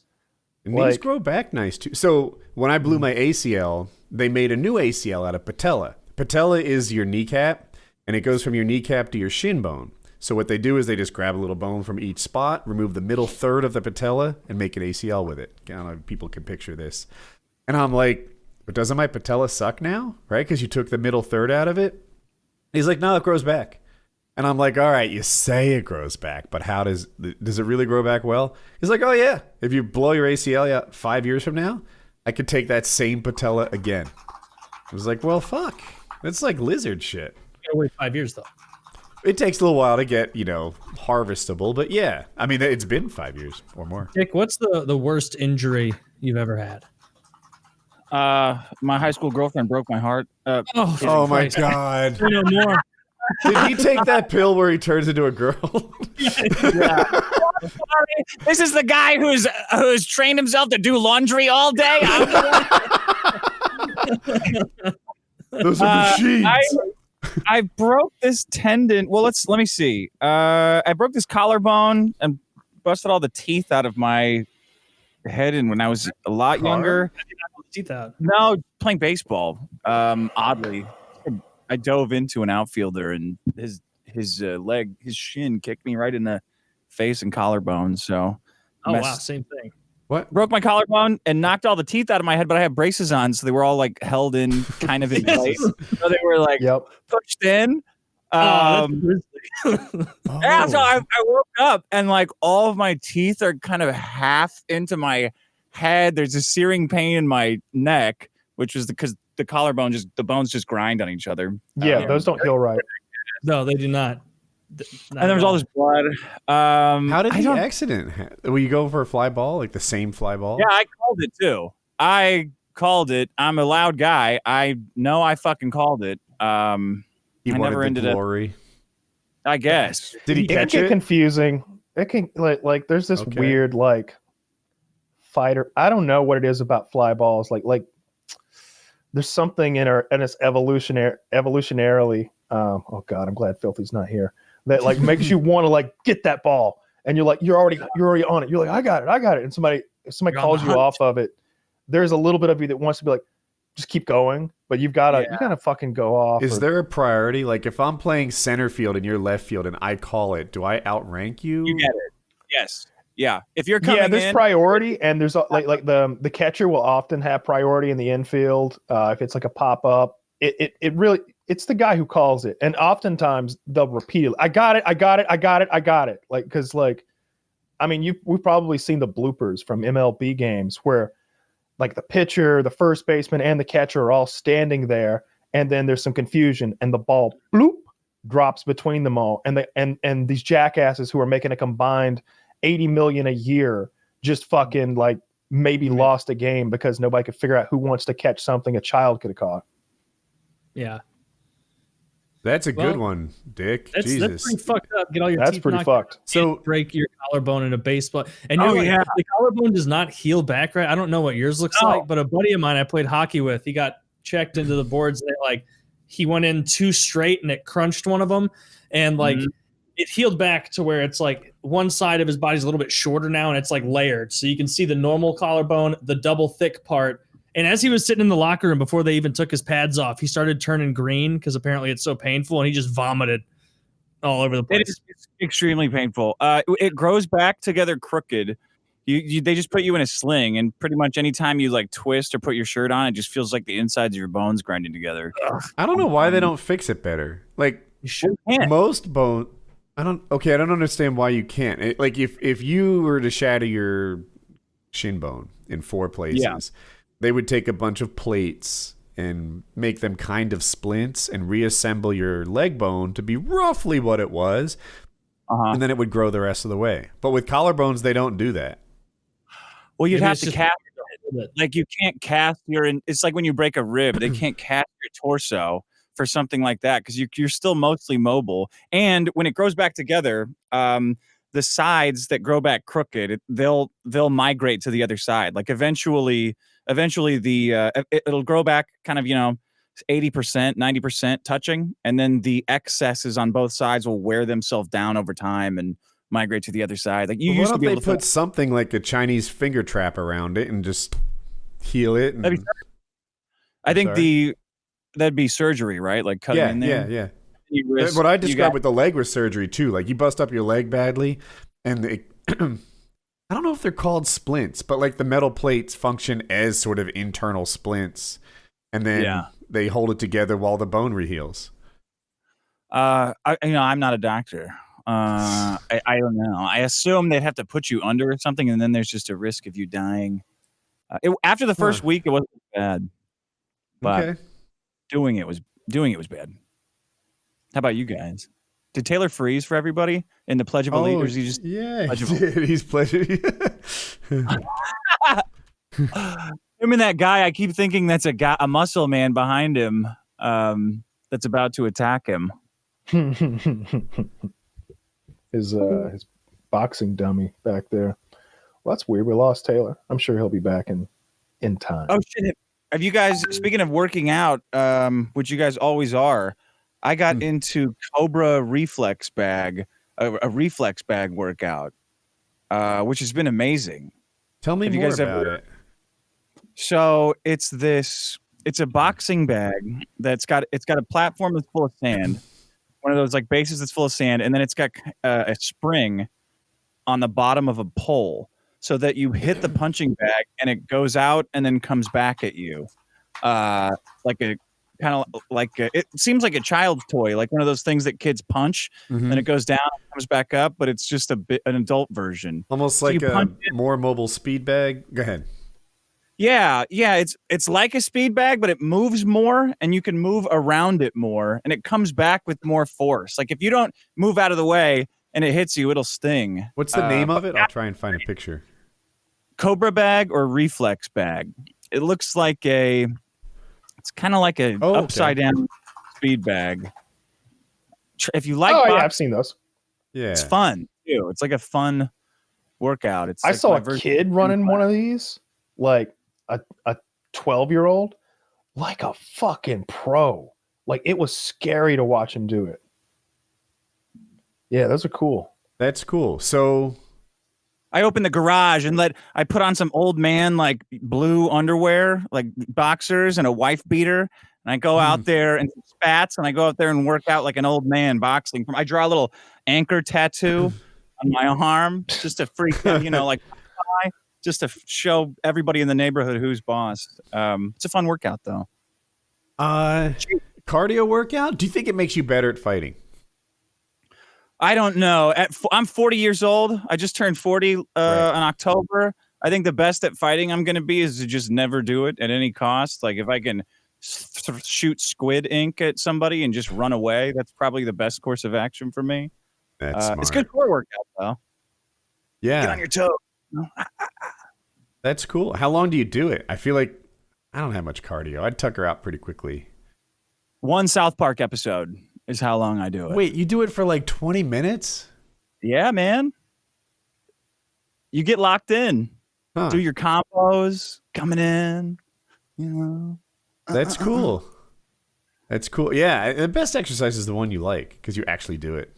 The one you do. Yeah. Yeah. Yeah. I don't know how anybody does one of those fucking like bikes. I know you like that shit, but that seems awful. Seems like an elliptical is so much nicer, or even going outside for a jog. The rowing machine isn't terrible, but just pedaling just seems so monotonous to me. I think gamifying it and having like online bike races would be pretty cool. It'd be interesting. That'd be interesting. One so Greg Doucette does it. I know you know him. He's a YouTuber. Oh, yeah. He's a fitness YouTuber, and he's good. He's category B, and I just look at how hard they work, and I'm like, fuck. It's like you can't dabble in this. You can hop on a rowing machine, be terrible, get a good warm up or workout, and then hop off. That level of effort in these bike races will get you 58th out of 60 place. Like everybody's taking this seriously, and you just get dropped. What would be more appealing, and I would think more popular, is if the Zwift system had multiple workouts. Like if you could attach it to a rowing machine and you could be in a rowing race with a bunch of other people, potentially like you and me could be in a boat together, right? And we'd have to get our strokes synced, that'd be cool. Or then like with like a cross trainer, if that was a thing that could like just attach to the Zwift mechanism, and like everybody in there is using cross trainers, or a Stairmaster, like any of the cardio, like sit in one place, do a thing machines could attach to a Zwift. And I love that idea. I do think they have running. But the idea of like your stroke being better when it's synced and shit, like that'd be fun. Yeah, I agree. Yeah. And rowing in general, you both had to be synced. The idea of making it a team sport, I think makes everything better. Like I've never really enjoyed playing like most video games by myself. Like COD by yourself is kind of lame, especially in a team game. I used to play a lot of Cage Match, but it's a little different. But like I'd never play like TDM by myself. It's just no fun. But doing something like that would be kind of interesting. Like maybe if there were a tandem bicycle mode for Zwift, or like we had to sync our what if you were getting feedback from your machine if I was going too slow and I was dragging you, So like in cycling, drafting is a huge part of it. Mm-hmm. So there are literally like teams of guys on Zwift working together. True. Like if you go off the front, your whole team is not helping anyone catch you, and they're almost blocking it and stuff. Yeah. So that's fun. They have running too, although I haven't seen that be popular. But I don't know how that would not be cheated. Like, aren't they on a treadmill? Cycling gets cheated too. Yeah. So in cycling, a big metric is watts. It's like watts, but it's watts per pound or something. Like, if you produce more watts than me, but you're heavier than me, I might be faster. Exactly. So how do they get people not lying about their weight? And then I'll watch very good people pull like, these guys are very good, right? This one guy I'm thinking of in particular won the European championship at the end of the year. And he gets like 7th in a race. And the people who beat him had pulling 750 watts or something. Yeah, the number would be more like 6, but right, it's 6 watts per pound or something like that. Yeah. And he's like, yeah, right, that's what happened. So I don't know if they're cheating their weight, if they're on e-bikes, that literally have battery powered helpers or like they cheat somehow though. Are there any like pro cyclists, like Tour de France guys who do the Zwift and just blow everybody out of the water? There are, and they don't blow everyone out of the water though. They don't try hard. And some people feel like it's an insult. Like, this is a team that like will literally compete at the Tour de France. And then they go in and just fuck off in a race. And everyone is like, well, why? Like, I'm the best online cyclist there is. I wanted to take you on. And I think that, well, look, I recognize who you are. Some of the things that make you so good don't count here. This isn't the actual street. You can't bump my shoulder. I'm a genius. They're like power-ups. Like you can drive over a part of the course and make yourself lighter for 30 seconds. Well, I'm clever because I always use these on hills, and I use this one on breakaways. And shoot the turtle shells at the guys behind you, banana peels and such. Sure. So they're thinking that, well, look, I can't handle your watts per pound because you're a professional. Here in my world, I might actually beat you. Heck, I'll say this. I bet I can beat most Navy SEALs at Call of Duty, right? It's different. So that's what they're thinking. And then they go on there and they just do the equivalent of spinning in circles and not giving a fuck and laughing. And they don't make themselves vulnerable to be embarrassed by video game bicyclists. Don't they understand? That's exactly it. But I feel like that's kind of weak behavior. Like, look, if you say I'm the best real life bicyclist around, but it's hard to beat video game bicyclists at video game bicycling, then okay, that's like, I get it. But they just, I don't know. There was a Call of Duty tournament, and all the YouTubers went and competed in it. And then one guy showed up and he's like, I'm doing it pistol only. You didn't win. Disqualified. Yeah, like what you did is you made it so that you couldn't be measured. Yeah. Yep, that's exactly what he did. That's like, I don't know. That's like showing up for the Olympics and wearing like a fucking tracksuit instead of getting in your Speedo or something. Right. It's like, yeah, I'm not really taking it seriously. So if I lose, I lose. If I beat anybody though, you just got fucked on. Yeah. Like, get out of here. Get out of here. I'm guilty of that. I always, whenever I play my nephews at Smash Brothers, I always put it on the random character selection. So it's partly because I don't play that game and I want to see what all the characters are doing, but it's also because I am not as good as them and I don't want everyone to know, like, I'm not as embarrassed as I should be when I lose as Rosalina or Olimar or whatever piece of crap it picks for me, and they're always playing as Captain Falcon or Rob. So my sister she knew I was doing this and called me out in front of everybody a couple weeks ago, and I'm like, all right, well, okay, I'm picking Rob then. Like, I'm going for the cheapest one possible if that's what we're doing. And I went toe to toe with a 5-year-old with guys. It's like 5 guys lost, and it went all the way down to the very last hit. Like the sudden death, we're moving into it, and I hit him. Luckily, it was like one of those risky moves where if he blocks it or moved, I'm totally fucked and exposed. And he's like a little savant. Like he plays. He's 5 years old, and he plays like Tommy the Pinball Wizard or like the kid from The Wiz. Right? Like he walks in and just plays. I hit it. He goes flying, and I was so elated. I dropped the controller, and just screamed, "Yes!" Like jumped up, yes. And I turn around. And he's like, he just has this big smile on his face because he was so happy to be playing. He was like, "Good job." And I'm like, "Oh man, you totally took it away from me you just totally big leagued me by like being a good sport about it, you little fuck." But he kicks my ass all the time. I've tried since then. I can't even touch him. So I'm one of those guys. Yeah, he's 5. That's young to be better than you. Like if he was 11. And his brother's not. His brother's 7. And he's not better than me, but the 5-year-old is just like a machine with Smash Bros. He's a violent little fucker too. Like he's a really unnaturally strong kid, and he likes wrestling. He likes hitting. So I don't know if that translates into fighting games, but goddamn, he's a dangerous little boy at Smash Brothers. I was terrible at games when I was 5. Of course, the games I had when I was 5 was like Super Mario Brothers. Like I never beat Super Mario Brothers at 5. Yeah, I don't think I ever beat that game. 1978. Yeah. I don't think there were games when I was. It was invented in 80.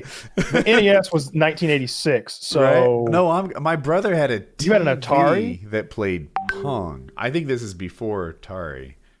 Jesus. Yeah, the Atari 2600. My friend had one.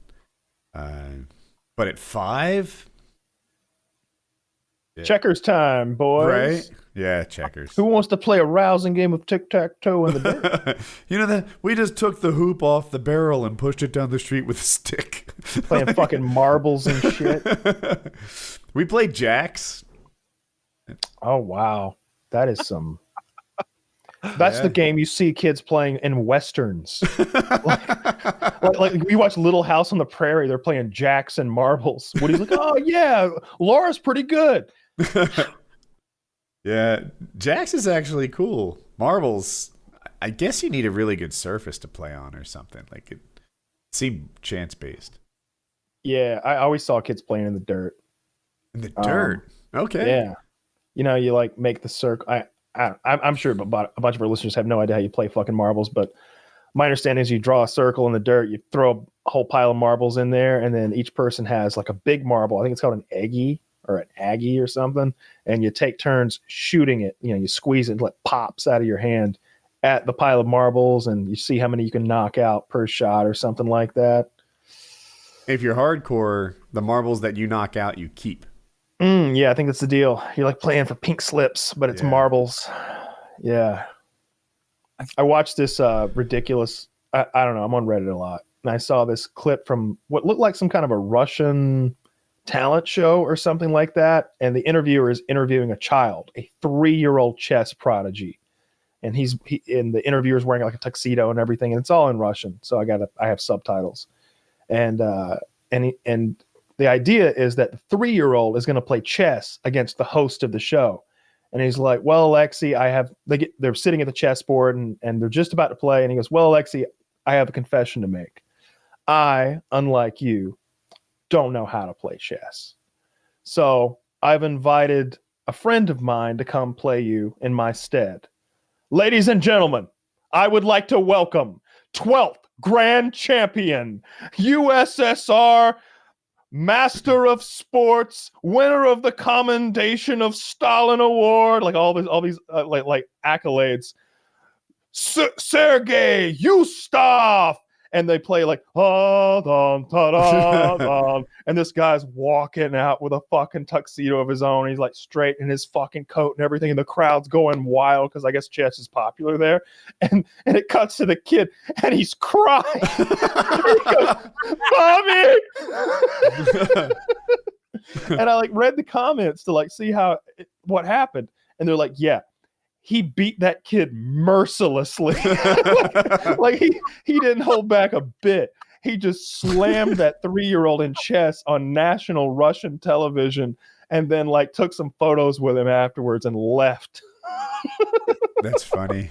It was so good. He's just like, the list of this guy's accommodations, it was like when they introduced the Khaleesi in Game of Thrones. She's like fucking King of the Andals and the First Man, fucking breaker of chains, the unburnt, blah, blah, blah, just on and on, though, this guy's accomplishments.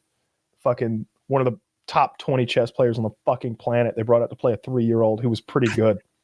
Is there like a slight difference between catching like a pass from Brett Favre and like just getting him charging on you as like a little kid? You're like, oh yeah, I caught a pass from Brett Favre. I love Brett Favre. And he was like, okay, no, you're actually going to have to try to stop him.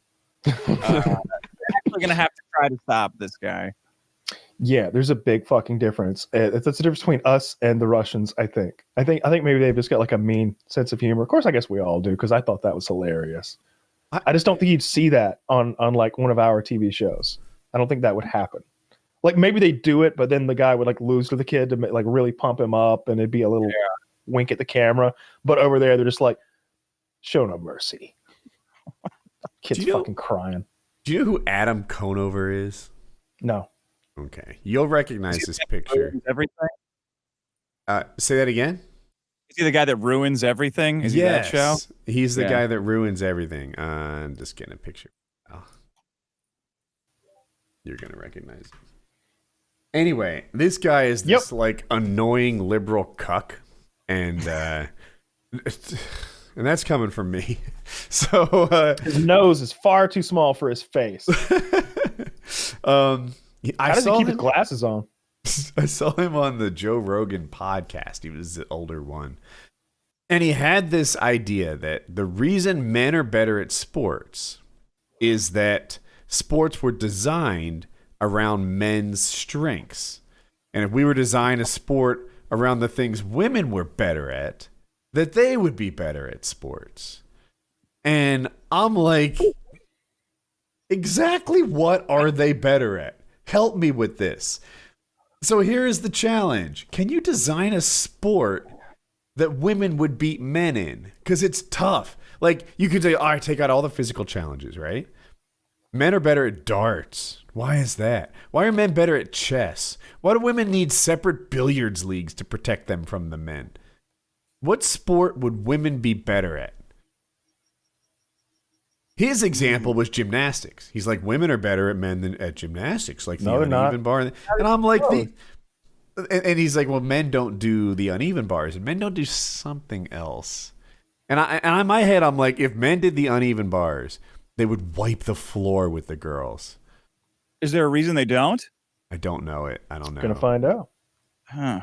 What sport would women beat men in? Like, I think this Instagram, is that a sport? Can that be a sport? Can generate a lot of Instagram every day. I've noticed. I would never subscribe to a Manstagram. I'm gonna look up who the biggest Instagram influencers are. Miss Universe, is that a sport for women that's designed? Why do we have to design? I got one. Okay, so apparently the balance beam is a sport that women are better at now, and there is a biological reason. It's because women generally carry their weight in their lower bodies. An apparatus like the balance beam would have been better suited for them. Men, on the other hand, generally have greater upper body strength, so events like the rings, the high bar, and every other Olympic sport and event sort of leans toward them. I think Woody, though, might have an edge on some of these ladies with his heavy lower body. He could be the outlier. Yeah, fuck. It's like that high school girl that bullied me with the whole thing. I'm bottom heavy like a girl. Goodness. Okay, so women are better at balance. I question that. I don't doubt that women are more bottom heavy. I just think that men will get determined and be better at balance beams. They'll be doing double front flips. They'll make it extreme. I don't know. According to the internet, like, men don't do the balance beams, and that's why. I think something about I read something about the uneven bars or the parallel bars or something like that, and the reason men don't do one of those is because they already have two events that are so similar. It's but it has nothing to do with them not being as good at it. It's more. Is that club? Could that be a sport? Did you say book club? Yes, only if we fight for books at the end. Getting together and drinking wine and talking about books. That sounds fun? What Adam has in mind? I can drink, but I can't talk about a book for that long. I could. Come on, if it was a book you actually liked, like you know, like you probably don't read too much. I don't think many people do. I didn't normally. I read as a kid, obviously, because you'd be compelled to. We had this thing called like Relay for Life, and you could either walk a lap, which was I think a quarter mile, and you'd get 1 point, or you could there were books that had point totals like assigned to them. So like oh, you read Little House on the Prairie. That's 13 points. And after you read it, you take a test to prove you read it. And so like, I was just like, I could walk for days, or I could read this book this weekend, you know, and like got ahead by, and so I read a ton that year of school. But then obviously when I was locked up, I was reading continuously for 60 days. So like that, I kind of had a little book club myself, just me and my pal Snow. You know, we'd walk around the track together, and he'd talk to me about, you know, dealing methamphetamine, and I talked to him about Harry Potter. I've heard Kyle tell stories of what happened in a TV show, and then when you actually watch the TV show, it pales in comparison to Kyle's version of telling it. I bet Snow got a... Yeah, you hear me? You're perfect. Jesus Christ. I bet Snow got a pretty good Harry Potter performance. He did, you know. I like telling stories. I like reiterating things. Oh, by the way, on PKN this week, I suggested that people watch The Stand. That was my recommendation. Usually I like to think that my entertainment recommendations are pretty good. I finished The Stand, and I think I will withdraw my recommendation, or at least downgrade it, because I didn't finish the book. That was the last book I was reading when I was locked up, and I only got like a 10th of the way in, which is saying something, because this is one of those hefty Stephen King novels. A little more weed in that package, you would have finished it. A little more weed in that package, and I'd have finished The Stand and like all of the short stories, and I'd have moved on to fucking Dean Koontz or something like that. You'd be on the like, dictionary right now. yeah, we'd be getting all the way to the R's in the fucking Encyclopedia Britannica or some shit. But yeah, I think when I recommended it, I was on like episode 7, and I picked it back up like Wednesday, and I finished it, and man, it just took this downhill spiral. So like the first 7 episodes, they set the pieces on the board so that you know where they all are. And you've got like the Antichrist is chilling in Vegas with all this naked fuckery, and he's just invincible seemingly. He can fly, or at least levitate. Yeah. And then Whoopi Goldberg, she's got her like group of people in Colorado who are all the goody good people. And then you got like a couple of spies amongst the goody good people who are just really well acted, like creepy fucking villainous characters. And you're like, I don't know how they're going to deal with the Antichrist. Like, these people wouldn't be able to deal with Negan. Like, if a warlord just rolled through with like a few bandits with assault rifles, they just get wiped out. How are they going to deal with the Antichrist, who has seemingly 20,000 like evil people working for him, and he can fly? And they wrapped it up completely in 2.5 episodes, and it was such a downer. I'm gonna spoil it, so anybody who's like listening to this and they do want to watch it, like, don't listen to the next 30 seconds of this, but because I think it is worth watching. It's not awful. It went from like a setup that I thought could have been great to like, all right, whatever. They get to Las Vegas, and God just kind of shows up in the form of a white orb and just kills everyone. Like, it goes full Sodom and Gomorrah, and God literally nukes Vegas. Like, there's a nuclear bomb there. He shoots it with one of his magic lightning bolts after lightning bolting the Antichrist until he disintegrates, and he blows up all of Las Vegas, including 2 of our main characters, because fuck them. Even though they were on their knees praying to God, they got nuked too. They're gone. And in the end, like, the only 2 surviving characters are like your main guy, like good looking white guy, and I'll call him. And the second survivor is the special needs guy, who was masterfully acted. He might be the best part of this whole thing.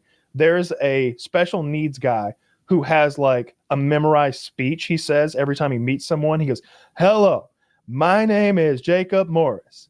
I have special needs. I do not understand social cues. If I say something that is inappropriate to the moment or the situation, please let me know. I am capable of manual labor and I cannot read." hello. and like he has that memorized, and like he can't, but he's great. He is the linchpin that makes everything possible. They send him into like scary Las Vegas as a spy, and he's the only one who survives. They send 3 spies. He's the only one because he is retarded. The devil can't read his mind. That's a plot point. They're like, perfect. We've cracked the code. He can't read the jumbled mess that is his mind. Yeah. If anything, he's like an EMP for telepaths. He really is. The Antichrist is talking to one of the spies. He's like, I know about your other friend, out in the desert. Pretty smart, staggering yourselves on your entry into the city. That way you wouldn't, look like a group. But where's the third at? Where's the third? And she's like, you can see everything, but you can't see that, huh? It's like, yeah, I don't know why. She's like, there might be 30 more. It's like, no, there's one more. Where? Who? Well, I certainly hope this mystery third person doesn't find that pamphlet I wrote with exact instructions on how to defeat me. Kyle, when you talked about the stand on PKN, I was like, I swear I've seen this. And it starts off good as they like lay out the universe, and it ends disappointingly. And I looked it up, and it was a 2020 thing, and I'm like, The Stand is a 1994 miniseries based on the same source material. You knew that? Yeah. And I was, all right. Well, anyway, it sucked. You must have seen that similarly. A long time ago. Yeah. I remember when it was on TV. Yeah, I don't know, man. I really like Stephen King. He's bad at endings. Weirdly, he does struggle with that. He's bad at endings. I think part of what makes him great was his cocaine addiction and his sick mind. But he would just he had this ability to just go and go and go and flesh out characters exceptionally well. Like sometimes he spends too much time. If you're looking for a quick read, he's not it. He himself has admitted, or he's mentioned, that he has been accused of diarrhea of the word processor, as he puts it. And because like each character gets this vast backstory. So by the time you get to the main, like Salem's Lot, for example, I tried to read Salem's Lot a couple of months ago in the free world, and God, I was like 6 hours in, and the main story had moved an hour, and the other 5 hours had been spent teaching me about each of my main characters. And I was like, all right, finally, I know all the pieces are in play, and I know every one of them perfectly well. I know their backstory, I know their motivations, and then they introduce a new character, and it's like, all right, I'm done. I'm fucking done. That shit is unreal. I read this book from Stephen King recently, or within the last year or two, and it's about like all these kids with like special powers of the mind or something. Like they get taken to a special school. What was it called? I don't remember what it was called. The Asylum or something like that. What was that, Dick? Okay. X-Men? Wasn't X-Men. It's a Stephen King book. But so they all go to the special school and whatnot. But like you're right. The first, and it's a 1,000-page book. You're 400 pages in, and like you're just now finishing up about learning about Ian, the 9th kid, and they've all the stories have happened within the confines of this school. And then you're like, fucking finally. And you finish that. And I remember turning to the next page, and it was like, it was a beautiful beach day for Sandy. And it was like 30 years earlier. It's like, oh, no, come on, man. Come on. We cannot get to page 500. And you're introducing brand new beeline plots in the past for minor characters from the first third. Like he gets in his own head. Was it called The Institute? It was called The Institute, and it was a great plot, but that book could have been 300 pages shorter without missing out on much. What was the one that Kyle liked it especially, and I think the title was a date? 11/22/63. The show? He weaponizes autism too. I just want to quit there. Kyle has his own lane where of things that he's very good at. Anyway, absolutely. Yeah, that thing set up a universe that was super fascinating, but then there were other parts of it that I don't know. You didn't like the love story, and I found it so endearing. It was right? the love story. Oh, yeah. So it's the story of essentially, like I'll skip over most of it just to get to the point. It's a time traveler who's trying to prevent the Kennedy assassination, but he's not able to go to like the day before. He has to go to like 6 years before and live for 6 years in the 60s. And so while he's back there, he finances himself by continuing to teach school as he did in modern times, as well as do the whole Marty McFly thing and use his sports almanac to gamble a bit and keep himself afloat. Well, he falls in love while he's back there. And it's this beautiful love story with this damaged woman who has like her own baggage. And you come to like care as much about how his love story with her is going to end up as you do about whether or not he's going to save John F. Kennedy. You really do. You're like, fuck Kennedy. It's all about the girl. You know, like 80% of this book is not about what the book is about.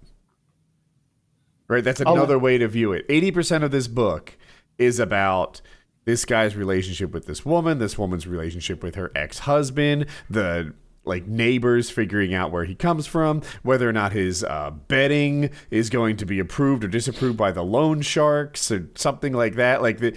You really want to know what happens if Kennedy survives, what this alternative timeline is like. That's what they set up. There's the rules of time travel in this universe are that like he walks to this door and he enters this time. I don't think he can choose the time, but he walks in there. It's a couple years before. It's the same it's always the same. He has a portal to a specific day. Yeah. I think it's 61 or 62. And he can like save someone's life, but then if he walks back through that portal, it's undone, right? Or better yet, if you walk through it a second time, it's undone. So I go in. That's what it is. I save a life, and I go back, and it's cool. If I go in again, like to save a second life, no. You've reset to the original. You have to save both if you want that to be the case. So does he eventually have to like save his girl, but it will kill Kennedy or something? If I recall correctly, he saves Kennedy. And he's got the girl maybe, but saving Kennedy turns out to be a mistake. It was terrible for humanity, not wonderful like he thought. So he has to walk back through. He has to kill Kennedy. Yeah, he saves Kennedy, loses the girl in the process. She dies in his arms. And when he goes back to see what, came of it, it turned out that changing time not only created a lesser timeline, but it also like sort of fractured reality in a way, so that the future is not only it's not just that like, oh, Kennedy lived, so Vietnam actually got real bad, and like we never like the Cold War never ended. Like I think those things were true, but also like now we live in like 100 years of darkness, and there are like earthquakes all the time because reality is kind of tearing itself apart. Like he damaged space time, and so like mission failed. And so then he's like, maybe I just go back.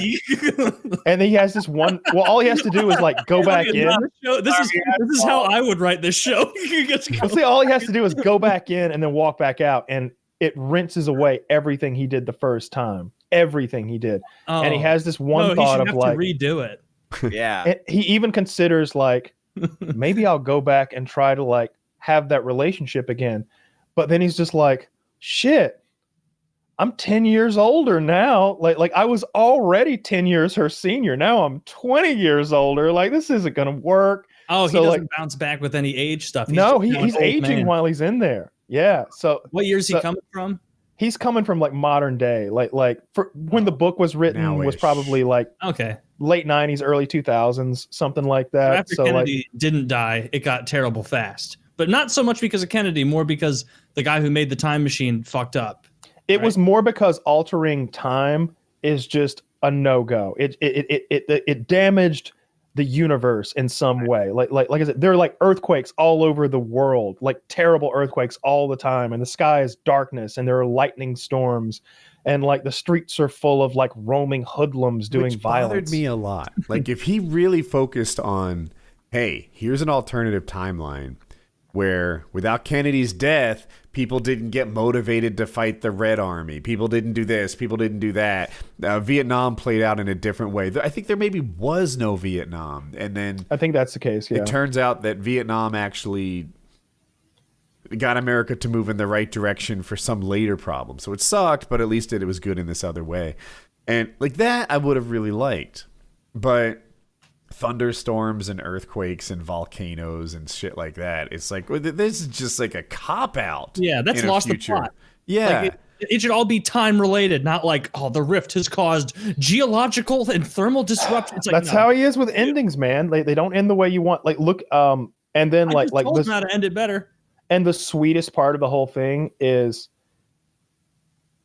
once he gets back to modern times and he resets and we're back to square one, he decides to go to the woman he loved to her, like, to like look her up, and she's still alive, but she's very old. Gross. And he sort of sits in the audience while she's like receiving her lifetime achievement award for teaching.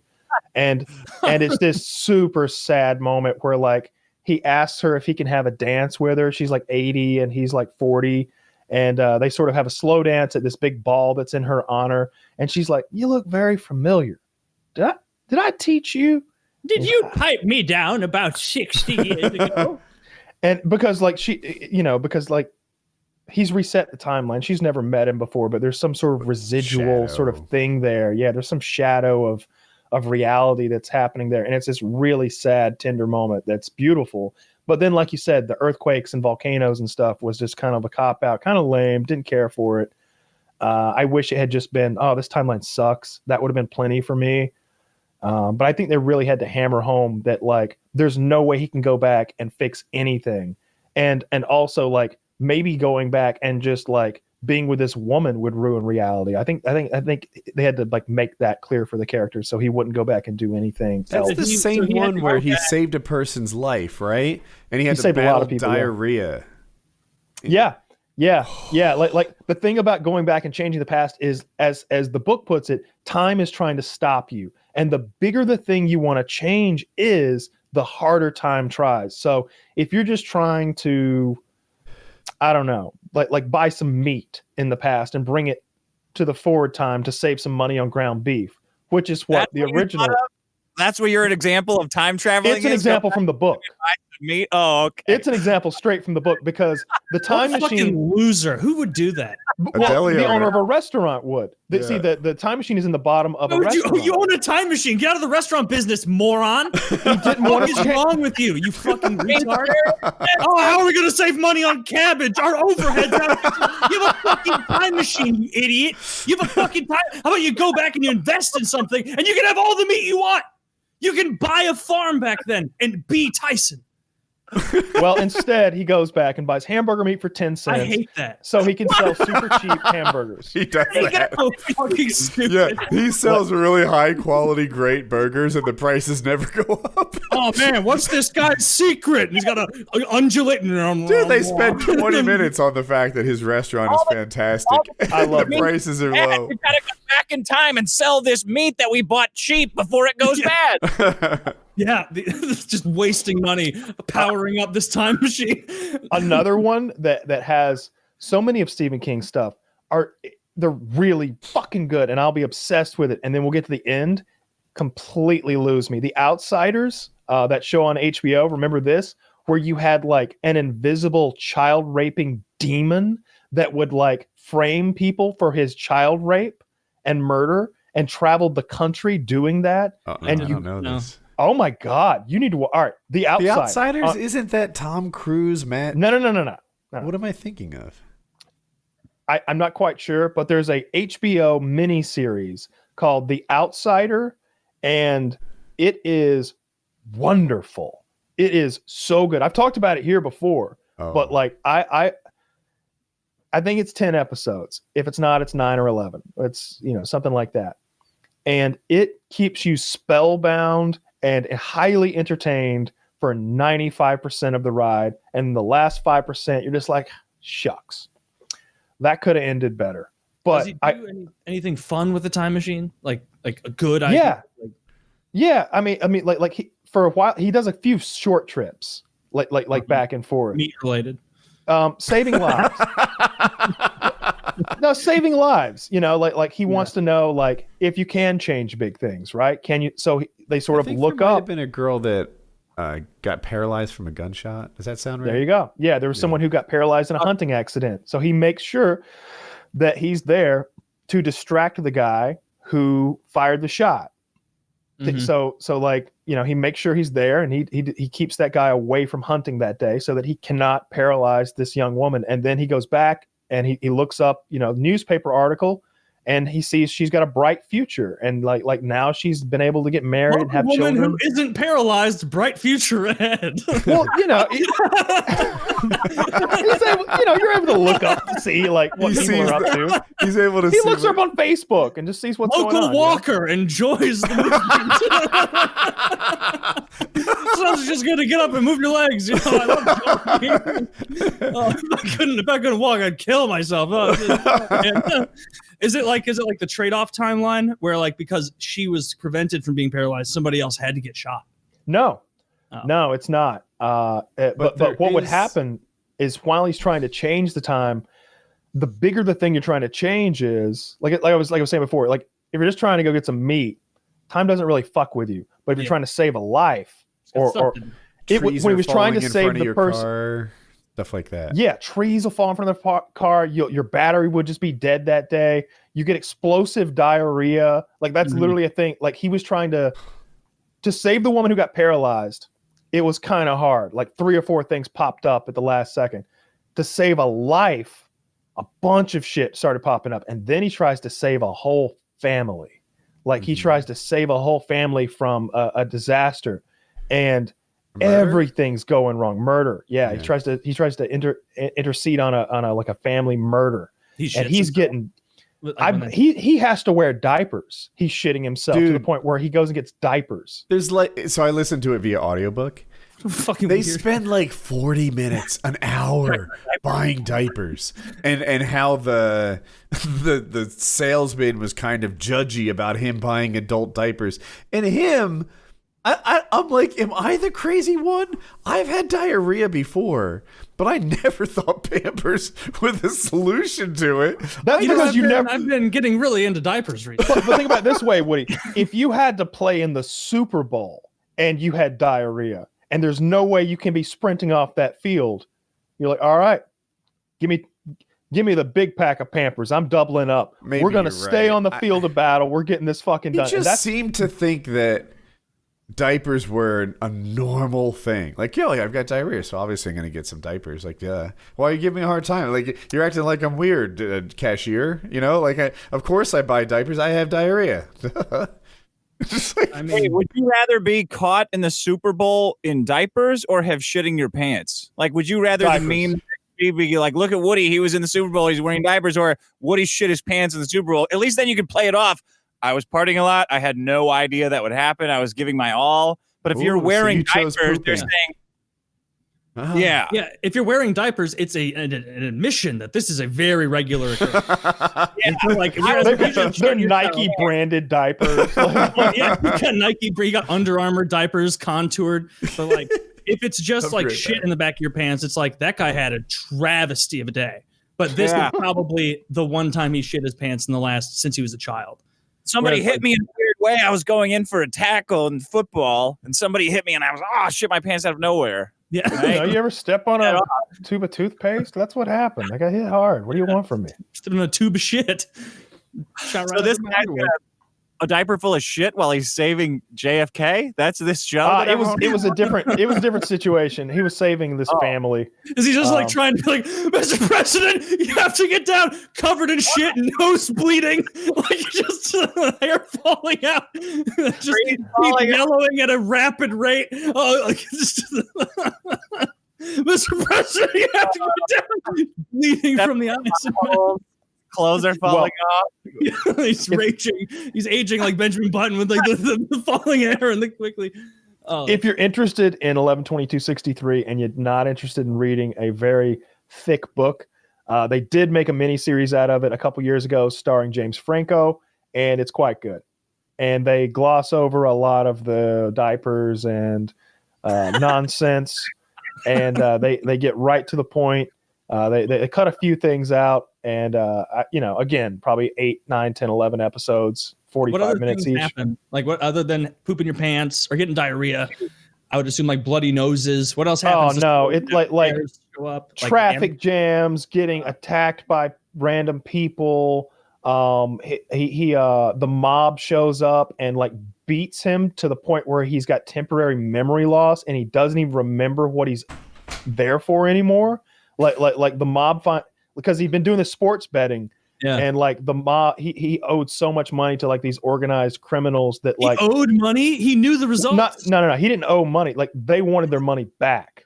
Like he won fair and square, but like he wouldn't just bet that the Blue Jays are gonna win tonight. He would bet that like Frazier's gonna knock him out in the 8th, stuff like that. Like he'd get the biggest long shot he could come up with. He'd be like, what are the odds on Frazier to win? And they're like 1.5 to 1. Huh. What if I pick knockout? 2 to 1. What if I say knockout in the 8th? I'm like, are you kidding me? You're gonna pick the round? 5 to 1. How about that?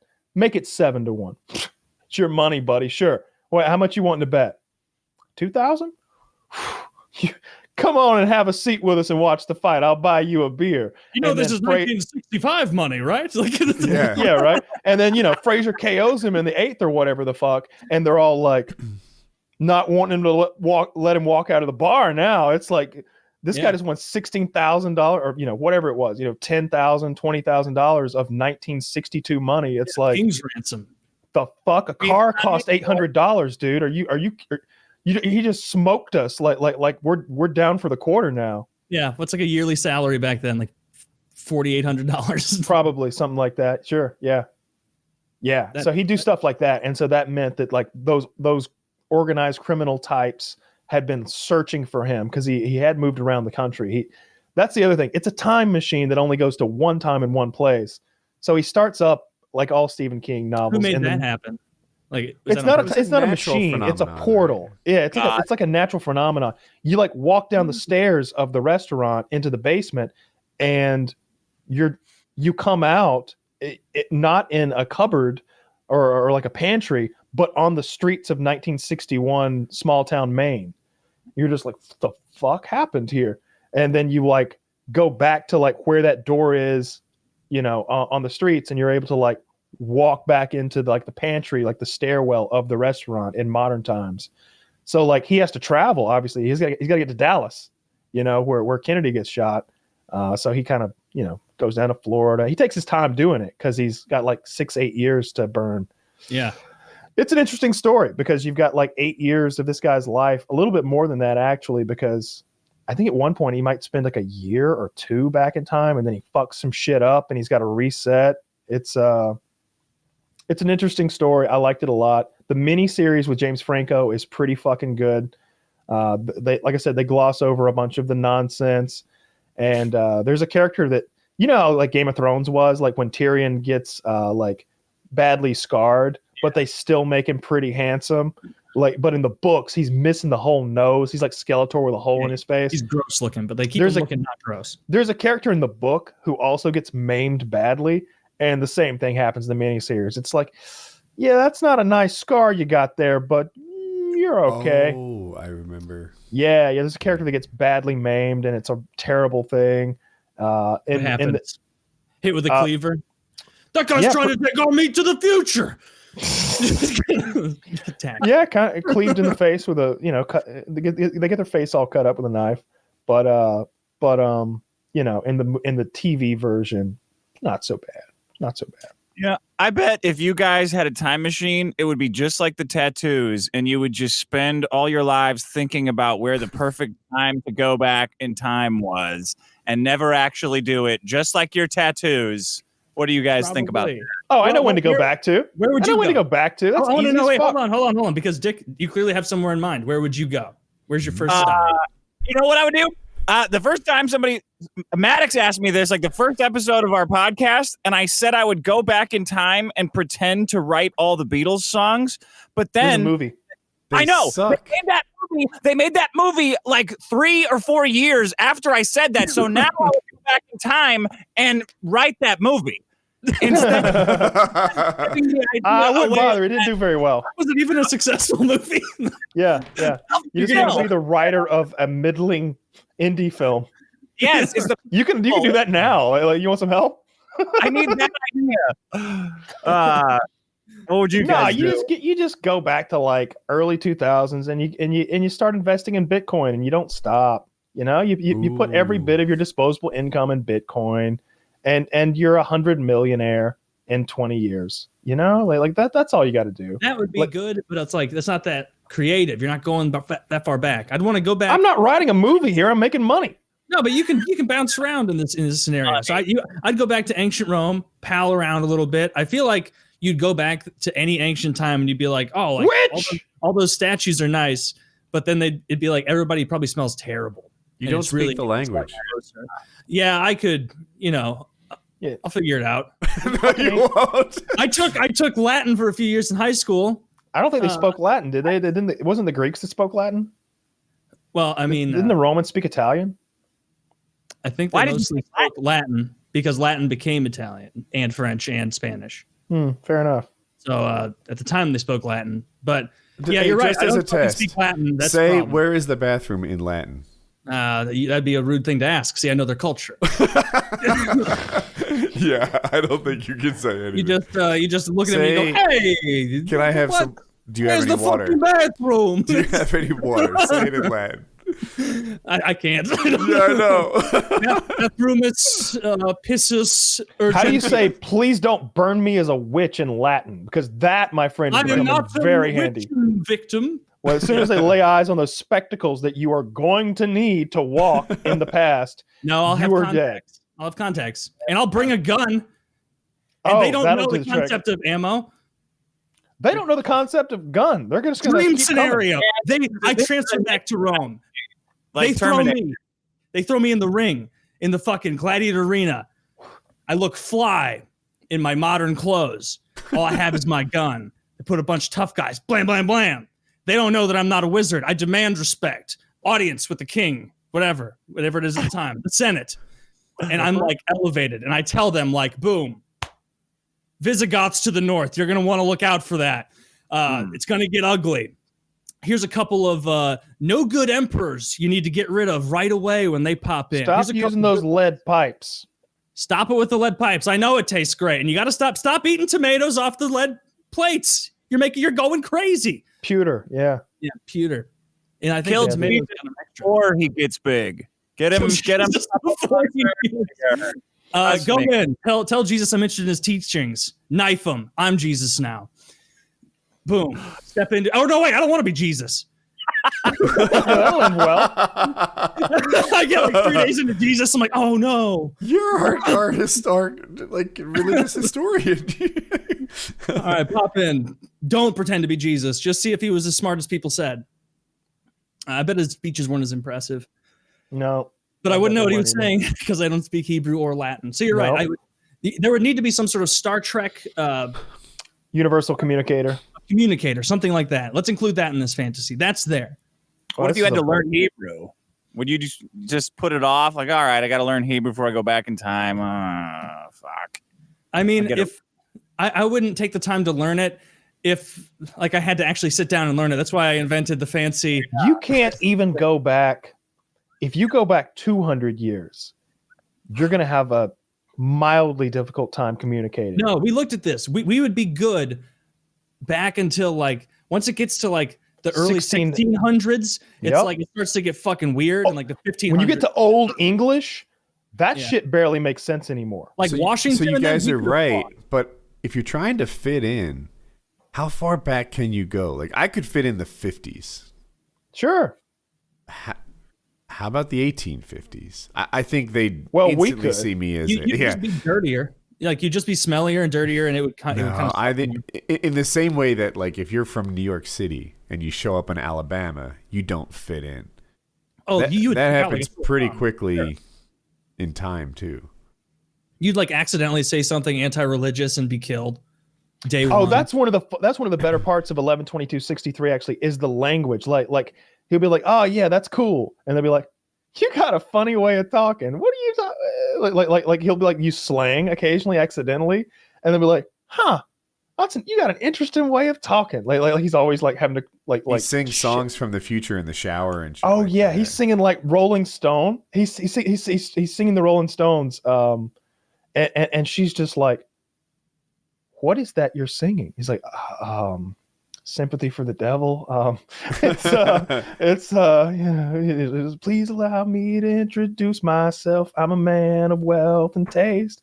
And she's in there like, is he writing like an incredible song in the fucking shower right now? I love how like the assumption there, because you're watching a show about time travel, is that someone hears a song that they don't hear and they go, he must be inventing this out of there.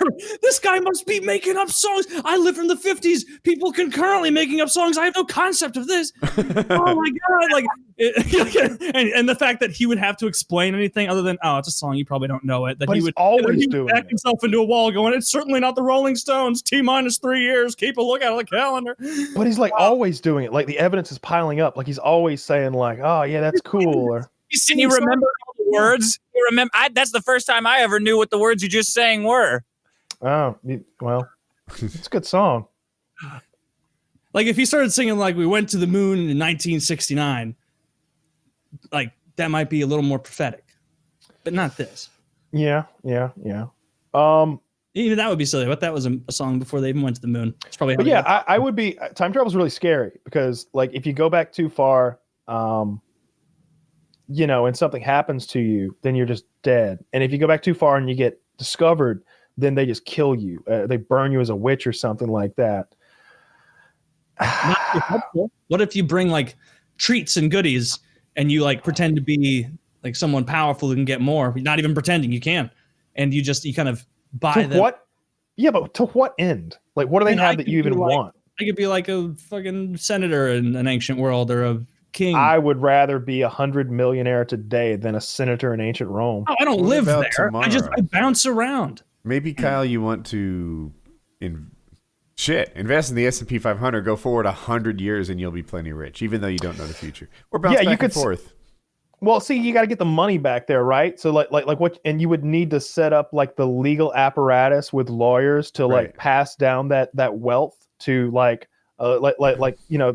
all right, this firm that you'd have to research that the law firm is even going to exist in the future. Like Wilkes and Wilkes is the oldest law firm in the United States. All right, they're going to like the payoff is future. Like I don't know that current now is the best it gets. It seems to be getting better all the time. Oh, you want to go to the future with more stuff? Yeah, I want to set up something now wherein I don't know, 2150. But the fear would be like. All right, like, so like nuclear war or something before then. Yeah, like what if you turn the dial to like 2050, right? And when the machine stops vibrating or whatever, and like pop into the world, you immediately start taking radiation, or there's a building now like there, and you like fuse inside of a brick wall or something like that. I don't want that. That does sound bad. I'm hoping my time machine can, deal with that. Yeah, I think I just go back in time and I'm just like, Bitcoin. That's all you got to do. Like, let's not that far back either. You have to go back like 4 years. Yeah, you don't have to go back far at all. Just, and if you can go back to like 2010, you're gold. I'm going to go back to the early 1900s and absolutely dominate in the NHL, Major League Baseball. Just be incredible. Do you know how much you got paid to play baseball in 1910? They paid those guys in chili dogs, Taylor. I'm doing it for the legacy and the fun. I'm going back and, they didn't invent fucking slap shots until the 60s. I can wind that up in 1921. It'll be fun. It'll be a good I'm going to time. go back. I'm going to go back and put a big cock on the Texas flag. Whenever Texas was founded, I'm going to weasel my way into their politics so that in today's day, when they're getting all snowed in and their cars are getting messed up, they have to they wear a mask with a cock on their face. They're so proud of Texas. Dude, they are so fucking proud of Texas. Texans love Texas so goddamn much. It makes you want to knock them down a peg. Makes you want to. Yeah. I think Texas is fine. I do do think too. Texas is fine. Look, Texas is a good state. I think it's the best state. It's neat. I mean, I don't know it might be, right? Like, what is the best state? Probably. Florida's pretty fun. No, Florida's one of the worst states. Yeah, Florida's one of the worst. There, they got good Most weather. of the South fucking sucks, dude. You like on that drive between Georgia and Texas, you drive through like 4 piece of shit states. Like, Dude, like but that, you're that whole the- Alabama, Mississippi, Arkansas Delta down there is just garbage. You're discounting the weather way too much. Like, just the Texas weather. is big enough. It's got 4 different climates, Taylor. Like, what do you want? You want desert? You want mountains? You want snow? You want beaches? Like, it's got it all. It's huge. I'm saying I'd rather live in like Mississippi, Alabama than Minnesota. It is. Oh, I would not want to put up with that kind of cold. So Yeah, like, that's if the I'm going for Yeah. climate somewhere, I want to go somewhere more south. I can't disagree that places in the north that are bordering Canada all fucking blow. Yeah. That's just way too goddamn cold for live in me. Boston, upstate New York. You No. know what is underrated? Underratedly bad? I don't know. I'm phrasing sucks, but up north, the days are shorter. And that matters a lot. When the sun sets at fucking like 4 p.m., like it's a short day. I was looking at a map today, and it was like showing all the horrid cold everywhere. It's 79 degrees in Miami, and I was like, God damn it, that must be nice. Just knowing everybody else is just Till sliding hurricane in the season. car. Yeah, that's true. But Every time I'm in Florida, I'm underwhelmed. It just like it seems broke. It seems hard to get around. It's swamp. It's just swamp. Like all of Central Florida is garbage. Florida coast, I guess it's good. I don't know. I've never really loved it. Yeah, like I've considered Tampa for a move because Tampa has medical marijuana and it's super close, right? Move would be easy. Mm-hmm. But then you live then you are hashtag Florida man. Yeah, I'm not a Florida guy. I don't like it. I always am underwhelmed when I go there. I don't like everything about it. And all the locals don't impress me. anywhere I would pick to move, climate would be the number one thing I'd take into account. Getting out, and I wouldn't go that far south in Florida because you're right, hurricanes and shit. But Yeah, I like that's one of the reasons I like, I've considered Vegas for a move too because like real estate is so nice there. It's super cheap. It's a growing city. It's only going to go up in price as far as the real estate goes.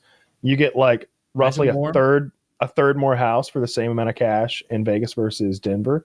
And I like to gamble. I'd love to go to poker rooms. Of course, there's casinos all over the country, but Vegas is obviously the king of that. I don't give a shit about legalized prostitution, but they also have legal weed. And but then you're living in a fucking arid desert. I get nosebleeds there. Like I get nosebleeds. My eyes are always red and dry. Colorado won't be any better for you. Like that's dry too. It is. It is slightly better though. Like I've spent a lot of time in both, and like in Colorado when I'm like in the shower and I like blow my nose or whatever, there'll be like a tiny bit of blood. Mhm. But like in Vegas, it's like, oh God, oh, did I just have a period out of my fucking skull? Oh, just Dude, I every blew time. so much blood out of my nose this morning living in this arid house from these 12 dehumidifiers, sucking all the moisture out of my entire home. Fucking, I'm so tired of this. It's so loud. It's so loud in here. When I was trying to like fix stuff, I like walked out to grab another water earlier when I got booted from the show because Discord stopped working and just greeted. I opened that door and it's the entire fucking floor of the house. It's God, so this is stressful, annoying. Taylor. I think you're going to have to postpone your wedding. I think I'm going to have to. You don't want to get started in a wet house. This is a bad foundation for a future. Let's just push it back a couple years. Just to Push win it back until this room is finished and I have my dream house. Yeah. Let's wait till every financial goal of mine is met. Make your ex-girlfriend your girlfriend again. Yeah. make some hats. Like I hate to be like a Debbie Downer here, but whatever it takes for you to hide this water damage from the next person who purchases that home, you should get that done. Like if it costs a little, if they're like, yeah, your insurance covers this, and that. I mean, you'll be able to tell that this got a little wet. No. We are covering up a crime scene here. All right. No one should ever know that these boards were moist. Right. Like whenever I sold my last house and we had like a flood on the like main floor that came down into the basement. I was like, we got to get this fixed. All the drywall fixed. Like, no, you can't leave that exposed on the corner. And they were like, well, this is where your hot water heater is. Nobody's going to ever see the edge of this drywall. I'm like, fix it. Everything has to be covered 100%. Like a home inspector needs to come here and have no idea that this ever fucking happened. Well, I'm erring on the side of just having them tear absolutely everything out, because even the stuff they were trying to salvage with the dehumidifiers, it's like, I don't trust that actually did enough to demoisten the inside of that drywall. Wood is fine. Drywall, you cannot trust. Dude, and a bunch of my insulation got fucked, and apparently when insulation gets wet, it's like there's no you just have to get rid of that and replace it. Insulation, drywall, particle board. The only thing that's carpet, anything soft, that's all got to go. Fucking 2x6s, pressure treated lumber, that's fine. That's you're not throwing that back, like like the skirt kind of area on the back of like the corner part of a sectional couch. Yeah, like in that back corner, like that whole, like I was mostly just feeling initially like just the tops, just see like nothing had dripped on them from the ceiling, and that was mostly okay. But then like as they moved them around, like that whole back area near the corner where it was the worst is just fucking waterlogged. And I really hope that that's salvageable, because I like that fucking sectional, but we'll see. God damn it. It's always fucking something, man. Yeah. That fucking sucks. I wonder if like it's something that the previous home inspector missed and therefore would be liable for, because I think that is, it's probably come and gone. Without getting into, usually there's like a year or two. Like without getting into specifics, I know someone whose home inspector missed a leaky roof, and they purchased the home, and then the roof leaked and it stained the drywall and the roof on the interior, like with the ceilings stained, and they had to cover all of that. I have no idea who even inspected my house before I bought it. You've got the paperwork. I bet it's all in a shoebox somewhere. Yeah, it's over. It's in that folder box somewhere. Yeah, it's right there. Where? Yeah, let me go grab it. You guys can look. Yeah. No, you see here, section 3. What's that, Dick? You've got a wife now. That's her job. Honey, I need my documents. I need a inspection contract right now. That's women's Olympics, is filing paperwork and producing paperwork as quickly as possible. That's what I can't wait to have her take full control of. I don't want to deal with all these papers. I've got big ideas. Things are cooking. I can't deal with the little pitter patter of daily life. Yeah. So you take care of it. None of this is true.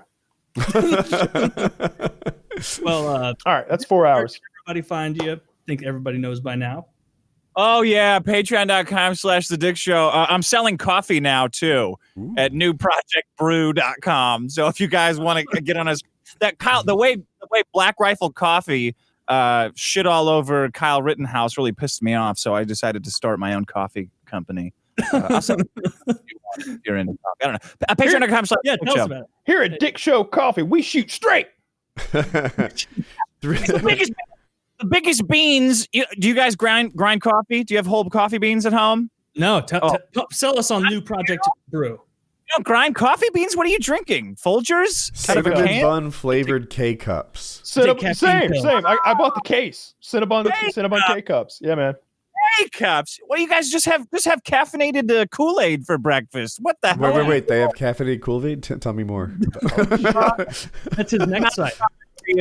This is a product for sophisticated gentlemen only, like me and What the fuck are you doing with it?